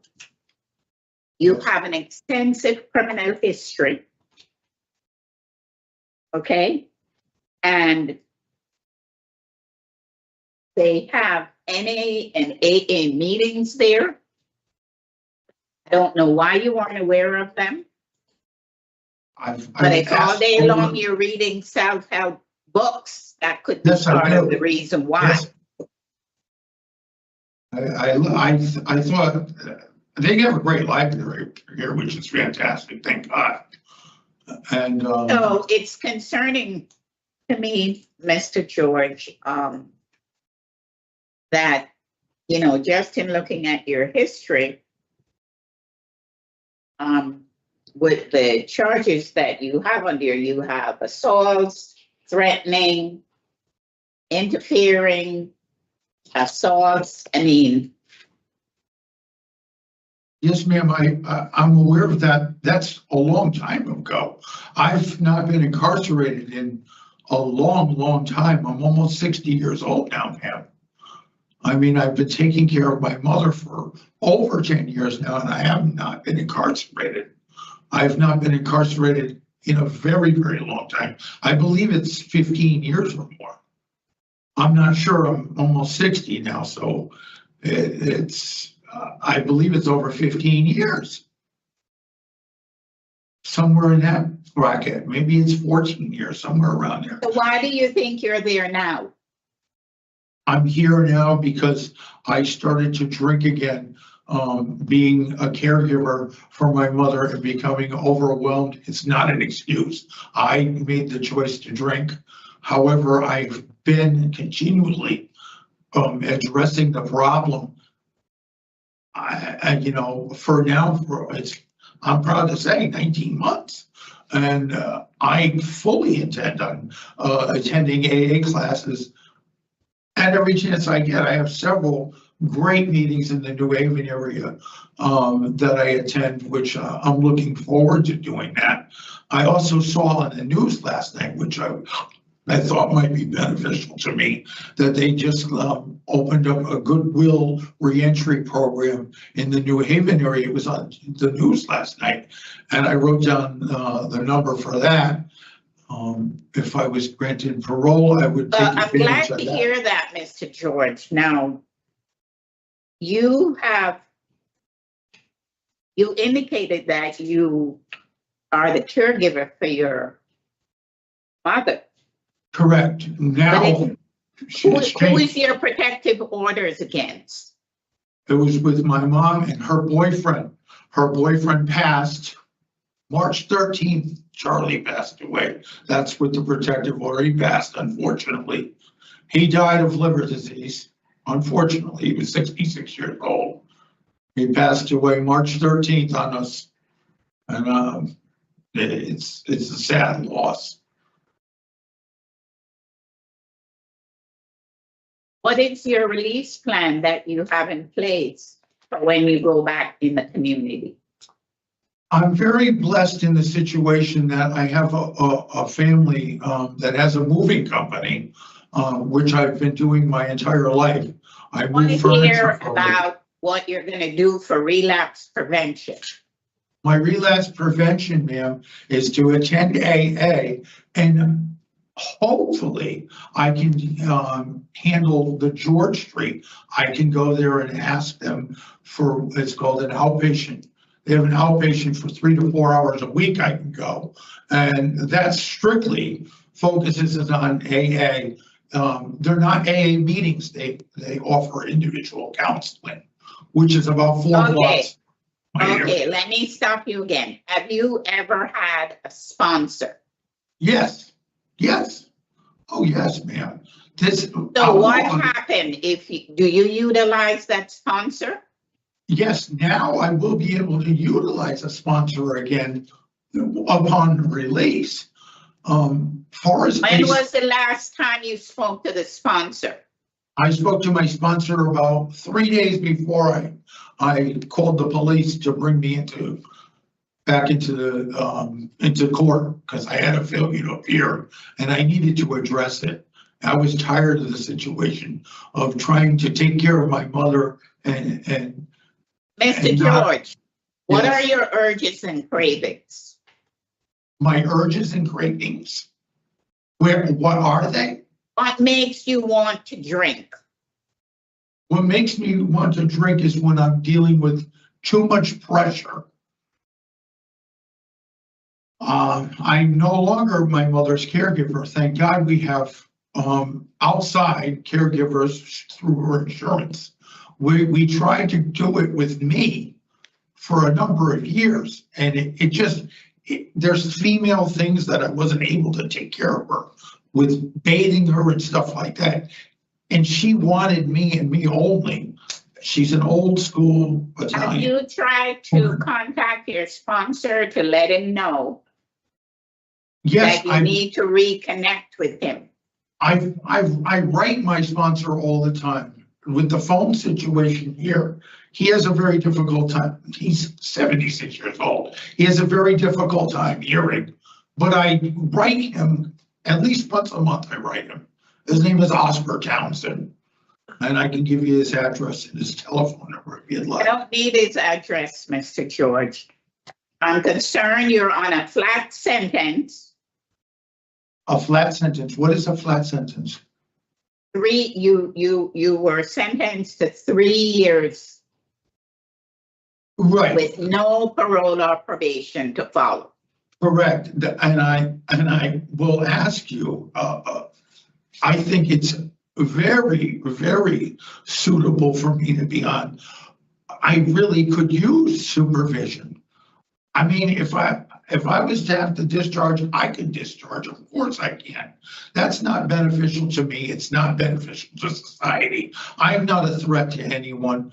I don't hurt. I don't go out and hurt people. Why did they give you a flat sentence? Because I was under what they call a cap, man. A cap. Because of the protective order violations, it's called a cap.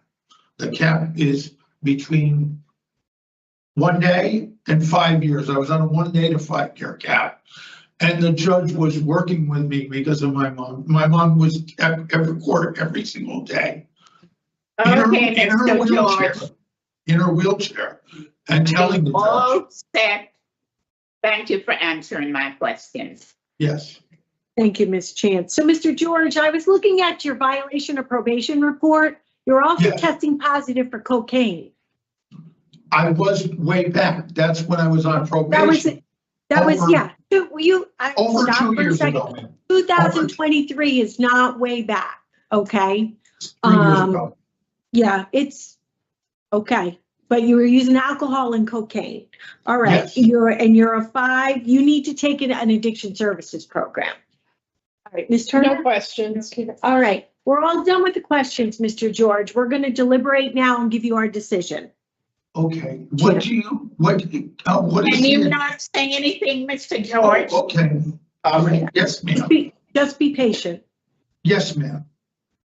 So Mr. George has a drugstore. The last time he was in an inpatient program, he did not complete it because I looked it up. He has a problem with not just alcohol, but cocaine. And so addiction services on his OAP. He says he's on a list. They have NA and A meetings there. He does not attend. Mr. George does not appear suitable for discretionary parole today.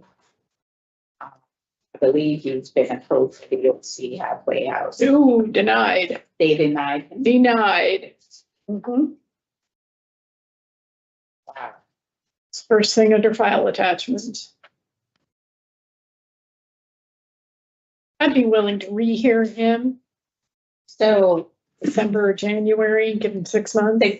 I was just gonna say 6 months is what I could give him to do a rehear for an addiction service program. It's a gift. So I would agree, but it is a gift. He's blatantly not addressing his substance abuse and just. He seems very naive about the power. Thank you. Of the alcohol and the cocaine, and how it's driven his poor decisions and behavior. Yeah, and this using his mother as an excuse for his alcohol use is really hard to listen to.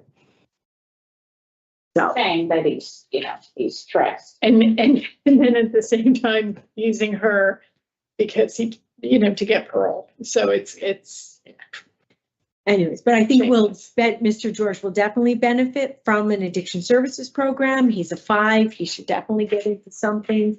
So we'll hear him in 6 months, which is. Can we say December 12, 2026?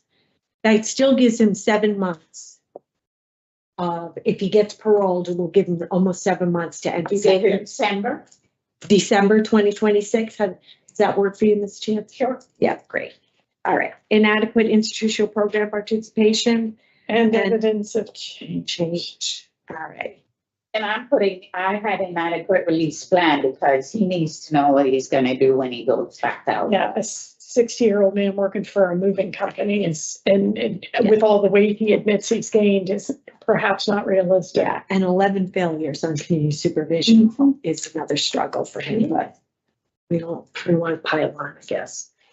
All right, in the matter of David George, 166124, there's a motion to deny discretionary parole for the following reasons. Inadequate evidence of offender change, inadequate institutional program participation, inadequate release plan. Do I have a second? Second. In favor? Aye.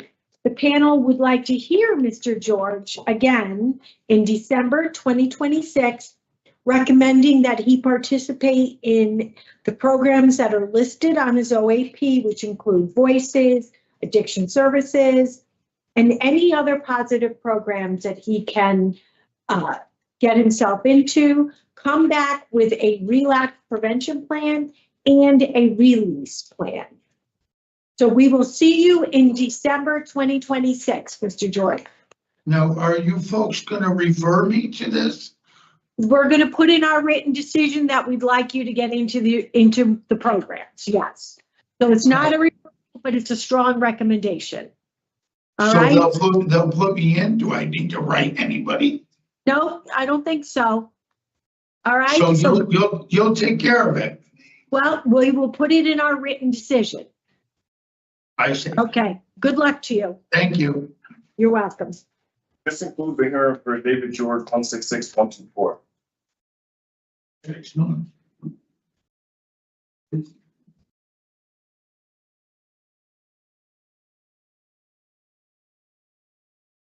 Good morning, good afternoon, ladies. Good afternoon. You can have a seat. You can have your name, please. Okay, Angel Candelario, All right. Couple minutes, right? We'll get started. no problem, patient.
Thank you, Mr.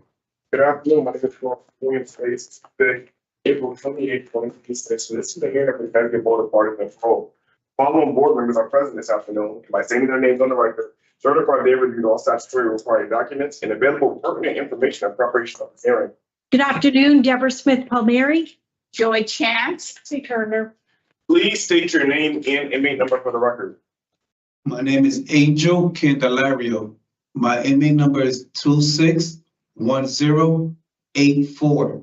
This hearing is being conducted in consideration for a parole application for Angel Candelario, 261084. He is serving a sentence of 10 years, execution suspended after 3 years with 3 years of probation for sales of narcotics. As of today, records reflect the parole eligibility date of December 18th, 2025. There is no victim offender in this case. There is an offender accountability plan for this offender. It has been reviewed and shows the offender has completed all programs. No programs have been completed. Utilizing the statewide collaborative offender risk evaluation system scores, the offender's overall score for recidivism falls in a very high range. This is your opportunity to express to the board why you believe you should be granted parole. You may begin.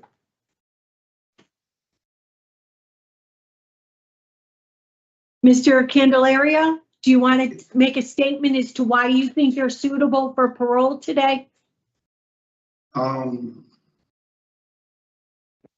Just to say, I ain't write nothing, so I'm just gonna be sincere about anything. For me to get granted parole, miss, before I even say why I would like to get granted parole, I need a help. This is all I could think about sitting outside.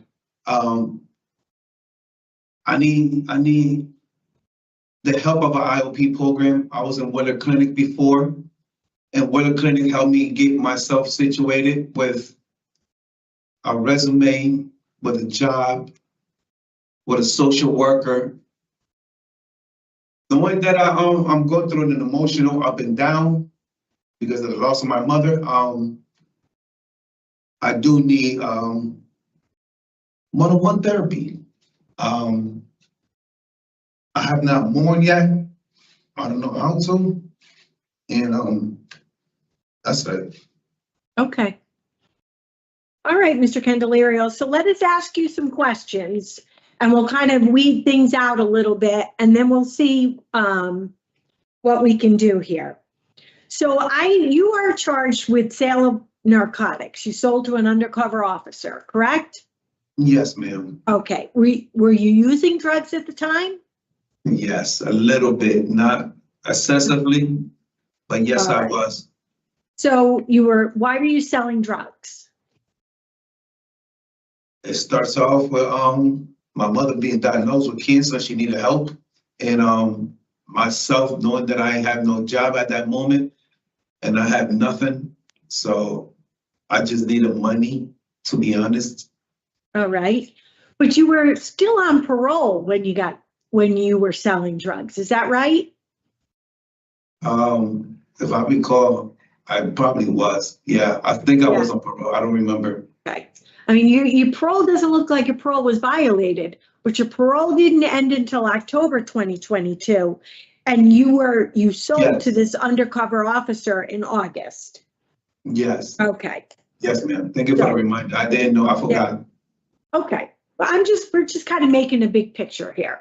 All right. You've also had quite a few opportunities to be on community supervision, 13 times. And only 3 of them you were able to finish without a violation. So, you're here today, you're asking for some help, you're asking for parole so that you can get services. But why are you struggling in the past? You have not done well before. Why would you do okay this time?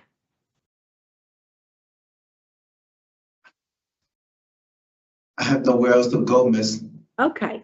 Okay. Truthfully, I am so homeless, miss. I don't even know how to even explain the homelessness I am right now. Okay. Well, parole can help you out with a halfway house, can also help you out with services. But before you can really go in the community and hit the ground running, you really need to participate in some treatment at the facility. You have addiction services on your OAP, but you haven't done that. You haven't been able to do that. Looks like you're on the waiting list for everything. All right. For everything, yes. All right. Your end of sentence is not until a year from now. Correct. So, there's not a lot that I think we can talk about. You've got a couple of disciplinary reports. One was just 6 months ago for having Pruno. So clearly you're still struggling. I don't know what my colleagues,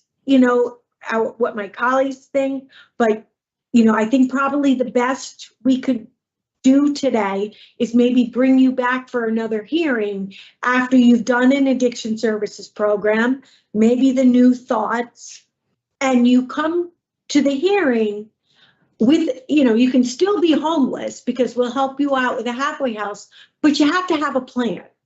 You have to have done some work on maybe what a relapse prevention plan looks like. True. What kind of employment you think you could get in the community. You have to be able to come with some ideas of how you can be productive and successful in the community. My plans, truthfully, miss, I would love to be placed in a halfway house. I don't want to just get a sponsor and go to my niece's house, even though it's a beautiful thing to help my family. But I know a halfway house will give me a little bit of stability. I need stability. I need to find me something that just. I just know I need clinicians. I need programmers. I need therapy. Okay. And, I need to open up the fact that I know that I'm still very emotional about the loss of my mother. I'm just lost. So, Mr. Candelario, we are very empathetic to the loss of your mom. I don't care how old you are or what the circumstances are. Anytime you lose a parent, it's heartbreaking. So we can understand that, and we're I want to say we're encouraged that you recognize that you need some services. Miss, I know I messed up. I hold myself accountable for every single thing that I've been doing. Well, I don't find it humorous. I just know that I need help. okay. And finally, for being, it's sad to say that I'm 45 years old and I'm asking for it now, but I need every single help that is possible. I don't want to be like, I don't care if y'all say y'all go home tomorrow. I don't see fit. I'm not ready. Okay. I know I need help. And because I know that the biggest problem for myself being on the streets and not having a home or a place to stay, I have the habit of always turning back into selling drugs and being ignorant. And I don't need that. I don't care. I can't afford that no more. My health is just, it's little by little is withering away. Okay. All right. So Mr. Candelario, let me see if my colleagues have any questions, and then we'll talk about, what we think is in your best interest and the parole board in terms of whether or not you can come back for another hearing. You do have probation. Yes, So ma'am. there's another opportunity to be on supervision in the community, another agency that has programming to assist you. But people can give you all the assistance that they can. You have to accept it and, make an effort. Correct. So Ms. Turner? Mr. Candelario, when did your mom pass? October 3rd, 2 days after my court date. Well, that's hard. So I'm looking at your history, and back in March of 2022, the board granted you discretionary parole. Ms. Chance was on that panel. Yes, I remember. And, okay. And when I read the summary, you hadn't taken any programs then either. Do you know the concept of malpractice? Please explain to me. They use it in the medical setting when doctors fail to treat a patient appropriately with the care that they need. So the way I feel about the decision today is if we paroled you today, that would be malpractice. Because as you yourself say, you're not ready.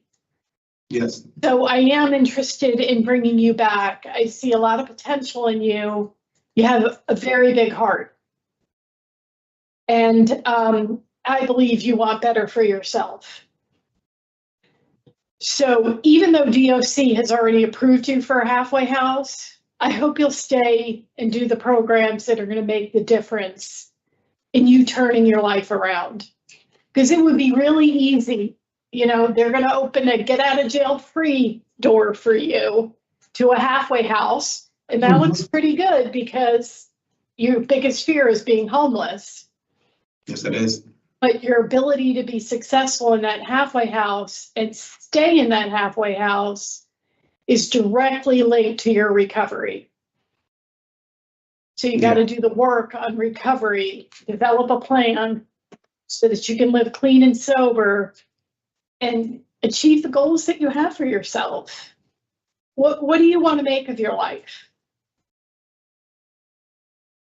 Sometimes I be thinking I'm too old right now to even. Don't say that. I'm quite older than you, and I still have goals. No. The way that things is looking for me, and I'm constantly seeing the same people in and out of jail, I would like to be an advocate somehow for us men that somehow I could change that, do something. And I know that I need a job and I need a roof over my head. And those are the two major things that I know I could keep.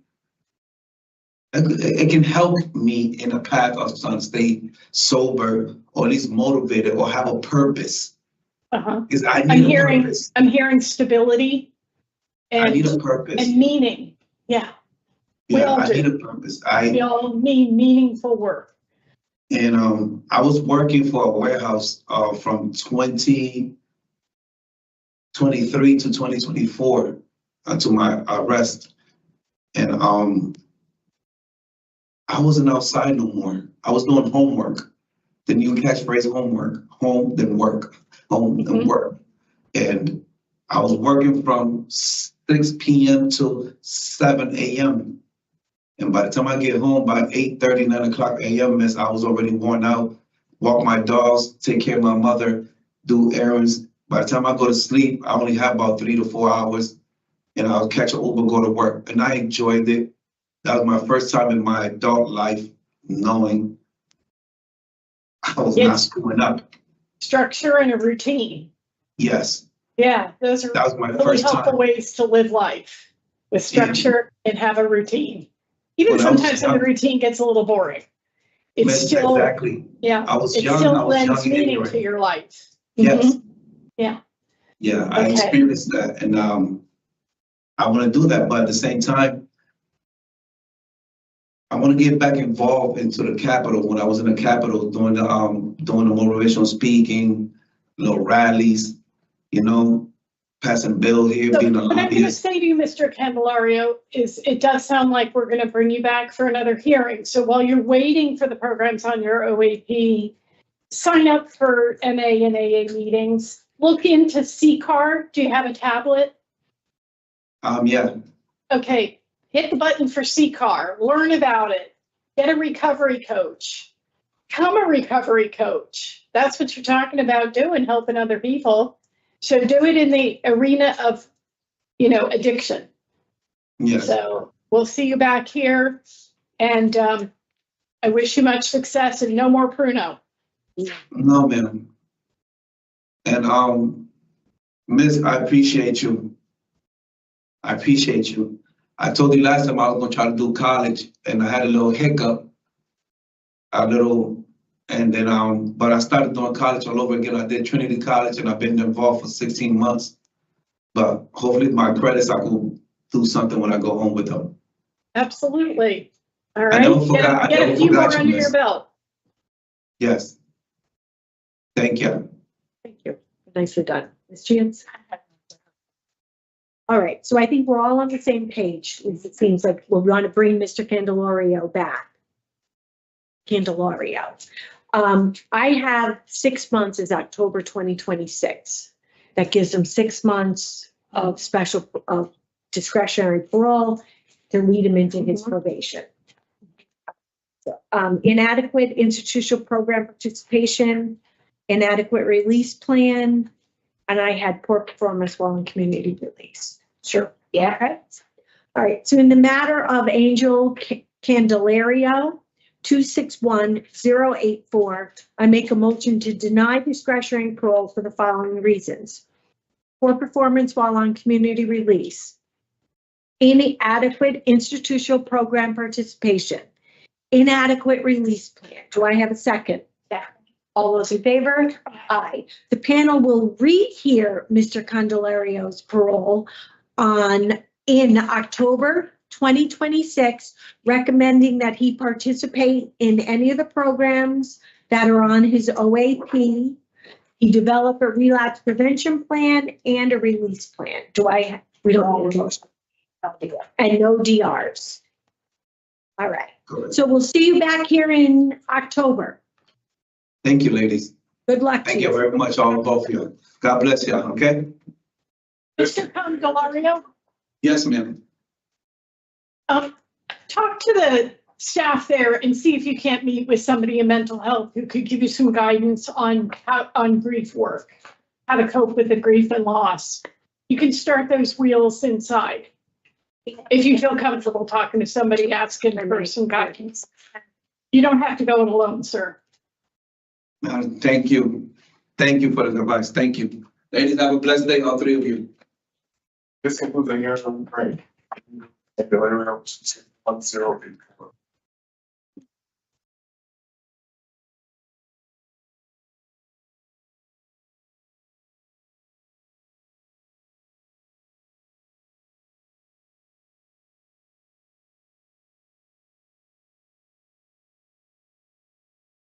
Have your name, please?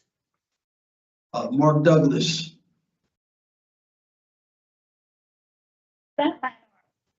On both.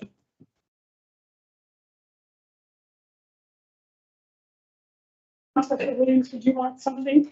Oh, no, thank you. I'm good. Thank you. I appreciate it. Good afternoon. My name is Parole Williams. Today it is Tuesday, April 28th, 2026. This is the hearing of the Connecticut Board of Pardons and Parole.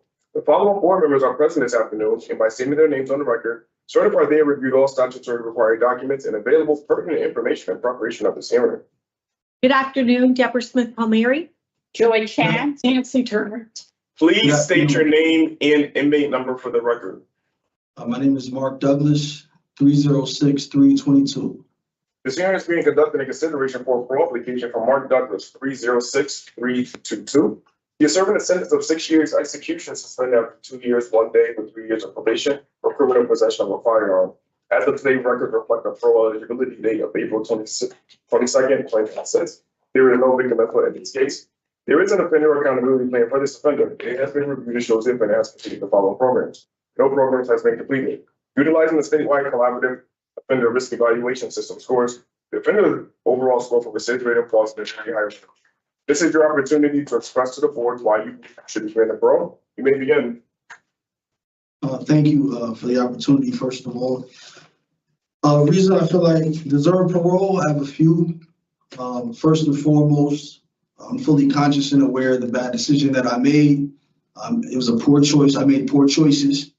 It's cost me a lot over the past couple of years.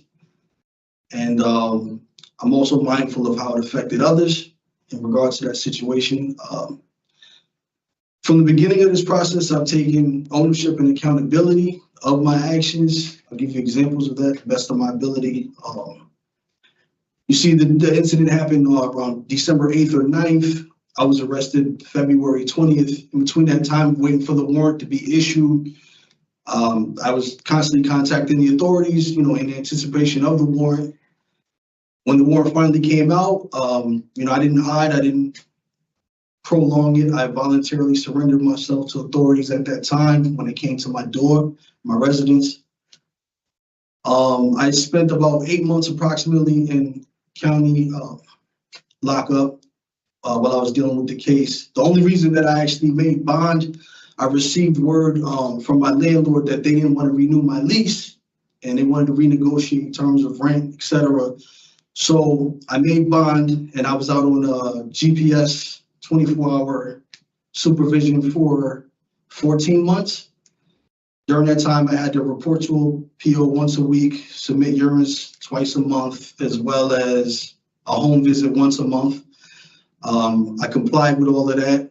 I had good reports throughout that process. No police contact, no new arrests. And I also worked 2 jobs during that period of time. I attended my MASH-SID and I kept up with my mental health treatment because I have a doctor outside in the world that I see strong health and wellness. Upon sentencing, December 10th, I surrendered myself again. I didn't run, I didn't hide. I came in and since serving time from that point, I've done everything I could possibly do to keep myself out of trouble. No DRs. I've inquired into programming since I got to this facility. So I understand how crucial the OAP is. From the time I got here in January, I wrote for the vocational programs. So I have a license, I'm interested in CDL. I filled out the application. I didn't really receive word back about anything about that yet. February 11th, when I got to a new dorm, I wrote to the counselor, said I have 2 years, 1 day sentence, 0 DRs. I have signed terms and conditions of paperwork for community release, but I don't have an OAP as of yet. I've only been here approximately 2 weeks, but I know the OAP is crucial to my release and I'm eligible for parole in April. I'm just writing to find out if anything, whatever I have to do to fulfill those requirements.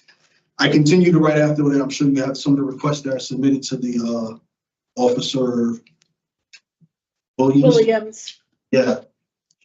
So that's one reason I feel I deserve parole. Second reason I feel I deserve parole is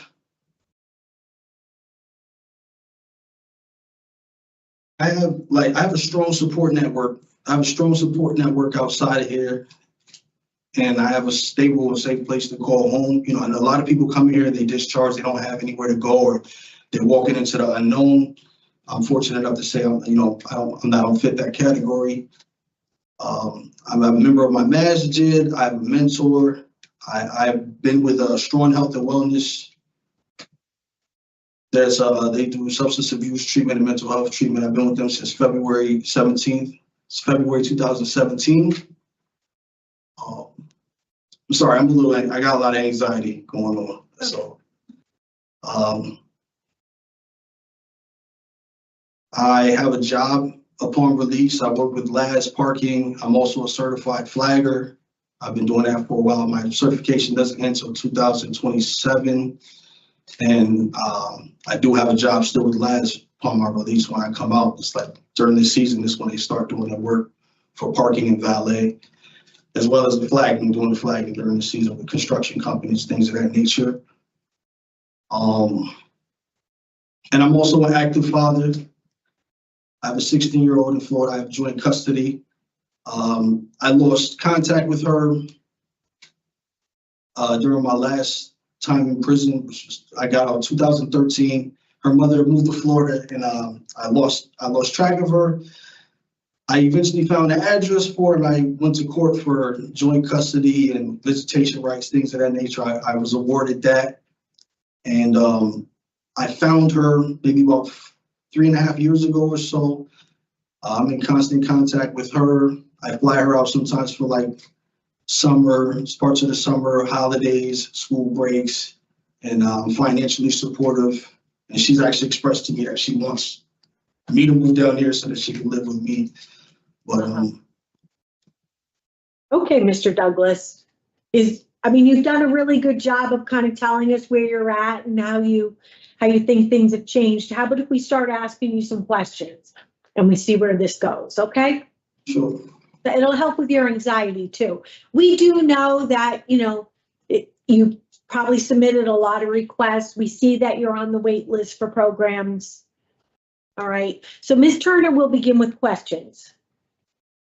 So, Mr. Douglas, you did a good job of outlining the positives, that you stepped up, you took responsibility, you didn't run and dodge and hide from the authorities, and here you are now on a sentence that makes you parole eligible, and you're a little bit past your 50% date. So the other part of the equation that we look at is, your record. And you have 16 convictions and a 20-year criminal history. You score very high for your risk to reoffend, and you've been afforded 5 opportunities under supervision in the community, and you've never been successful. And now you're here on a gun charge and haven't taken any programs. You do have 0 DRs, which is positive. How are you spending your time inside? Well, I wanted to address what you just mentioned about the supervision. I successfully completed 3 years of probation upon my last release in 2013. You haven't escaped in 2013, so that doesn't hold. Can we move on, please? How are you spending your time in the facility? Well, I attend Islamic studies. I'm constantly doing physical maintenance. I do take time to talk to some of the younger inmates, the ones that are in their 20s, like especially if they're Muslim, because I hear a lot of them talk. I'm sorry. Physical maintenance, is that you exercise? Exercise. Okay. Exercise. All right, and then you talk to the other inmates. Are you reading books? Are you attending NA meetings? What are you doing with your time? I've attended NA prior to being in this facility, but I've been making plans since December up until this point now, as far as what I'm going to do upon release. And I do talk to other inmates that like the younger ones, because I hear them talking about guns a lot. And I basically just express to them, like, don't wait till you're my age to figure out this isn't the life that you want to live. I try to speak some life into them, the ones that I can actually talk to. All right, have you volunteered at any jobs in the facility? Are you helping clean the showers or something that might get you a job? I was the dietitian in Whaley Avenue for about 2 months, and then they transferred me to Carl Robinson. They took my job once I got here. I wrote for detail jobs, and I do help out in the dorms when I'm able to. Like you can help out with laundry. You can help out cleaning up the bathrooms. I clean up some of the dormitory areas around my space. If they allow you to get a broom or something like that. But I've written for jobs twice since I've been here, as well as the vocational program. I just haven't received one yet.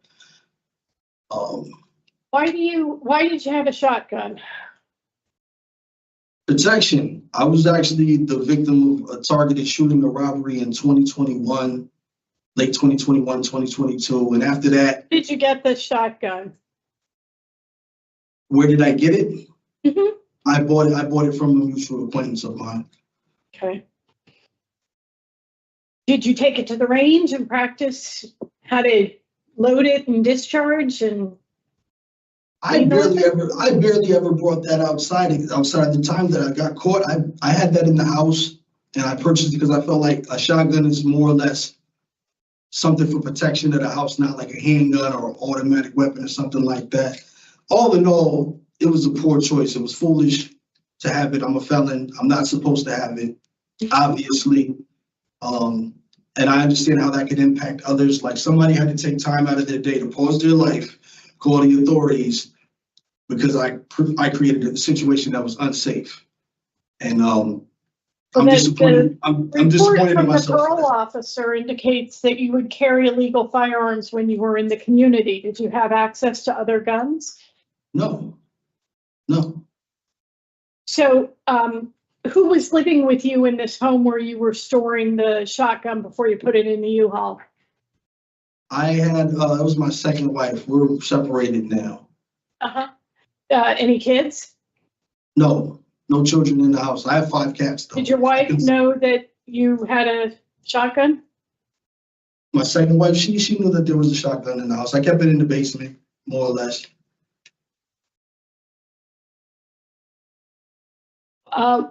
When you were shot in 2020, was it in the street?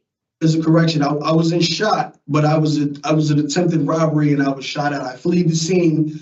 My car was shot at multiple times and I crashed the car. I was slightly injured, but I didn't have the shot. You were out in the street. Were people targeting you? Yeah, it was an attempted robbery. Because you were a drug dealer? Why would you be targeted for robbery? No, in 2021, I was actually selling Jordan sneakers. I had a distributor out of California, another Muslim brother that I'm connected to. He was shipping me the sneakers wholesale, and I would sell those out of my trunk. And I also had a Muslim brother who had an auction license, and I was engaged in selling vehicles as well. I was not selling drugs or narcotics. I've actually been working most of the 10 years that I've been free of incarceration, working regular jobs. I don't sell drugs. So people were trying to rob you of your sneakers.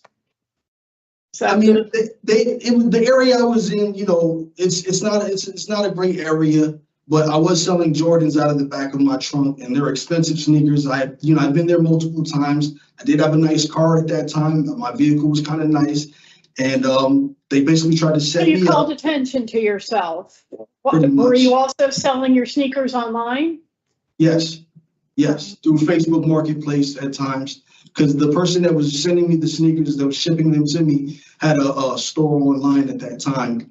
But I guess like everything got messed up with the cargo ships, and he stopped sending them to me after a while, which I didn't really want to engage in it after all of that happened to me anyway. And so I actually started working jobs after that. Did you report that incident to the police?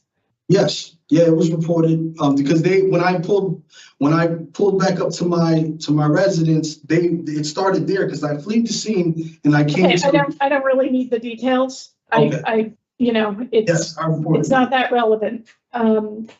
So what do you think you need to be successful out in the community? I need to get back on track.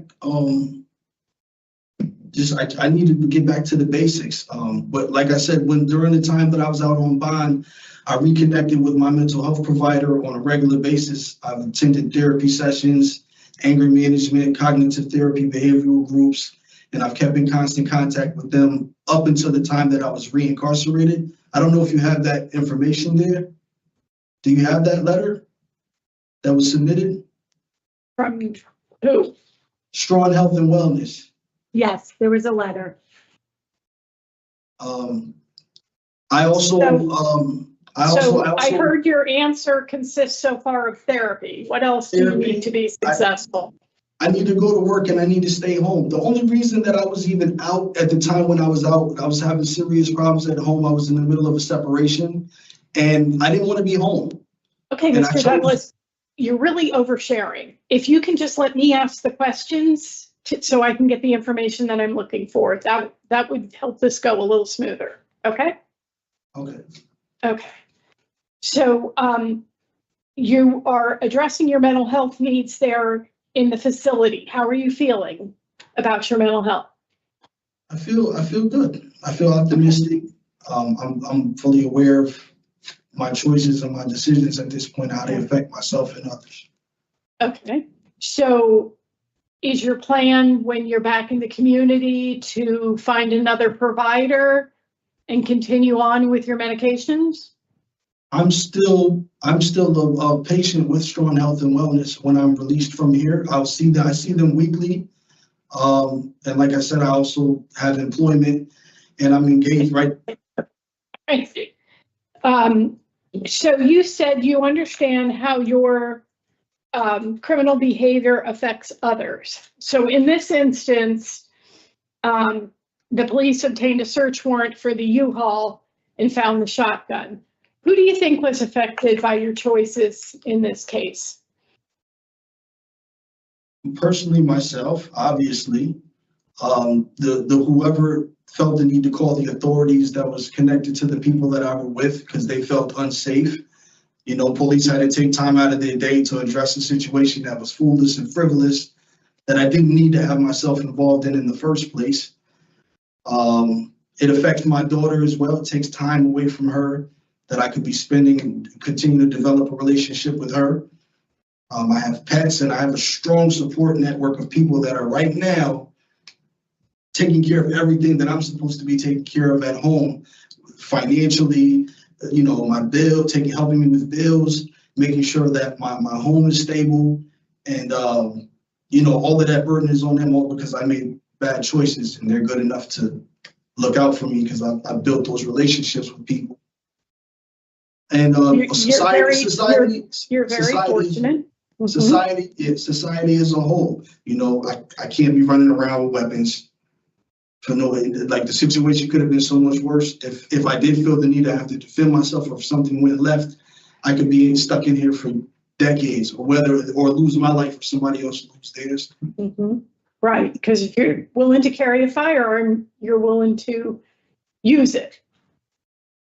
You have it for protection, you know.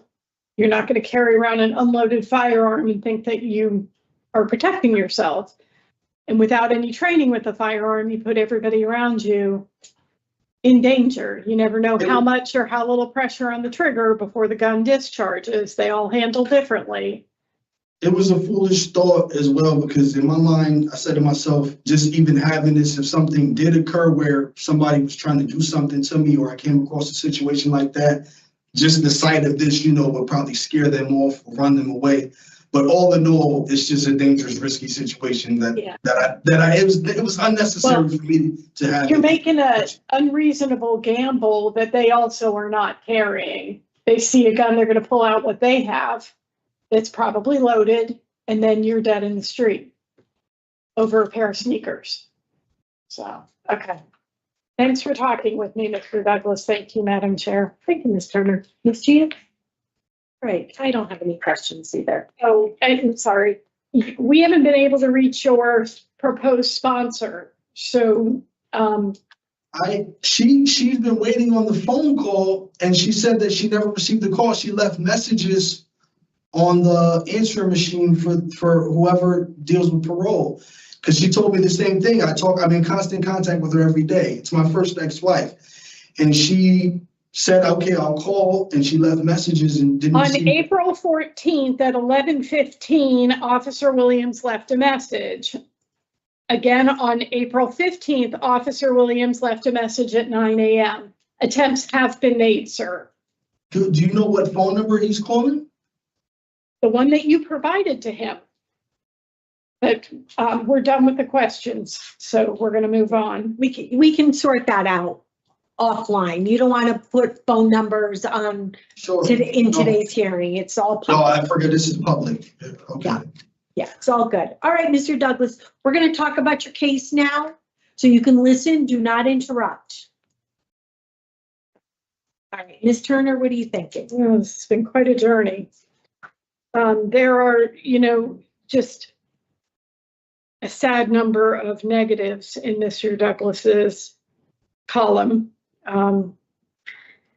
He has been approved by DOC for halfway house, and apparently he needs one because his sponsor hasn't been reached. The last treatment program he took was 15 years ago. He's done well with no DRs, which is, pretty much the best thing he has going in his favor. He has the deadly weapon offender registry to follow, wants to, it just, all eyes will be on him. He's got a big obligation with them. So we're looking at, a 10-month, 10 months discretionary parole supervision before he begins 3 years of probation. And I'd like the higher level of oversight. Okay, so I'll take that as a grant. All right, and Ms. Chance? He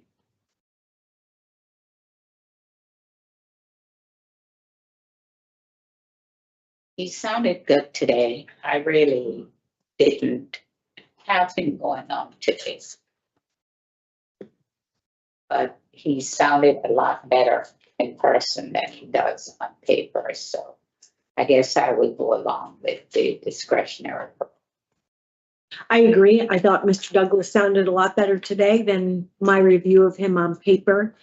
I do note that he has not been successful on community supervision. Maybe this will be his opportunity to get 2 successes in his column, parole and probation.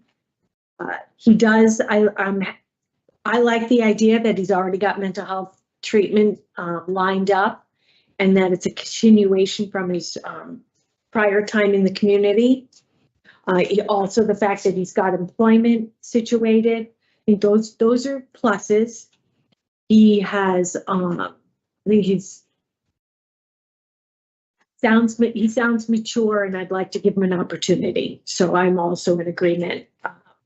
Do you see any of that employment verified? No, he says he can go back to labs, but there's nothing in there. Okay, so he didn't get us a letter. So he didn't, there was no letter. No. Okay.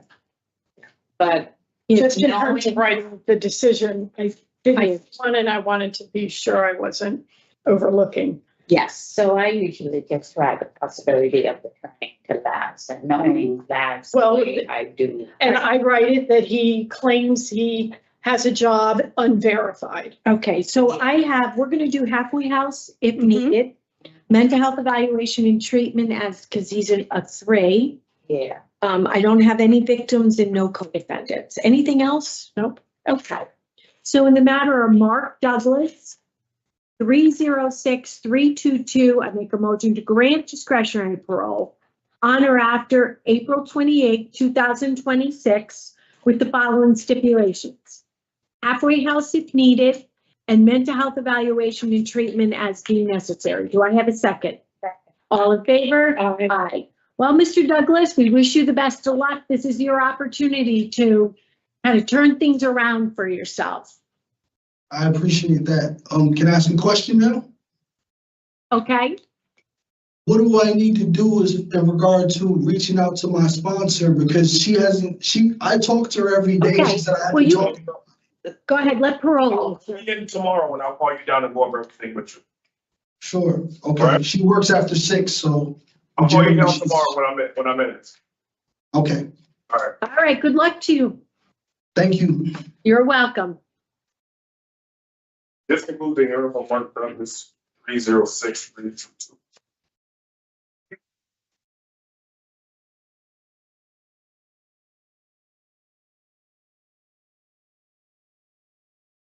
Way to go. Good afternoon. Can I have your name, please?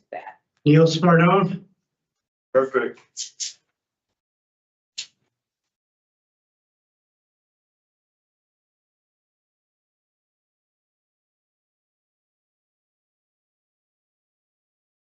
Thank you for seeing me, by the way. Good afternoon. My name is Parole Williams. Today is Tuesday, April 28th, 2026, and this is a hearing of the Connecticut Board of Pardons and Parole.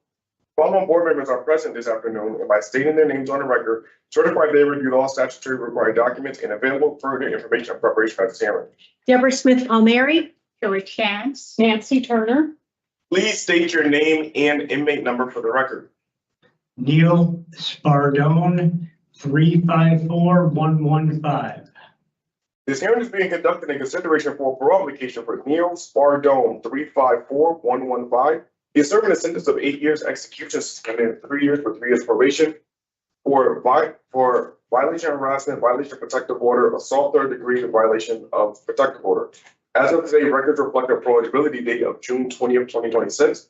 There is no victim input in this case. There is an offender accountability plan for this offender. It has been reviewed and shows the offender has completed the following programs. No programs has been completed. Excuse me. Utilizing the statewide collaborative offender risk evaluation system scores, the offender's overall score for recidivism falls in the moderate range. This is your opportunity to express to the board why you believe you should be granted parole. You may begin. I'm sorry, so why I believe I should be granted parole. I know I haven't gotten my programs done. They haven't enrolled me in them. I've been waiting to go into them. I've been here. I have no tickets. I've done everything that they've asked me to do. I'm also waiting for surgery, which they're not allowing me to get in here because UConn says that my hands are too extensively damaged at this point for me able to get it. I have Dupuytren's contraction, and every day they get worse, and I'm waiting to get surgery done on them, which is one thing as soon as I got out, I'd like to get done. But UConn denied me, saying it was too expensive at this point to get done while incarcerated. Okay. All right. So why else do you think you deserve, why do you think you should be granted parole? Other than that, I mean, I've been doing good. I want to get back out into the world, continue my life, get back to work, do everything the way I was. All right. Okay, Mr. Spardone. So we're going to ask you some questions and we'll kind of flesh out a little bit more about what's going on. All right. And then at the end of our questioning, we'll deliberate and give you our decision. No problem. All right. Ms. Chancellor will begin with questions. Mr. Spardone. So I'm having a few issues here that maybe you can help me out with. So you denied committing the assault third. Yes. You said it was the victim's boyfriend. Yes, at the time we had broken up, and he had known that he had actually started beating her after I left, and he had known that the protective order was in place with me already. So when the cop showed up, he said it was me. Okay, I got that. Then what happened was the victim said that both of you were arguing about money. I was never even in town. That you owed her, and you punched her 3 times or 3 to 4 times in her face. I've read the report. She also tried going to court to combat that herself. She even had my mom. Okay, so why are you here today then? Because you're saying you didn't do. Because I violated the protective orders prior to that by being with her. So just because if I was to take that all the trial, they would have found me guilty for being with her prior to that incident. I violated being with her a couple times. We were living together. I was her ride. She had cancer. I was trying to provide her. I got it. So your OAP says you have addiction services because your substance abuse score is 4, because you are using heroin, crack cocaine. Yep. And according to your PSI, you also have a history of fentanyl and oxycodone. Yes, I take methadone. I'm in the methadone. So, yeah, and you were, I'll get to that because you were in the methadone program at the counseling center in Waterbury. Yes. Okay, so you haven't done an addiction services, you have not done domestic violence, but you have a job assignment as a janitor. Yes. I've written to get into both programs. They've told me I've been on the waiting list, and that's as far as they've gone. They said, once I get invited in, I'll be let in. Okay, so as far as I'm concerned, Mr. Spardone, I do think that you need to take both programs. You did punch the victim in her face 3 to 4 times. When the police took the report, they saw the damage. Okay. Yeah.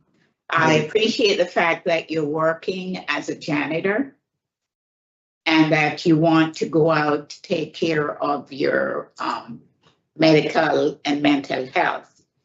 But, you know, you didn't do well on your last 2 community releases. And you do have a high drug score. And I would like to see you do an addiction services program so that you can come up with a good relapse prevention plan for when you go back out. My relapse prevention plan when I go back out is to continue on methadone, do IOP services out there, and get back to working. When I worked, I was clean for 7 years beforehand. I thought I read that the last time you were working at Mass Electric full-time for 2 months. Yeah, and then my car got totaled. And I was unemployed for 2 years before I got in prison because I was dealing with court. Okay. All right. Well, so for me, I don't have anything further to ask you. You're all set. All right. Thank you. And just to note, there was a protective order between us going the opposite way too, where she bit my hands. The victim has PTSD and TBI. Okay, Mr. Spardone, just like we don't want you to put your medical needs all over, you know, today's hearing, because it's not a private hearing. It's the same for the victim, okay? I see you're getting a little frustrated, but I just think, you know, it's privacy for both of you. Okay, all right. Ms. Turner, do you have any questions? No. Okay. All right. Ms. Chance, I heard you leaning towards a rehear. I would. I know he's sort of denying almost everything, but I do think that he needs to do an addiction services. You know, he says that he's been on the methadone, and he needs to have a little more support in terms of just using methadone. He needs to be doing some other additional in addition to that. I was thinking 6 months. That gives him a year to his around a year to his end of sentence date. Yes. Ms. Turner, are you on this same place or do you have other thoughts? I'm not interested in rehearing him. Okay. There's, you know, a lot of blaming and denial and minimizing coming out of him. I think the most important program he can take is a domestic violence program. Really just massively distorting the situation. Okay. And reason for denial? Inadequate institution and inadequate evidence. Under change? Okay. Did you have anything else? Okay. And are you good with October? Okay. So in the matter of Neil Spardone, 354-115, there's a motion to deny discretionary parole for the following reasons: inadequate evidence of offender change and inadequate institutional program participation. Do I have a second? Second. All in favor? Aye.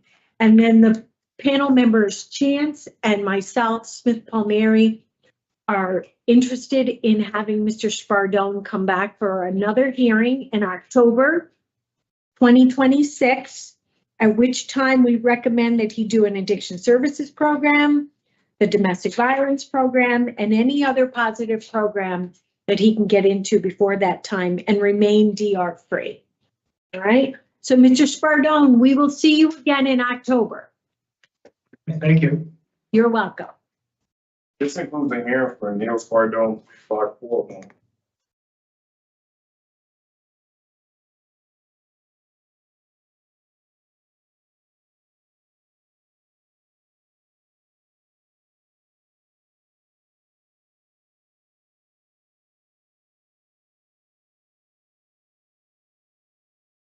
Good afternoon. Your name, please? Christopher Albert.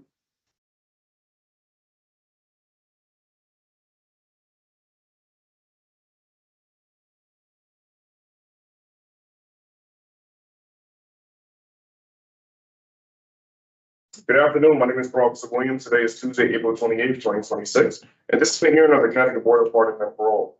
Following board members are present this afternoon and by stating their names on the record, certify they reviewed all statutory required documents and available pertinent information in preparation of this hearing. Good afternoon, Deborah Smith Palmieri. Joy Chance. Nancy Turner. Please state your name and inmate number for the record. Christopher Albert, inmate number 407852. This hearing is being conducted in consideration for a parole application for Christopher Albert, 407852. He is serving a sentence of 10 years, execution suspended after 4 years with 3 years of probation for criminal possession of a firearm and threat in the first degree. As of today, records reflect the parole eligibility date of August 14th, 2026. There is no victim info in this case. There is an offender accountability plan for this offender. It has been reviewed and showed the offender has completed the following programs. Voices, utilizing the statewide collaborative offender risk evaluation system scores. The offender's overall score for recidivism rate falls in the high range. This is your opportunity to express to the board why you believe you should be granted parole. You may begin. Yes, I have prepared a letter to read in front of you guys today. Good afternoon. Thank you for giving me the opportunity to be seated here before you today. I would like to begin by expressing my remorse and by taking full accountability of my actions and the choices I've made in the past that led up to me being where I am today.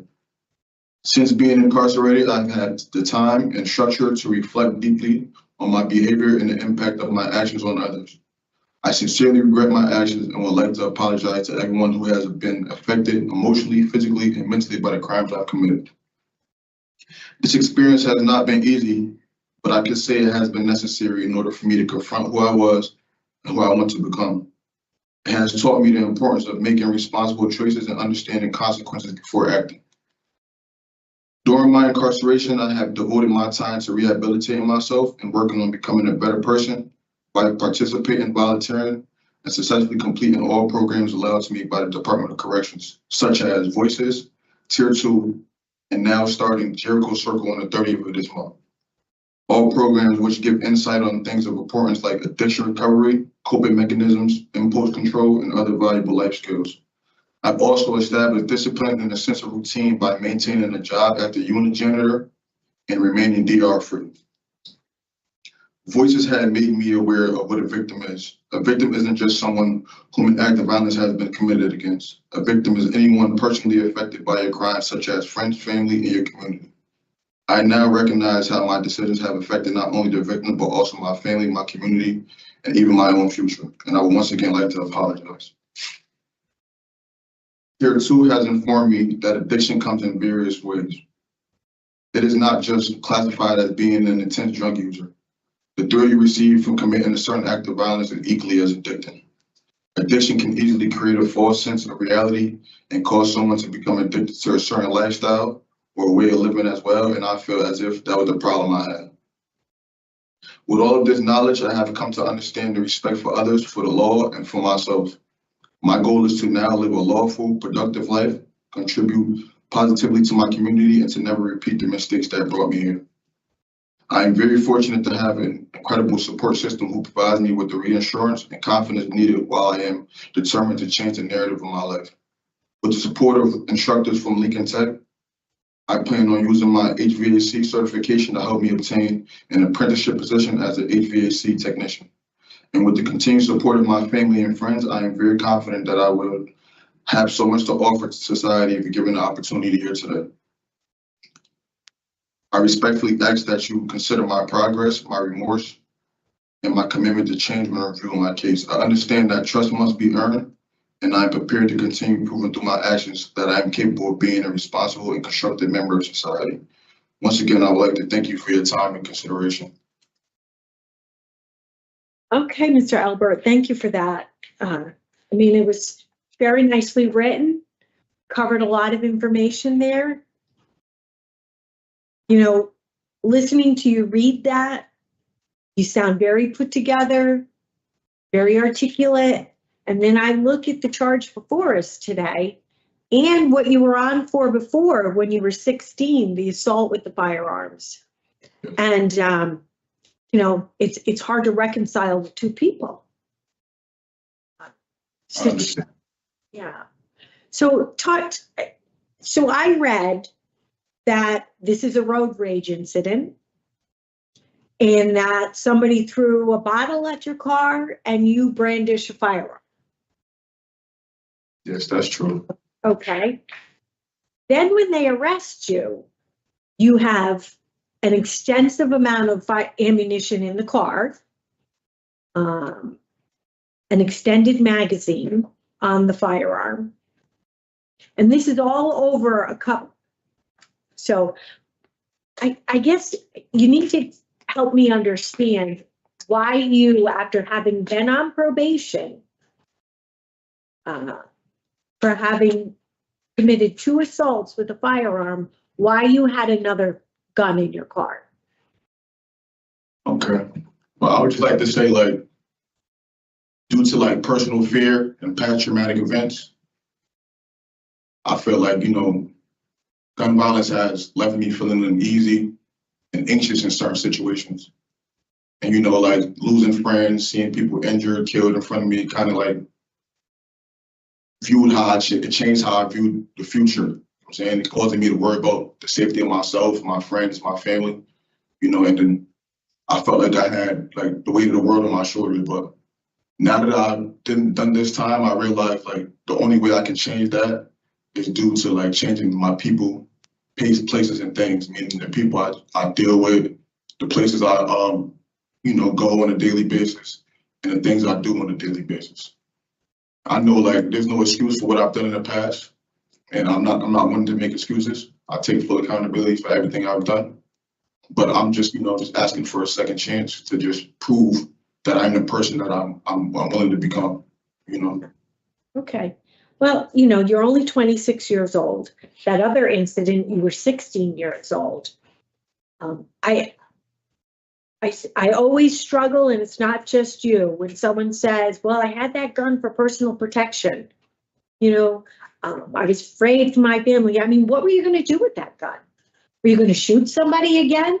Because then, you know, we're hearing you 30 years down the road because of a murder charge, right? And you wasted your whole life incarcerated.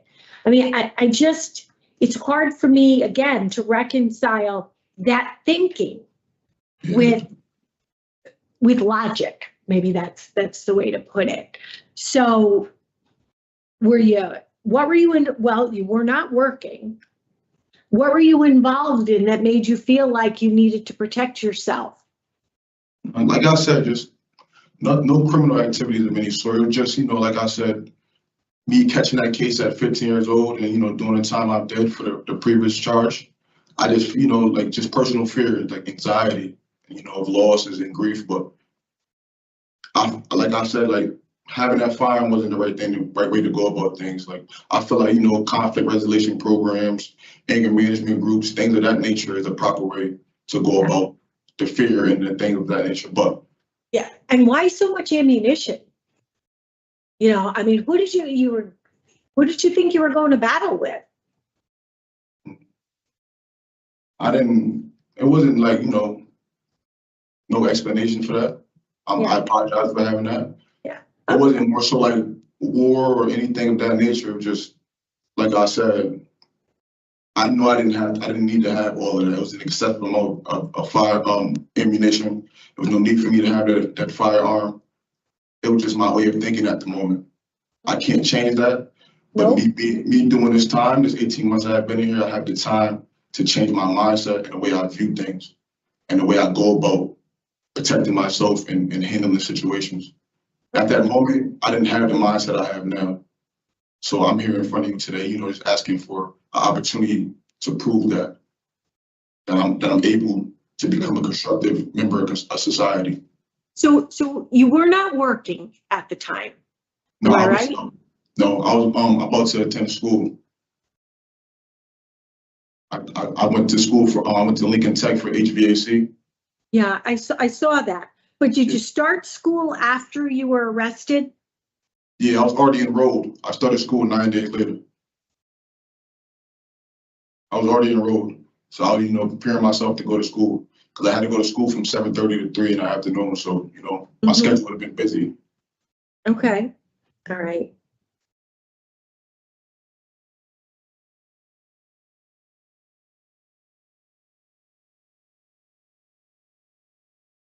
Okay.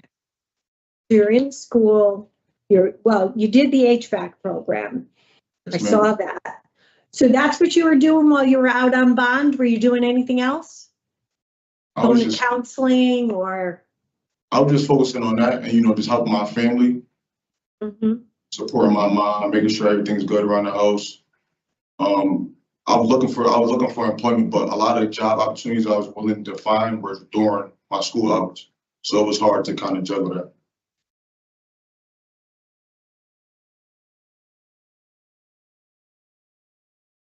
Okay.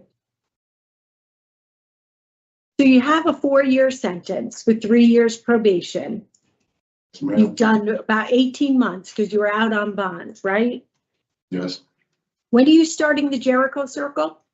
On Thursday. On Thursday. What do you know about the Jericho Circle?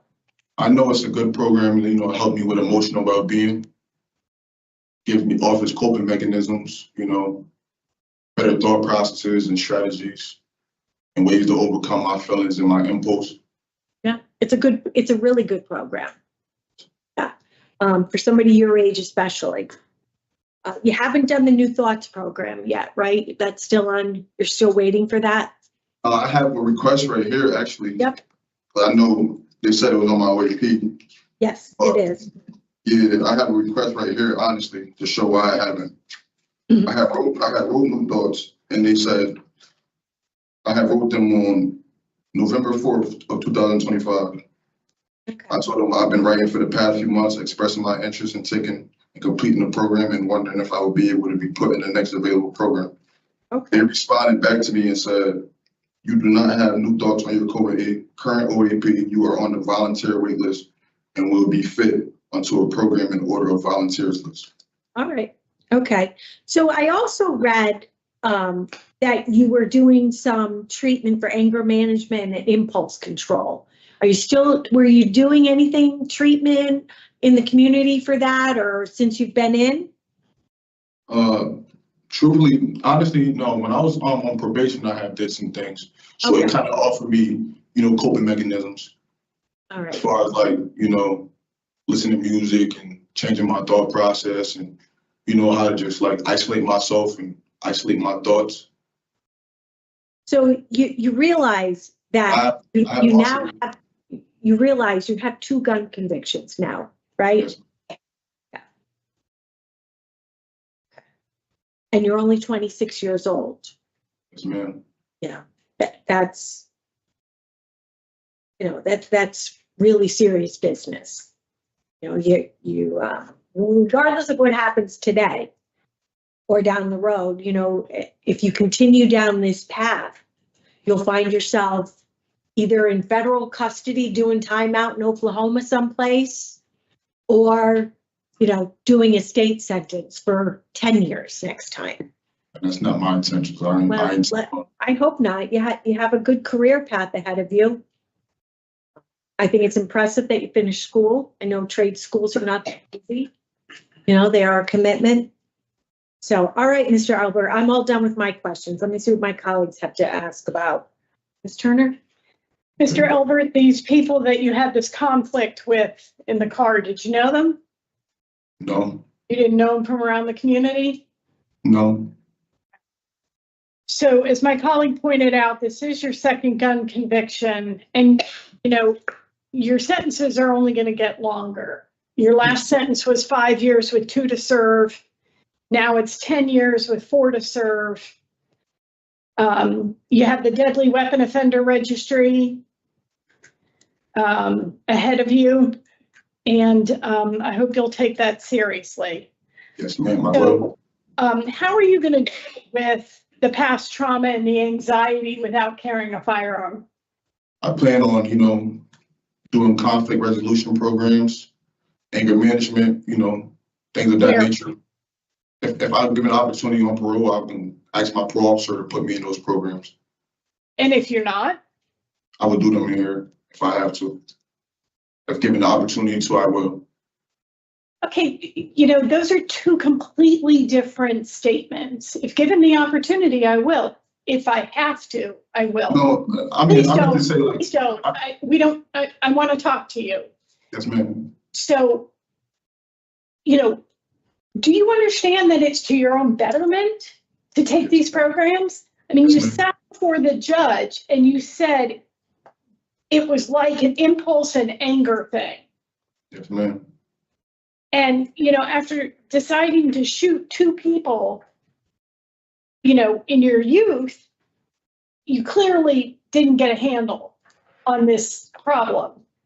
So, I'm disappointed you don't have anger management on your AP. I think, even though your behavior there in the facility in a structured environment has been positive, you've got some issues that you need to unpack. And, you can't push your way through those problems and those traumas with a gun. It's not acceptable. So, you said to the judge that you didn't stop taking the medication because I just wanted to. It was the side effects. Yes. So, usually when somebody is prescribed something by a doctor and it doesn't feel right, you talk to the doctor and you try a different medication or a different dosage. You don't just abandon, the problem because it's still there. So, another thing that really concerned me was when you were asked by Officer Williams about the incident, you said, I had a handgun when I opened the door, they saw the gun. And yet, as you admitted to my colleague, you brandished the gun. So of course they saw it. You made a purposeful intent for them to see the firearm. Language is all we have to communicate with one another. I get what you're saying. And do you understand the concept of minimizing? No, I wasn't. Do you try to make something seem less serious or less important? You downplay it? That's what minimizing is. No, I understand. And when I read that statement, I was like, oh, come on. They saw it. Well, you made sure they saw it because your intent was to intimidate them because you were angry. I understand, Miss. I wasn't trying to minimize. I just wanted to let you know my nerves were kind of high. So you know how it is in a situation like that. I'm just kind of, I was just nervous. Well, that was a low risk situation. I take full accountability and responsibility for everything I did. I know there's ways to go about it. And then, as far as like the anger management program, I have been writing for that too as well. I have request forms right here. I have over a dozen request With forms. all this crap in your folder here, do you have a copy of your OAP? No, ma'am. I asked for one. I have a Okay. Because I'm looking at your OAP and you do have new thoughts on it. Yeah.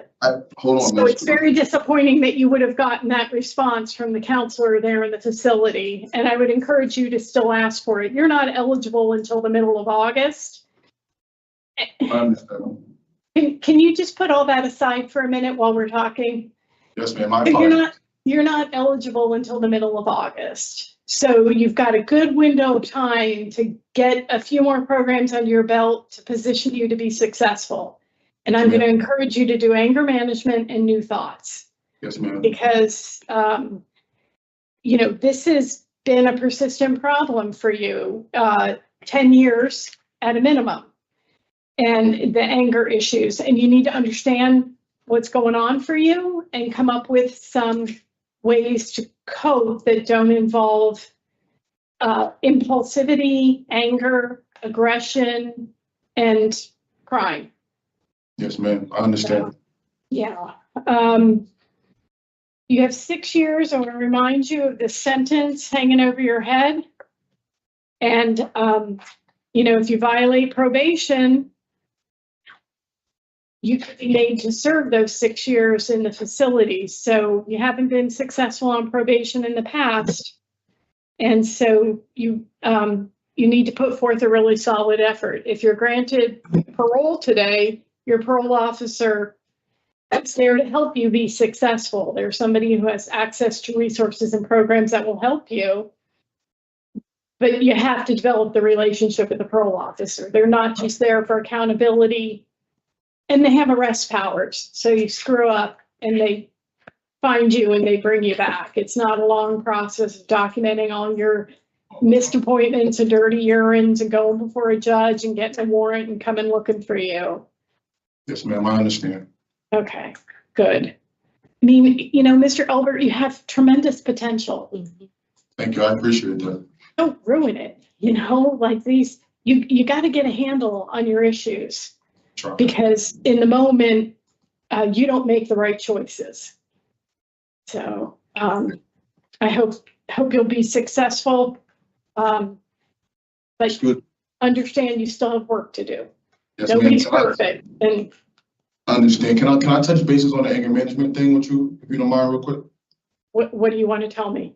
Because that's why I wasn't trying to be rude. Sorry about that too. I was paying attention to everything you said. I was just trying to find this me writing this request.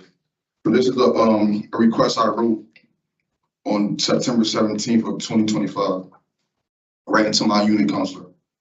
I was told new thoughts isn't on my OEP and that'll be placed on the bottom of the list, but my old OEP shows that the program is listed. So I was wondering if I can get a copy of my current OEP to see if what I was told is true. I think the OAPs change when you change facilities and things get dropped off based on what's available in that facility. But all the facilities have anger management. I understand that. I wrote that for that. And then they told me only job assignment was on my OEP because at that moment I only currently did voices. So then I also wrote for other programs, like as far I wrote for I'm sure you did. I don't doubt that. I don't doubt that. I'm trying. I was showing it out just to let you know that I tried. And I wrote for anger management as well too, on November 4th, 2025. And I'm going to tell you, Mr. Elbert, we've been sitting in these chairs since 9 o'clock this morning. We don't have time to go through the pile that's in your lap. We do believe you. I apologize. We do believe you. No problem. You don't have to apologize. We know that this is your opportunity I'm just to show us that you're you're trying hard. And I'm going to say again, I listened to even how you write your request.